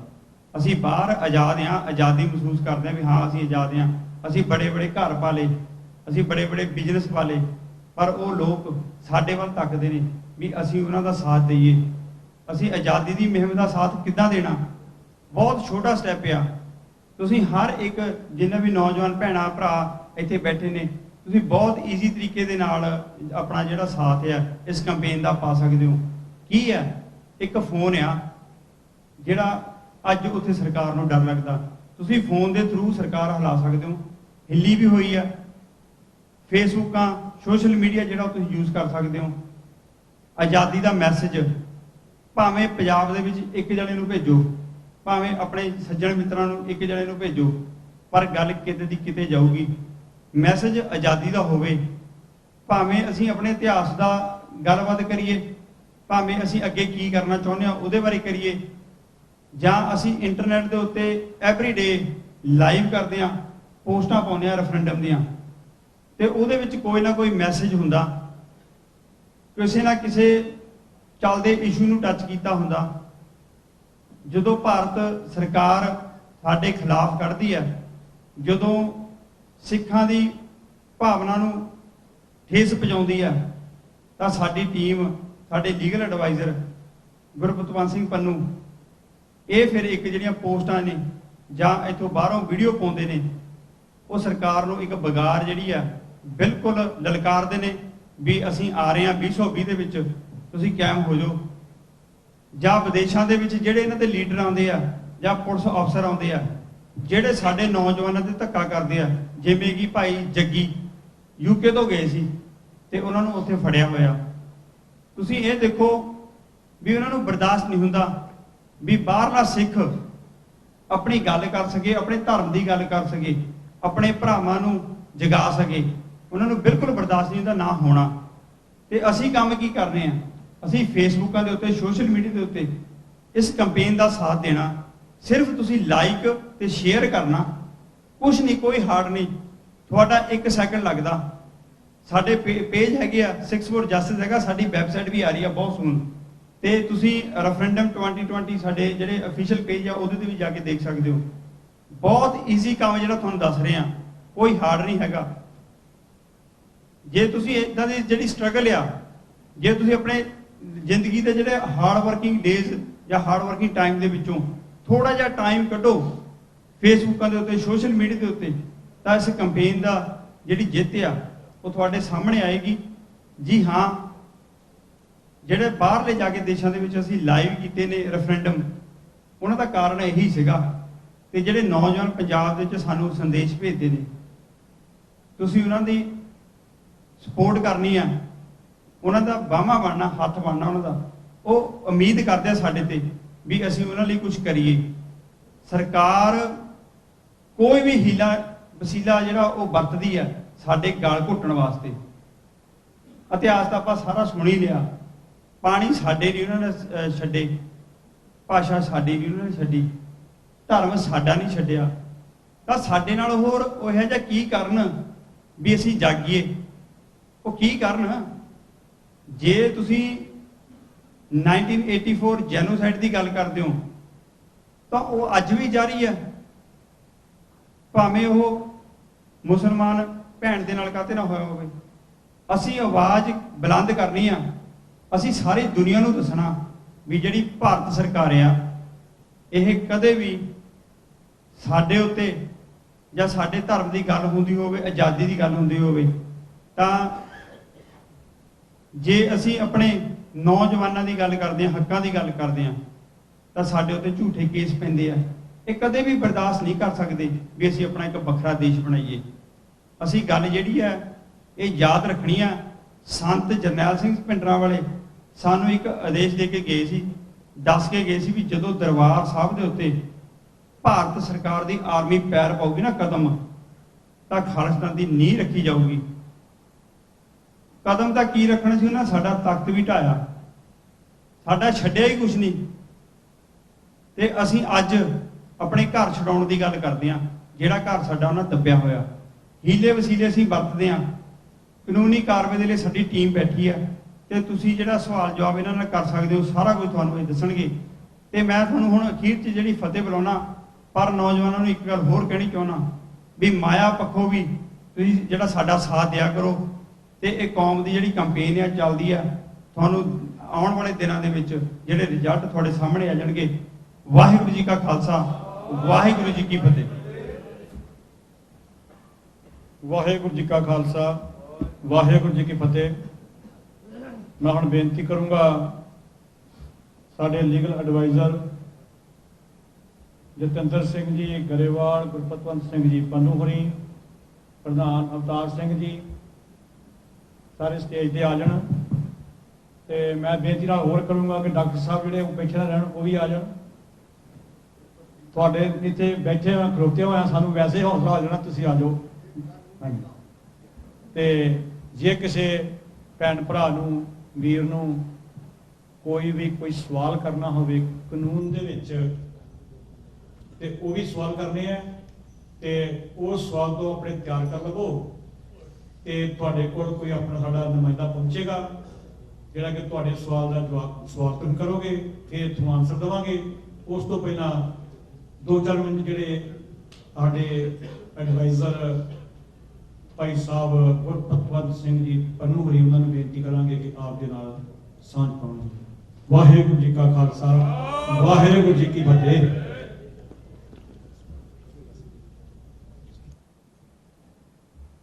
ਪੰਜਾਬ ਦੀ ਆਜ਼ਾਦੀ ਦੇ ਸੰਘਰਸ਼ ਦੀ ਚੱਲ ਰਹੀ ਮੁਹਿੰਮ ਦੇ ਵਿੱਚ ਜੁੜ ਬੈਠੇ ਭੈਣੋ ਤੇ ਭਰਾਵੋ, ਵਾਹਿਗੁਰੂ ਜੀ ਕਾ ਖਾਲਸਾ, ਵਾਹਿਗੁਰੂ ਜੀ ਕੀ ਫਤਿਹ। ਦੇਖੋ, ਮਸਲਾ 70 ਸਾਲ ਤੋਂ ਚੱਲ ਰਿਹਾ ਹੈ ਔਰ ਤੁਸੀਂ ਸਾਰੇ ਬਾਹਰਲੇ ਦੇਸ਼ਾਂ 'ਚ ਇੱਥੇ ਆਏ ਬੈਠੇ ਹੋ।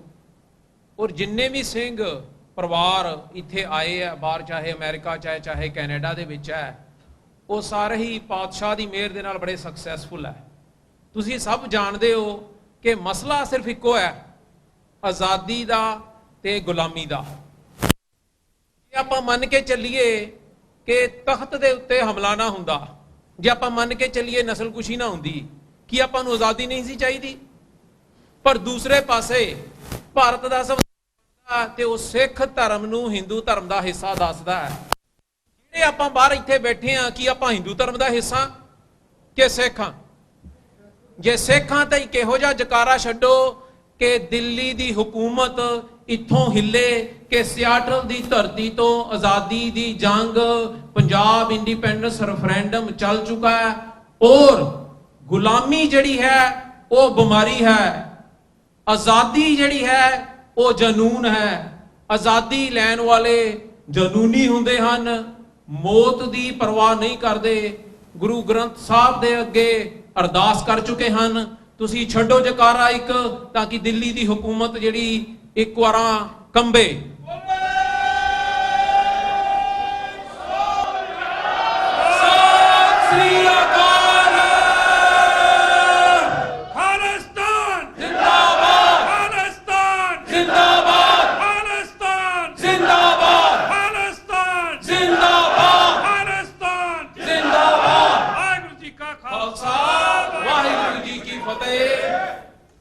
ਤੁਹਾਡੇ ਸਵਾਲ ਤੇ ਅਸੀਂ ਸਾਹਮਣੇ ਇੱਥੇ ਖੜੇ ਹਾਂ, ਕੋਈ ਵੀ ਸਵਾਲ ਜੋ ਤੁਹਾਨੂੰ ਹੈ ਕਿ ਆਜ਼ਾਦੀ ਰੈਫਰੈਂਡਮ ਜਾਂ 2020 ਦੇ ਵਿੱਚ ਕਿਵੇਂ ਹੋਏਗਾ, ਤੁਸੀਂ ਸਾਨੂੰ ਪੁੱਛ ਸਕਦੇ ਹੋ ਜੀ।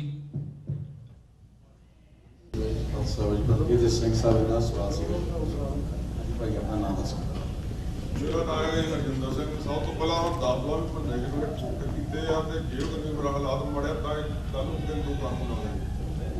ਮੇਰਾ ਸਵਾਲ ਸਿਰਫ ਇੰਨਾ ਹੀ ਹੈ, ਲੀਗਲੀ ਕੋਈ ਸਵਾਲ ਨਹੀਂ ਹੈਗਾ। ਮੈਂ ਸਿਰਫ ਇੱਕ ਗੱਲ ਪੁੱਛਣਾ ਚਾਹੁੰਦਾ ਕਿ ਜਦੋਂ ਆਪਾਂ ਮੈਂਸ਼ਨ ਕਰਦੇ ਹਾਂ ਸਟੇਜ ਉੱਤੇ ਕੋਈ ਵੀ ਗੱਲ, ਆਪਾਂ 2 ਚੀਜ਼ਾਂ ਮੈਂਸ਼ਨ ਕਰਦੇ, ਇੱਕ ਦਰਬਾਰ ਸਾਹਿਬ ਦਾ ਅਟੈਕ ਤੇ ਦੂਸਰਾ 84 ਦੇ ਦੰਗੇ।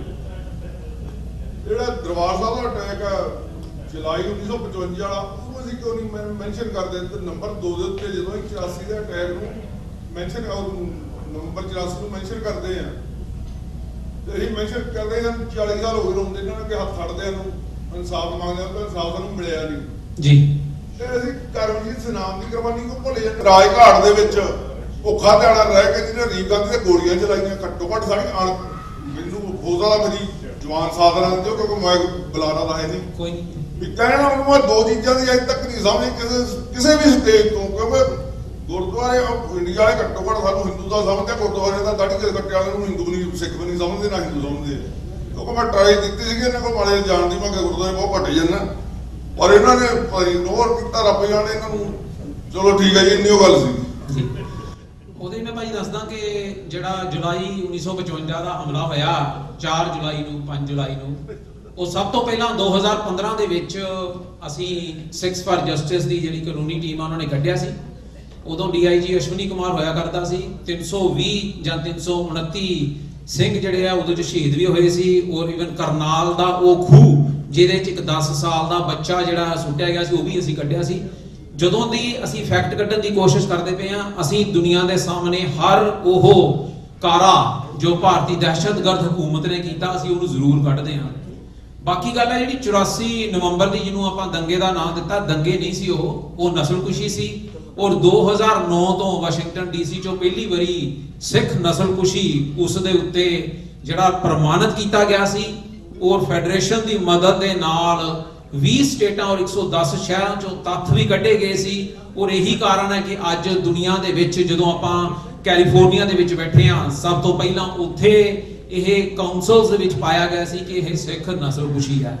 ਰਹੀ ਗੱਲ ਆਪਾਂ ਕਰਮਜੀਤ ਸਿੰਘ ਹੋਰਾਂ ਦੀ ਸ਼ਹੀਦਾਂ ਦੀ ਜਾਂ ਬਾਕੀਆਂ ਦੀ, ਉਹਦੇ 'ਚ ਇੱਕ ਕਮੀ ਪੇਸ਼ੀ ਜ਼ਰੂਰ ਆਪਣੀ ਸਿੱਖ ਕੌਮ ਦੀ ਰਹੀ ਹੈ, ਕਿਉਂਕਿ ਜਿਹੜੇ ਸ਼ਹੀਦ ਹੁੰਦੇ ਆ ਉਹ ਕੌਮ ਦੇ ਹੁੰਦੇ ਆ, ਕਿਸੇ ਸੰਸਥਾ ਦੇ ਨਹੀਂ ਹੁੰਦੇ।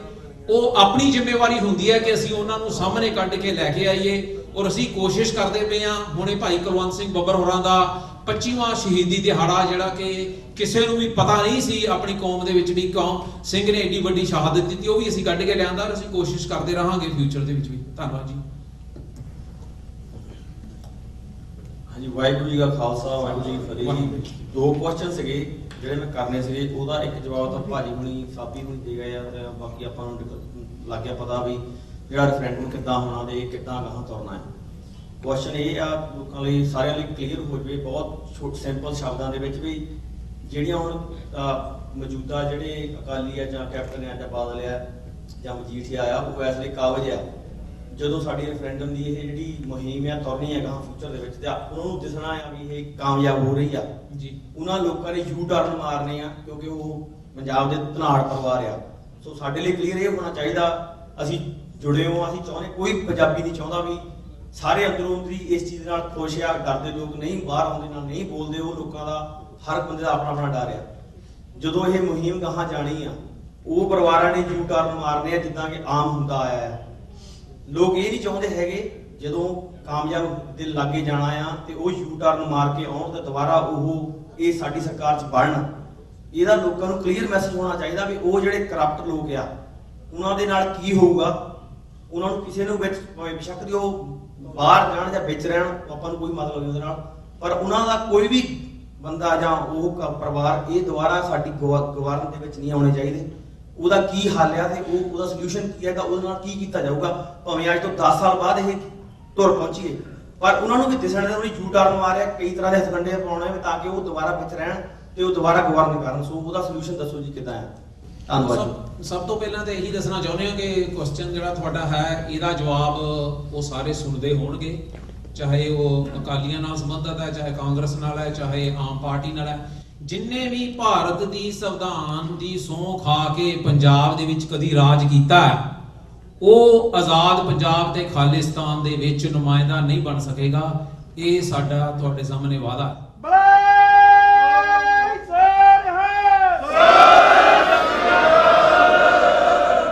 ਭਾਈ ਮੈਂ ਹੋਰ ਕਲੀਅਰ ਗੱਲ ਕਰਨੀ ਚਾਹੁੰਦਾ, ਜਿਨ੍ਹਾਂ ਨੇ ਵੀ ਸਿੱਖਾਂ ਦੇ ਉੱਪਰ ਹਮਲਾ ਕੀਤਾ, ਸਿੱਖਾਂ ਦਾ ਲਹੂ ਡੋਲਿਆ ਜਾਂ ਜਿਨ੍ਹਾਂ ਨੇ ਡੋਲਿਆ ਉਹਨਾਂ ਨੂੰ ਪ੍ਰੋਟੈਕਸ਼ਨ ਦਿੱਤੀ ਆ, ਉਹਨਾਂ ਨੂੰ ਅਸੀਂ ਗ੍ਰਿਫਤਾਰ ਕਰਾਂਗੇ, ਉਹਨਾਂ ਦਾ ਟ੍ਰਾਇਲ ਕਰਾਂਗੇ ਤੇ ਜੇ ਉਹ ਗਿਲਟੀ ਨੇ ਉਹਨਾਂ ਦੀ ਜਾਇਦਾਦਾਂ ਸੀਜ਼ ਕਰਾਂਗੇ ਤੇ ਉਹ ਕੌਮ ਨੂੰ ਤੇ ਦੇਸ਼ ਆਜ਼ਾਦ ਪੰਜਾਬ ਨੂੰ ਦੇਵਾਂਗੇ।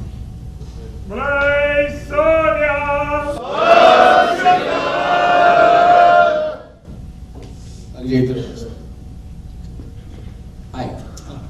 So my question is, what can non-Sikhs do as allies to the community who want to raise awareness of this issue in a culture where Sikhi is underreported in our media?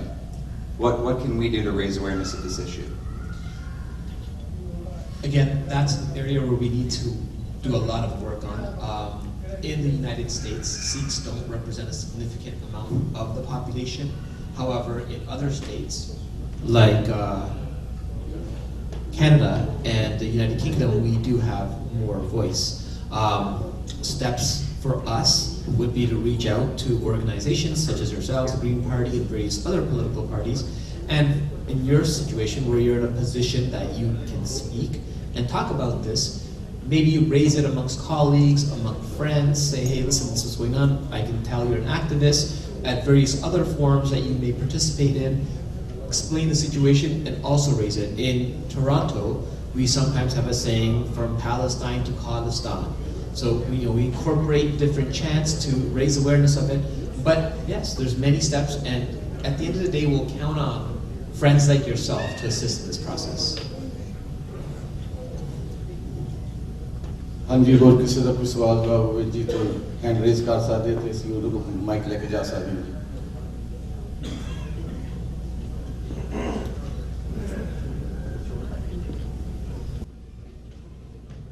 Waheguru ji का खालसा, वाहिगुरु जी की फतेह।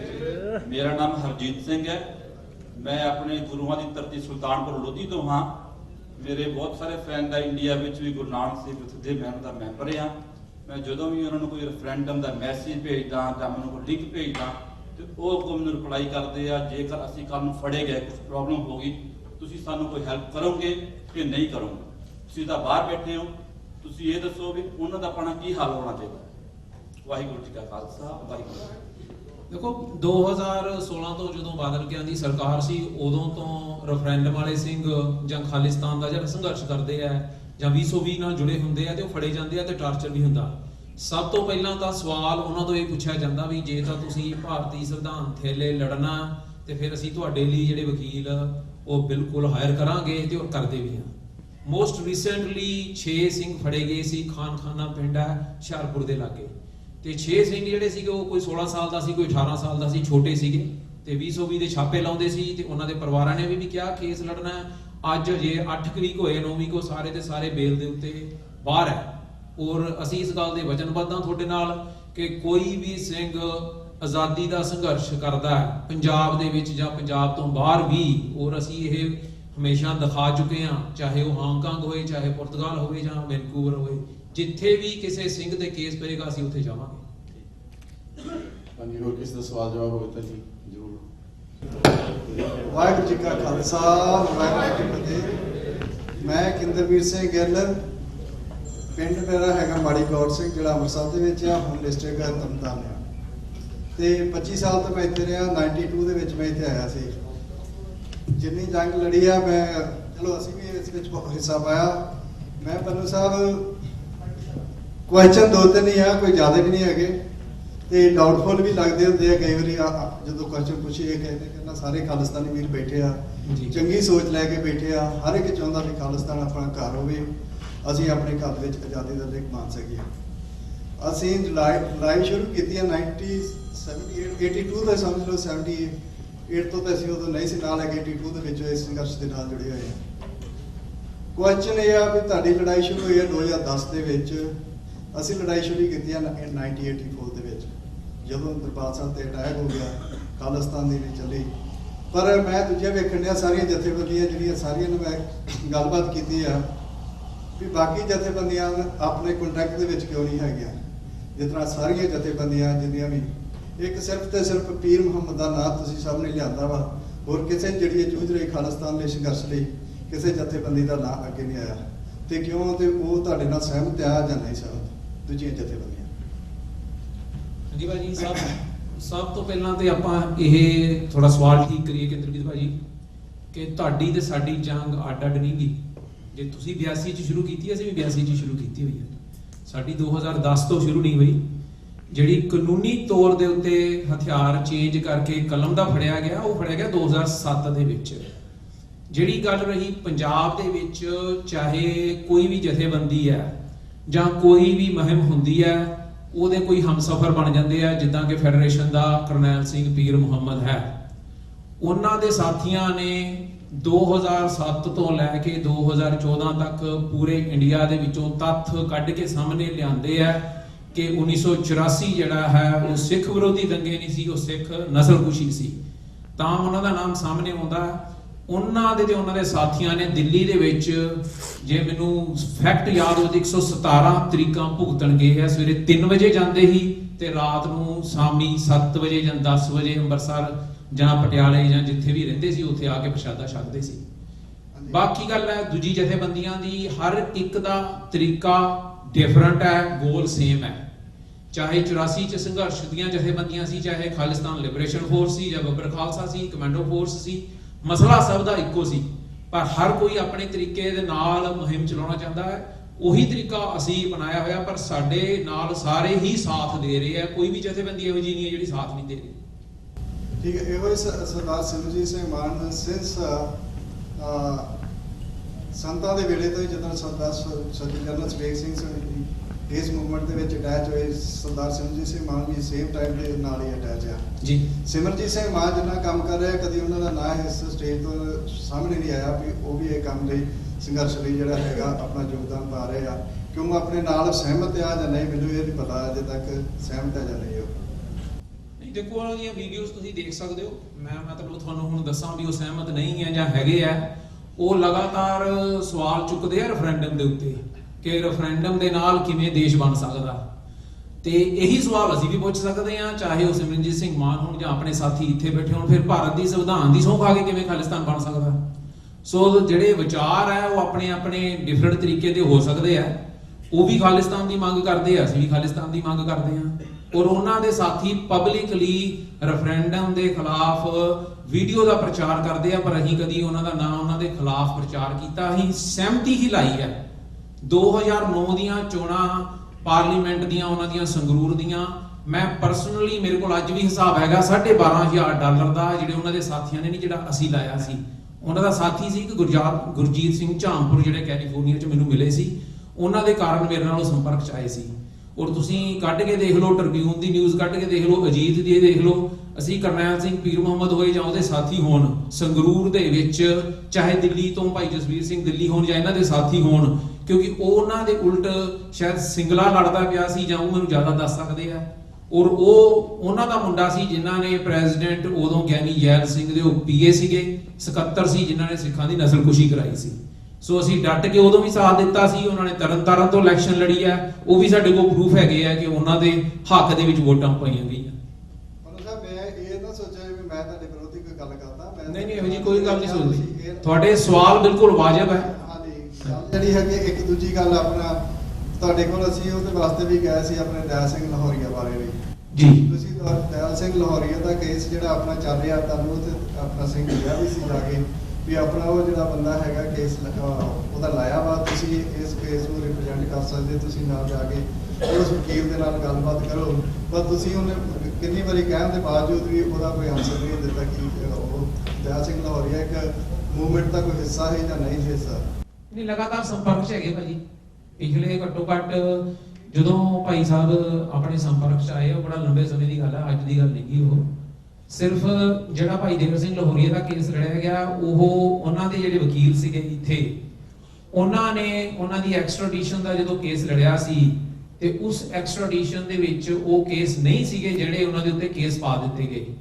ਔਰ ਘੱਟੋ ਘੱਟ ਸਾਲ 1.5 ਸਾਲ ਹੋ ਗਿਆ, ਭਾਈ ਰੇਸ਼ਮ ਸਿੰਘ ਹੋਰਾਂ ਨਾਲ ਵੀ ਗੱਲ ਹੋਈ ਸੀ ਉਸ ਤੋਂ ਪਹਿਲਾਂ, ਵੀ ਸਾਨੂੰ ਸਭ ਤੋਂ ਪਹਿਲਾਂ ਉਹ ਜਜਮੈਂਟਸ ਚਾਹੀਦੀਆਂ ਉਹਨਾਂ ਦੀਆਂ, ਪੰਜਾਬ 'ਚੋਂ, ਦਿੱਲੀ 'ਚੋਂ ਜਾਂ ਸੁਪਰੀਮ ਕੋਰਟ 'ਚੋਂ, ਜਿਹੜੇ ਕੇਸ ਉਹਨਾਂ ਦੇ ਪਾਏ ਗਏ ਆ, ਜਿਹੜੇ ਉਹਨਾਂ ਦੇ ਫੈਸਲੇ ਹੋਏ, ਉਹ ਤੁਸੀਂ ਸਾਨੂੰ ਸਾਹਮਣੇ ਲਿਆਓ। ਤੇ ਚੈਲੰਜ ਭਾਈ ਸਾਹਿਬ ਦਾ ਕੇਸ ਜਿਹੜਾ ਉਹ ਇੰਡੀਆ ਦੇ ਵਿੱਚ ਹੀ ਹੋਣਾ। ਫਿਰ ਉਹਨਾਂ ਬਲਬੀਰ ਸਿੰਘ ਐਡਵੋਕੇਟ ਦਾ ਨਾਮ ਦਿੱਤਾ ਸੀ। ਹੁਣ ਕੱਲ ਪਰਸੋਂ ਆਪਣੇ ਭਾਈ ਸਾਹਿਬ ਹੈਗੇ ਤੇ ਭਾਈ ਬੱਬੀ, ਉਹਨਾਂ ਨੇ ਕਿਹਾ ਨਹੀਂ ਉਹ ਜਿਹੜਾ ਰਾਜਵਿੰਦਰ ਸਿੰਘ ਬੈਂਸ ਆ ਉਹਨਾਂ ਕੋਲ ਹੈਗਾ। ਸੋ ਲਗਾਤਾਰ ਉਹ ਸੰਪਰਕ 'ਚ ਹੈਗੇ ਆ, ਕਰਨੈਲ ਸਿੰਘ ਹੋਰਾਂ ਦੇ ਵੀ ਹੈਗੇ, ਲਗਾਤਾਰ ਚੱਲ ਰਹੀ ਉਹਨਾਂ ਨਾਲ ਗੱਲਬਾਤ। ਅੱਛਾ ਠੀਕ ਹੈ, ਮੇਰਾ ਲਾਸਟ ਕੁਐਸਚਨ ਤੇ ਕੋਈ ਨਹੀਂਗਾ, ਬਾਕੀ ਸਾਰੇ ਕੋਈ ਡਾਊਟ ਨਾ ਕਰੋ ਵੀ ਮੈਂ ਇਹਨਾਂ ਕੁਐਸਚਨ ਪੁੱਛੇ ਆ, ਤੇ ਸਾਰੇ ਆਪਾਂ ਤੁਹਾਡੇ ਨਾਲ ਸਹਿਮਤ ਆ, ਜਿੰਨੀ ਵੀ ਹੋਊਗੀ ਹਰ ਗੱਲ ਦੀ ਹੈਲਪ ਕਰਾਂਗੇ, ਤੇ ਇਹੋ ਜਿਹਾ ਤੁਸੀਂ ਸਾਡੇ ਤੋਂ ਸਹਿਯੋਗ ਚਾਹੁੰਦੇ ਆ, ਕੋਸ਼ਿਸ਼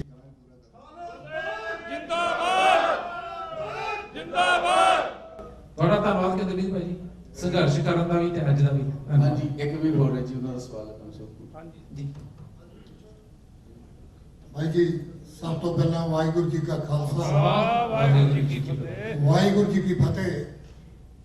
ਕਰਨੈਲ ਸਿੰਘ ਪੀਰ ਮੁਹੰਮਦ ਬਾਰੇ ਤੁਸੀਂ ਗੱਲ ਕੀਤੀ ਆ, ਉਹ ਮੇਰਾ ਜਿਗਰੀ ਯਾਰ ਰਿਹਾ ਪੰਜਾਬ ਦੇ ਵਿੱਚ ਵੀ, ਅੱਜ ਕੱਲ ਵੀ ਉਹ ਸੰਘਰਸ਼ ਦੇ ਵਿੱਚ ਲੜੀ ਆ। ਹਰ ਪਾਸੇ ਦਿੱਲੀ ਵੀ ਜਾਂਦਾ, ਉਹ ਬੰਬੇ ਵੀ ਜਾਂਦਾ, ਜਿੱਥੇ ਵੀ ਸਾਡੇ ਸਿੰਘਾਂ ਦੇ ਕੇਸ ਆ ਉੱਥੇ ਜਾ ਕੇ ਉਹ ਲੜਦਾ ਲੜਾਈ। ਕਰਨੈਲ ਸਿੰਘ ਪੀਰ ਮੁਹੰਮਦ ਜੀ ਮੇਰਾ ਯਾਰ ਹੈ, ਮੇਰਾ ਜਿਗਰੀ ਯਾਰ ਹੈ। ਤੇ ਵਾਹਿਗੁਰੂ ਜੀ ਕਾ ਖਾਲਸਾ, ਵਾਹਿਗੁਰੂ ਜੀ ਕੀ ਫਤਿਹ।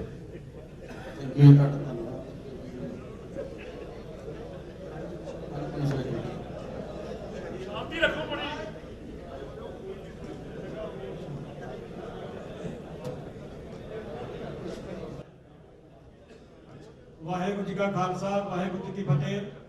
ਸਮੂਹ ਸੰਗਤਾਂ ਨੂੰ ਬੇਨਤੀ ਹੈ ਕਿ ਬਸ ਚੰਦ ਕੁ ਮਿੰਟਾਂ ਦੀ ਖੇਡਿਆ ਹੁਣ ਤੇ ਸਾਰੇ ਚੁੱਪ ਦਾ ਦਾਨ ਬਖਸ਼ਣ। ਭਾਈ ਪਰਮਜੀਤ ਸਿੰਘ ਜੀ ਮੇਰੇ ਖਿਆਲ ਸਵਾਲ ਕਰਨ ਲੱਗੇ ਨੇ ਤੇ ਉਸ ਤੋਂ ਬਾਅਦ ਪ੍ਰਸ਼ਾਦਾ ਵੀ ਛਕਣਾ ਤੇ ਭਾਈ ਹਰਦਿਆਲ ਸਿੰਘ ਜੀ ਹੋਣੀ ਵੀ ਉਹਨਾਂ 2 ਮਿੰਟ ਤੁਹਾਡੇ ਨਾਲ ਸਾਂਝ ਪਾਉਣੀ ਹੈ। ਉਸ ਤੋਂ ਬਾਅਦ ਤੁਹਾਡਾ ਧੰਨਵਾਦ ਸਾਰਿਆਂ ਦਾ ਕਰਨਾ ਹੁੰਦਾ, ਉਹ ਸਾਡੇ ਸੈਕਟਰੀ ਸਾਹਿਬ ਤੇ ਪਹੁੰਚ ਚੁੱਕੇ ਨੇ। ਹਾਂਜੀ ਭਾਈ ਪਰਮਜੀਤ ਸਿੰਘ ਜੀ। ਸਭ ਤੋਂ ਪਹਿਲਾਂ ਸਮੂਹ ਸੰਗਤਾਂ ਨੂੰ ਦਾਸ ਵੱਲੋਂ ਫਤਿਹ ਅਰਜ਼ ਹੈ। ਵਾਹਿਗੁਰੂ ਜੀ ਕਾ ਖਾਲਸਾ, ਵਾਹਿਗੁਰੂ ਜੀ ਕੀ ਫਤਿਹ। ਮੇਰਾ ਸਵਾਲ ਨਹੀਂ, ਮੇਰੇ ਵਿਚਾਰ ਹੀ ਨੇ ਤੁਹਾਡੇ ਨਾਲ, ਕਿਉਂਕਿ ਸਵਾਲ ਜਿਹੜਾ ਬਗਾਨਿਆਂ ਨਾਲ ਹੁੰਦੇ ਆ ਤੇ ਅਸੀਂ ਵੀ ਕੌਮ ਦਾ ਹਿੱਸਾ ਕਹਿ ਲਓ, ਟੀਮ ਦਾ ਹਿੱਸਾ ਕਹਿ ਲਓ, ਟੀਮਾਂ 'ਚ ਨਾ ਵੰਡੀਏ, ਆਪਾਂ ਕੌਮ ਨੂੰ ਇੱਕ ਜਗ੍ਹਾ ਖੜੇ ਕਰੀਏ। ਜਿਹੜੀ ਗੱਲ ਸੰਘਰਸ਼ ਦੀ ਆ, ਜਿਹੜੀ ਗੱਲ ਜਥੇਬੰਦੀਆਂ ਦੀ ਆ, ਮੇਰੇ ਖਿਆਲ ਜਿੰਨੀ ਕੁ ਜਾਇਜ਼ ਹੋਵੇ ਉਹ ਮੰਨ ਵੀ ਲੈਣੀ ਚਾਹੀਦੀ ਹੈ, ਬੈਠ ਕੇ ਵਿਚਾਰ ਕਰ ਲੈਣੀ ਚਾਹੀਦੀ ਹੈ। ਮੇਰਾ ਖਿਆਲ ਇੱਥੇ ਸਟਾਰਟਿੰਗ ਜਿਹੜੀ ਹੈ ਸ਼੍ਰੋਮਣੀ ਅਕਾਲੀ ਦਲ ਅੰਮ੍ਰਿਤਸਰ ਮਾਨ ਦਲ ਨੇ ਕੀਤੀ ਸੀ, ਜਿਹੜਾ ਬਾਦਲ ਕਿਆਂ ਦਾ ਇੱਥੇ ਤੁਸੀਂ ਰੱਥ ਰੋਕਿਆ, ਮੈਂ ਉਹਦੇ ਲਈ ਸਪੈਸ਼ਲੀ ਤੁਹਾਡਾ ਧੰਨਵਾਦ ਵੀ ਕਰਦਾ। ਜਿੱਥੋਂ ਤੱਕ ਸਾਡਾ ਡਾਊਟ ਹੈ ਕਿ ਮਾਨ ਸਾਹਿਬ ਤੁਹਾਡਾ ਵਿਰੋਧ ਕਰਦੇ, ਮੈਂ ਕਲੀਅਰ ਕਰ ਦੇਣਾ ਚਾਹੁੰਦਾ, ਉਹਨਾਂ ਨੇ ਬੜੇ ਪਿਆਰ ਨਾਲ ਇਹ ਕਿਹਾ ਸੀ ਕਿ ਕਿਉਂਕਿ ਕੋਈ ਵੀ ਕੰਟਰੀ ਜਿਹੜੀ ਕੰਟਰੀ ਦੇ ਵਿੱਚ ਰੈਫਰੈਂਡਮ ਕਰਾਉਣਾ ਹੈ, ਜਿੰਨੀ ਦੇਰ ਉਹ ਇਜਾਜ਼ਤ ਨਹੀਂ ਦਿੰਦੀ ਰੈਫਰੈਂਡਮ ਹੋ ਨਹੀਂ ਸਕਦਾ। ਕਿਉਂਕਿ ਜਿਹੜਾ ਕਸ਼ਮੀਰ ਦਾ ਸੰਘਰਸ਼ ਹੈ ਉਹ 16-17 ਸਾਲ ਪੁਰਾਣਾ ਹੈ ਔਰ ਉਹਦੇ 'ਚ 32-33 ਕੰਟਰੀ ਜਿਹੜੇ ਮੁਸਲਿਮ ਕੰਟਰੀ ਨੇ 193 ਕੰਟਰੀਆਂ ਦੇ ਵਿੱਚੋਂ, ਤੇ ਉਹਨਾਂ ਦੀ ਗੱਲ ਹੈ ਜੇ ਤੁਰ ਨਹੀਂ ਸਕੀ ਕਿਸੇ ਪਾਸੇ। ਔਰ ਮੈਂ ਸਮਝਦਾ ਕਿ ਸਾਡਾ ਸੰਘਰਸ਼ ਵੱਖਰਾ ਹੈ। ਜੇ ਕਿਸੇ ਨੇ ਹਫ਼ਤੇ 'ਚ ਸਫ਼ਰ ਤੈਅ ਕਰਨਾ, ਜੇ ਸਾਡੀ ਕੌਮ ਤੈਅ ਕਰ ਲੈ ਤਾਂ 24 ਘੰਟਿਆਂ 'ਚ ਹੋ ਜਾਂਦਾ ਹੈ। ਮੇਰਾ ਇਹ ਆਪਣਾ ਯਕੀਨ ਹੈ, ਵਿਸ਼ਵਾਸ ਹੈ ਗੁਰੂ ਸਾਹਿਬ ਦੇ ਉੱਤੇ। ਲੇਕਿਨ ਸਭ ਤੋਂ ਵੱਡੀ ਗੱਲ ਜਿਹੜੀ ਇਸ ਵੇਲੇ ਉਹ ਹੈ ਕਿ ਜਿਹੜਾ ਪਦਾਰਥਵਾਦ ਆ ਉਹ ਸਾਨੂੰ ਨਿਘਾਰ ਵੱਲ ਲੈ ਕੇ ਜਾ ਰਿਹਾ, ਨਾ ਕਿ ਦੁਸ਼ਮਣ ਇੰਨਾ ਤਕੜਾ ਹੋ ਗਿਆ, ਅਸੀਂ ਕਮਜ਼ੋਰ ਹੋਏ ਹਾਂ, ਦੁਸ਼ਮਣ ਤਕੜਾ ਨਹੀਂ ਹੋਇਆ। ਇਹ ਮੇਰੇ ਵਿਚਾਰ ਨੇ। ਇਸ ਕਰਕੇ ਵੱਧ ਤੋਂ ਵੱਧ ਘੇਰਾਈ ਨੂੰ ਵਧਾਓ। ਜਿਹੜਾ ਬੰਦਾ ਇਸ ਗੱਲੋਂ ਹੀ ਰੁੱਸ ਜਾਂਦਾ ਕਿ ਮੈਨੂੰ ਨਹੀਂ ਕਿਹਾ ਯਾਰ, ਮੈਨੂੰ ਨਹੀਂ ਪੁੱਛਿਆ, ਸਾਨੂੰ ਪੁੱਛਣ ਦੇ ਵਿੱਚ ਕੋਈ ਹਰਜ ਨਹੀਂ। ਕੋਈ ਵੀ ਹੋਵੇ, ਪੀਰ ਮੁਹੰਮਦ ਦੀ ਗੱਲ ਚੱਲਦੀ ਹੈ, ਮੈਂ ਵਿਰੋਧ ਨਹੀਂ ਕਰਦਾ, ਲੇਕਿਨ ਜਿੰਨਾ ਉਹਨੇ ਸਰਬੱਤ ਖਾਲਸੇ ਦੇ ਮੂਵਮੈਂਟ ਦੇ ਵਿੱਚ ਨੁਕਸਾਨ ਕੀਤਾ ਹੈ ਬਾਦਲ ਕੇ ਨਾਲ ਰਲ ਕੇ, ਔਰ ਇਹ ਮੈਂ ਅੱਖੀਂ ਵੇਖਿਆ, ਉੱਥੇ ਅਸੀਂ ਗਏ ਆ, ਸਾਰਾ ਕੁਝ ਹੋਇਆ। ਉਹ ਬੰਦਾ ਤੁਹਾਡਾ ਜਿਹੜਾ ਮੈਂ ਪਿਆਰ ਨਾਲ ਕਹਿੰਦਾ ਕਿ ਸਹੀ ਨਹੀਂ ਉਹਦਾ ਹਿਸਾਬ ਕਿਤਾਬ, ਤੁਸੀਂ ਬੰਦਾ ਕੋਈ ਜਰਨੈਲ ਲਾਓ ਮੂਹਰੇ। ਬਾਦਲ ਕਿਆਂ ਦੇ ਨਾਲ ਜਿਹਦੀ ਰੋਟੀ ਸਾਂਝਾ ਗੁਰਬਖਸ਼ ਸਿੰਘ ਵਾਲਾ ਸੰਘਰਸ਼ ਉਹਨੇ ਰੋਲਿਆ ਸਾਰਾ, ਉਹਦੇ ਘਰ ਜਾ ਕੇ ਮੀਟਿੰਗਾਂ ਕਰਵਾਤੀਆਂ, ਉਸ ਤੋਂ ਬਾਅਦ ਕੀ ਕੁਝ ਬਣਿਆ, ਹੁਣ ਉਹਦਾ ਕੀ ਬਣਿਆ ਗੁਰਬਖਸ਼ ਸਿੰਘ ਦਾ, ਇਹ ਤੁਹਾਡੇ ਸਾਰਾ ਕੁਝ ਸਾਹਮਣੇ ਹੈ। ਮੈਂ ਟਾਈਮ ਨਹੀਂ ਜ਼ਿਆਦਾ ਦਿੰਦਾ ਤੁਹਾਡਾ, ਤੇ ਇੱਕੋ ਹੀ ਬੇਨਤੀ ਕਰਾਂਗਾ ਕਿ ਤਕੜੇ ਹੋ ਕੇ ਉਸ ਪਾਸੇ ਚੱਲੋ। ਜੇ ਕੋਈ ਛੋਟੀ ਮੋਟੀ ਗੱਲ ਆਪਸ ਵਿੱਚ ਹੀ ਕਿਸੇ ਜਥੇਬੰਦੀ ਦੀ ਆ, ਉਹ ਡਾਊਟਫੁਲ ਲੱਗਦੀ ਹੈ, ਉਹਨੂੰ ਬਹਿ ਕੇ ਕਲੀਅਰ ਕਰ ਲਓ, ਕਿਉਂਕਿ ਕੌਮ ਦਾ ਸੰਘਰਸ਼ ਹੈ, ਜਥੇਬੰਦੀਆਂ ਦਾ ਸੰਘਰਸ਼ ਨਹੀਂ। ਜਿੰਨੀਆਂ ਵੀ ਜਥੇਬੰਦੀਆਂ ਨੇ ਉਹਦੇ ਸਾਰੇ ਸ਼ੇਰ ਨੇ, ਮੈਂ ਕਿਸੇ ਨੂੰ ਕਦੀ ਕੰਡੈਮ ਨਹੀਂ ਕਰਦਾ, ਲੇਕਿਨ ਸਾਰਿਆਂ ਦਾ ਸੁਭਾਅ ਬਣ ਗਿਆ ਕਿ ਅਸੀਂ ਆਪਣਾ ਸ਼ਿਕਾਰ ਆਪ ਕਰਕੇ ਖਾਣਾ ਹੈ।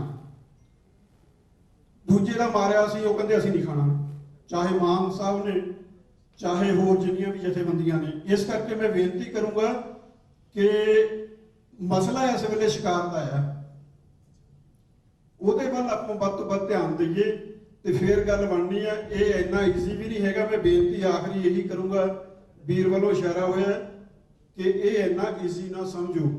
ਕੋਈ ਵੀ ਜਿਹੜਾ ਸੰਘਰਸ਼ ਹੈ ਉਹਦੇ ਦੋਨੋਂ ਪਹਿਲੂ ਜਿਹੜੇ ਸਾਨੂੰ ਵਿਚਾਰਨੇ ਚਾਹੀਦੇ ਨੇ। ਰੱਬ ਨਾ ਕਰੇ ਅਸੀਂ ਉਸ ਨੰਬਰਿੰਗ ਤੇ ਨਹੀਂ ਪਹੁੰਚਦੇ ਤੇ ਜਿਹੜੀ ਨਿਰਾਸ਼ਾ ਆ ਉਹਦੇ ਬਾਰੇ ਵੀ ਆਪਾਂ ਨੂੰ ਸੋਚਣਾ ਪੈਣਾ, ਕਿਉਂਕਿ ਟਾਈਮ ਬਹੁਤ ਥੋੜਾ ਹੈ। ਵਰਲਡ ਲੈਵਲ ਇਹ ਤੁਹਾਡਾ ਇੰਡੀਆ ਨਾਲ ਨਹੀਂ, ਇਹ ਰੌਲਾ ਜਿਹੜਾ ਰੈਫਰੈਂਡਮ ਦਾ, ਇਹ ਤੁਹਾਡਾ ਦੁਨੀਆ ਦੇ 192 ਕੰਟਰੀਆਂ ਨਾਲ ਆ। ਉਹਨਾਂ ਨੂੰ ਆਪਣਾ ਮੈਸੇਜ ਪਹੁੰਚਾਓਗੇ, ਉਹਦੇ ਵਿੱਚੋਂ ਤੁਹਾਨੂੰ ਜਿਹੜੀ ਹੈ ਇਨਪੁਟ ਮਿਲੇਗੀ, ਫਿਰ ਤੁਹਾਡਾ ਸੰਘਰਸ਼ ਅੱਗੇ ਵਧੇਗਾ।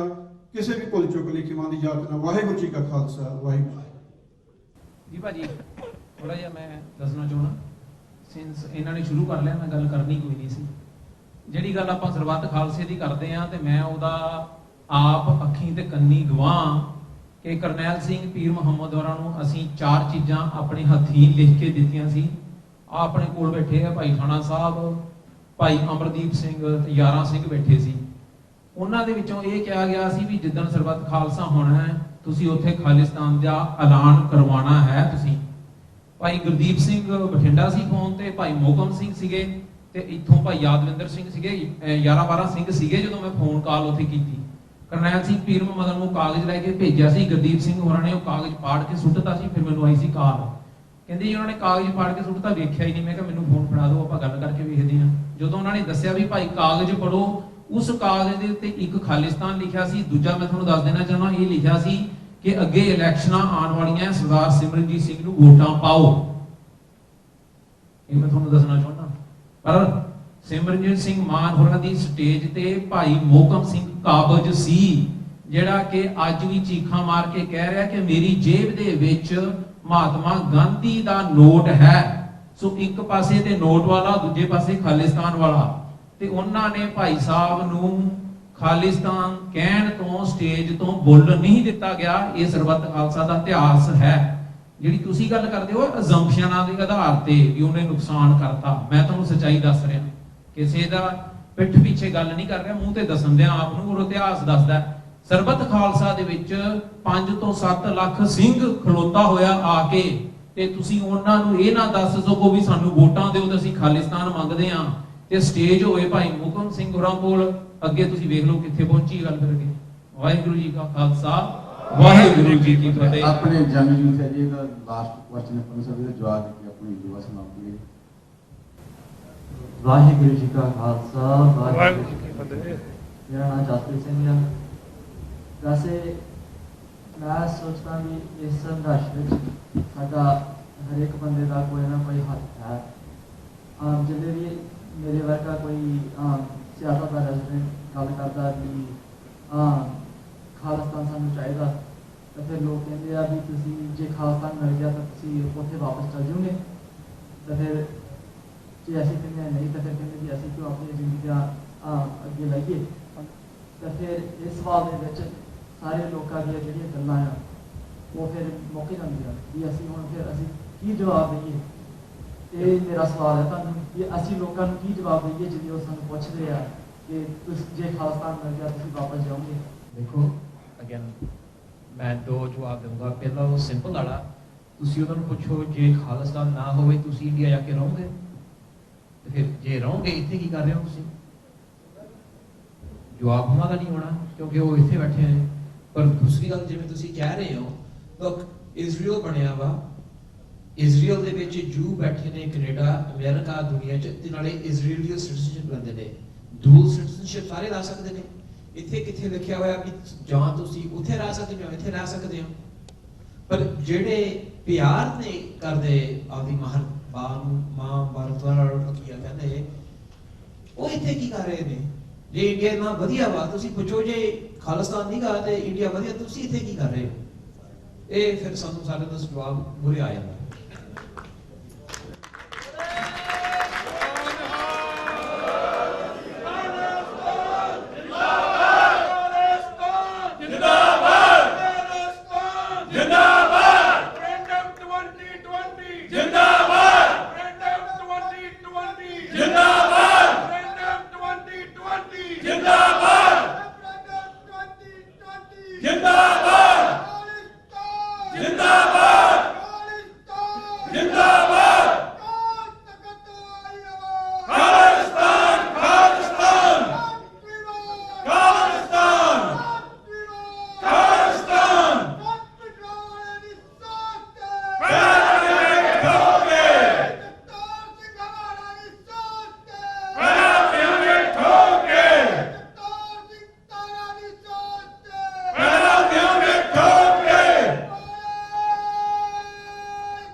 ਸਮੂਹ ਸੰਗਤਾਂ ਨੂੰ ਹੁਣ ਇੱਕ ਅਗਲੀ ਹੋਰ ਬੇਨਤੀ ਹੈ ਕਿ 5 ਮਿੰਟ ਲੱਗਣੇ ਆ।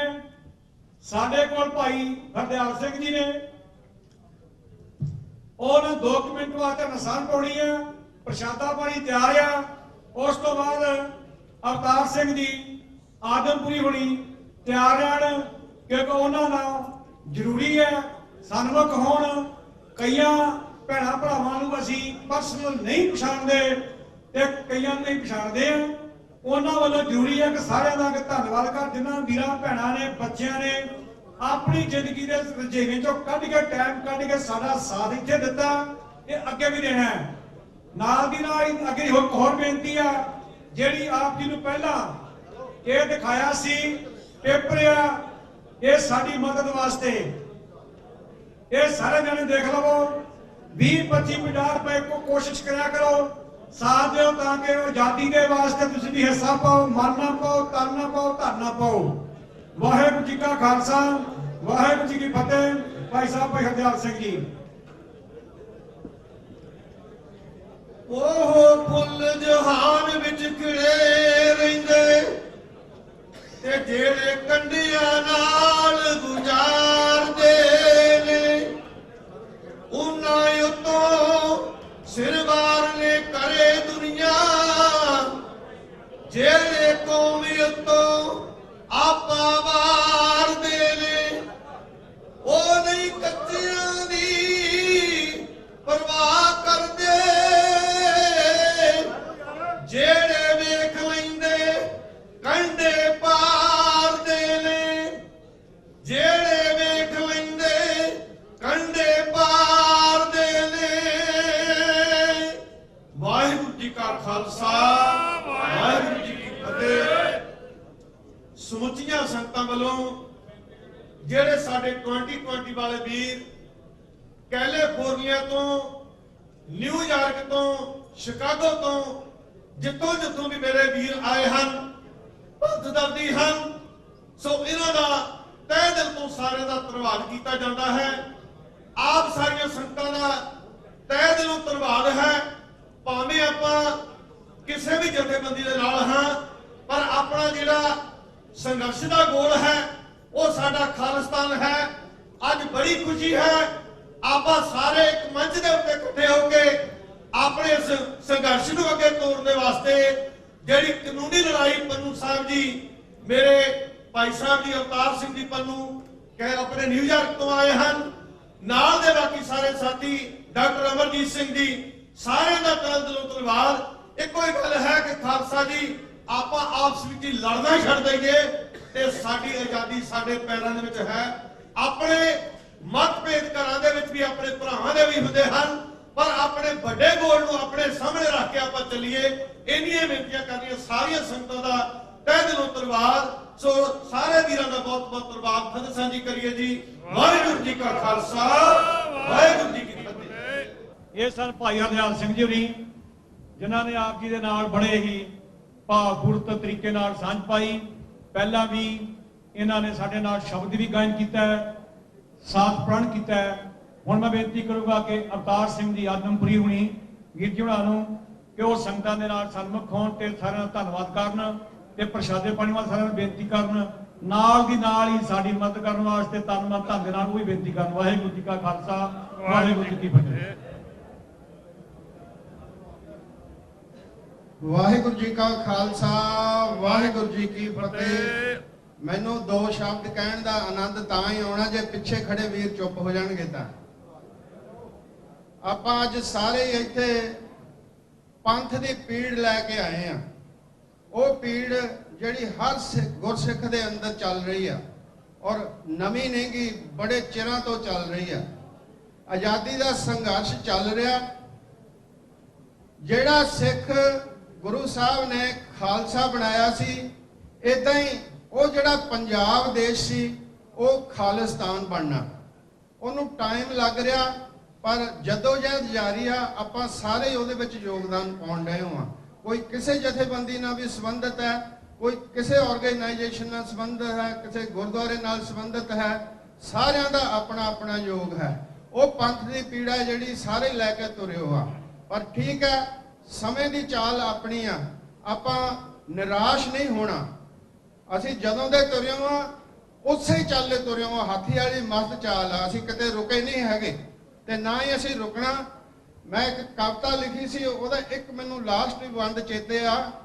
ਆਦਮਪੁਰੀ ਸਰਕਾਰਾਂ ਨੂੰ ਵਕਤ ਪੈਂਦਾ, ਆਦਮਪੁਰੀ ਸਰਕਾਰਾਂ ਨੂੰ ਵਕਤ ਪੈਂਦਾ ਜਦੋਂ ਚੱਲਦੀ ਹੈ ਕਿਤੇ ਇਨਕਲਾਬ ਦੀ ਲਹਿਰ।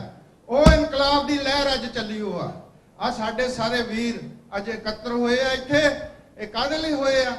ਉਹ ਸ਼ੁਰੂ ਆ 2020 ਤੱਕ ਹੋ ਜਾਣਾ ਕੰਮ। ਤੁਸੀਂ ਜਿਗਰਾ ਤਾਂ ਰੱਖੋ।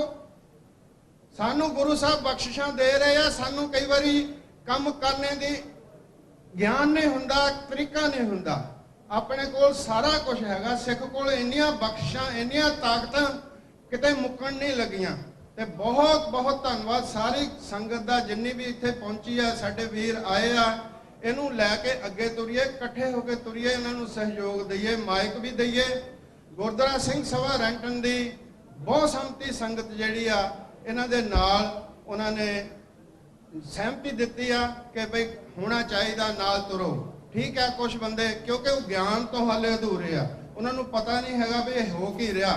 ਮਜਬੂਰੀਆਂ ਆ, ਕਿਉਂਕਿ ਪੰਜਾਬ ਦੇ ਵਿੱਚ ਆਪਾਂ ਇਹ ਵੀ ਦੇਖਿਆ ਕਿ ਉਹ ਲੋਕ ਜਿਨ੍ਹਾਂ ਨੇ ਤਸ਼ੱਦਦ ਉਠਾਇਆ, ਸ਼ਹੀਦੀਆਂ ਪਈਆਂ, ਕਈ ਪਰਿਵਾਰ ਬੜੇ ਦੁੱਖਾਂ ਦੇ ਵਿੱਚ, ਕਸ਼ਟਾਂ ਦੇ ਵਿੱਚ, ਉਹਨਾਂ ਦੀ ਆਪਾਂ ਤੋਂ ਕੋਈ ਪੁੱਛਗਿੱਛ ਨਹੀਂ ਕਰ ਹੋਈ, ਉਹਨਾਂ ਨੂੰ ਪਹੁੰਚ ਨਹੀਂ ਕਰ ਹੋਈ ਸਕੇ, ਉਹਨਾਂ ਨੂੰ ਕੋਈ ਸਹਾਇਤਾ ਨਹੀਂ ਦੇ ਸਕੇ। ਇਸ ਕਰਕੇ ਉਹ ਅੱਜ ਨਾਲ ਨਹੀਂ ਤੁਰਦੇ। ਹੁਣ ਗੱਲ ਜ਼ਰੂਰੀ ਇਹ ਆ ਕਿ ਇੱਕ ਇੱਕ ਵੋਟ ਕੀਮਤੀ ਆ। ਇਹ ਜਿਹੜਾ 2020 ਆ, ਵੋਟ ਆ। ਹਰ ਬੰਦਾ, ਹਰ ਗੁਰਸਿੱਖ ਆਪੋ ਆਪਣੇ ਪਿੰਡਾਂ 'ਚ, ਹਰ ਜਗ੍ਹਾ ਆਪੋ ਆਪਣੀ ਵੋਟ ਤਿਆਰ ਕਰੇ। ਇੱਕ ਹੋਰ ਜ਼ਰੂਰੀ ਗੱਲ ਮੈਂ ਜਿਹੜੀ ਵਿੱਚ ਜ਼ਰੂਰ ਕਰਨੀ ਚਾਹੁੰਦਾ, ਉਹ ਇਹ ਆ ਕਿ ਕੱਲੀ ਆਪਣੀ ਸਿੱਖਾਂ ਦੀ ਵੋਟ ਨਹੀਂ, ਉੱਥੋਂ ਆਪਾਂ ਦੂਜੀ ਵੋਟ ਵੀ ਲੈਣੀ ਆ। ਜਿਹੜੇ ਲੋਕ ਸਿੱਖੀ ਨੂੰ ਛੱਡ ਕੇ ਡੇਰਿਆਂ 'ਚ ਜਾ ਰਹੇ ਆ, ਕ੍ਰਿਸਚੀਅਨ ਬਣ ਰਹੇ ਆ, ਰਾਧਾ ਸਵਾਮੀਆਂ ਦੇ ਬੈਠੇ ਆ, ਨਿਰੰਕਾਰੀਆਂ ਦੇ ਬੈਠੇ ਆ, ਉਹਨਾਂ ਨੂੰ ਸਿੱਖੀ ਦਾ ਸੰਕਲਪ ਦੱਸੋ, ਉਹਨਾਂ ਨੂੰ ਸਿੱਖੀ ਦਾ ਗਿਆਨ ਦਿਓ। ਇਹ ਸਿੱਖ ਹਰ ਪਿੰਡ ਦੇ ਵਿੱਚ, ਹਰ ਥਾਂ ਇੱਕ ਇੱਕ ਪੈਦਾ ਕਰ ਦਈਏ ਅਸੀਂ ਚੰਗਾ ਸਿੱਖ, ਉਹ ਆਪੇ ਹੀ ਪ੍ਰਚਾਰ ਕਰੀ ਜਾਊਗਾ, ਆਪੇ 2020 ਤੱਕ ਖਾਲਿਸਤਾਨ ਬਣ ਜਾਣਾ। ਖਾਲਿਸਤਾਨ ਜਿੰਦਾਬਾਦ, ਖਾਲਿਸਤਾਨ ਜਿੰਦਾਬਾਦ, ਖਾਲਿਸਤਾਨ ਜਿੰਦਾਬਾਦ, ਖਾਲਿਸਤਾਨ ਜਿੰਦਾਬਾਦ, ਖਾਲਿਸਤਾਨ ਜਿੰਦਾਬਾਦ। ਵਾਹਿਗੁਰੂ ਜੀ ਕਾ ਖਾਲਸਾ।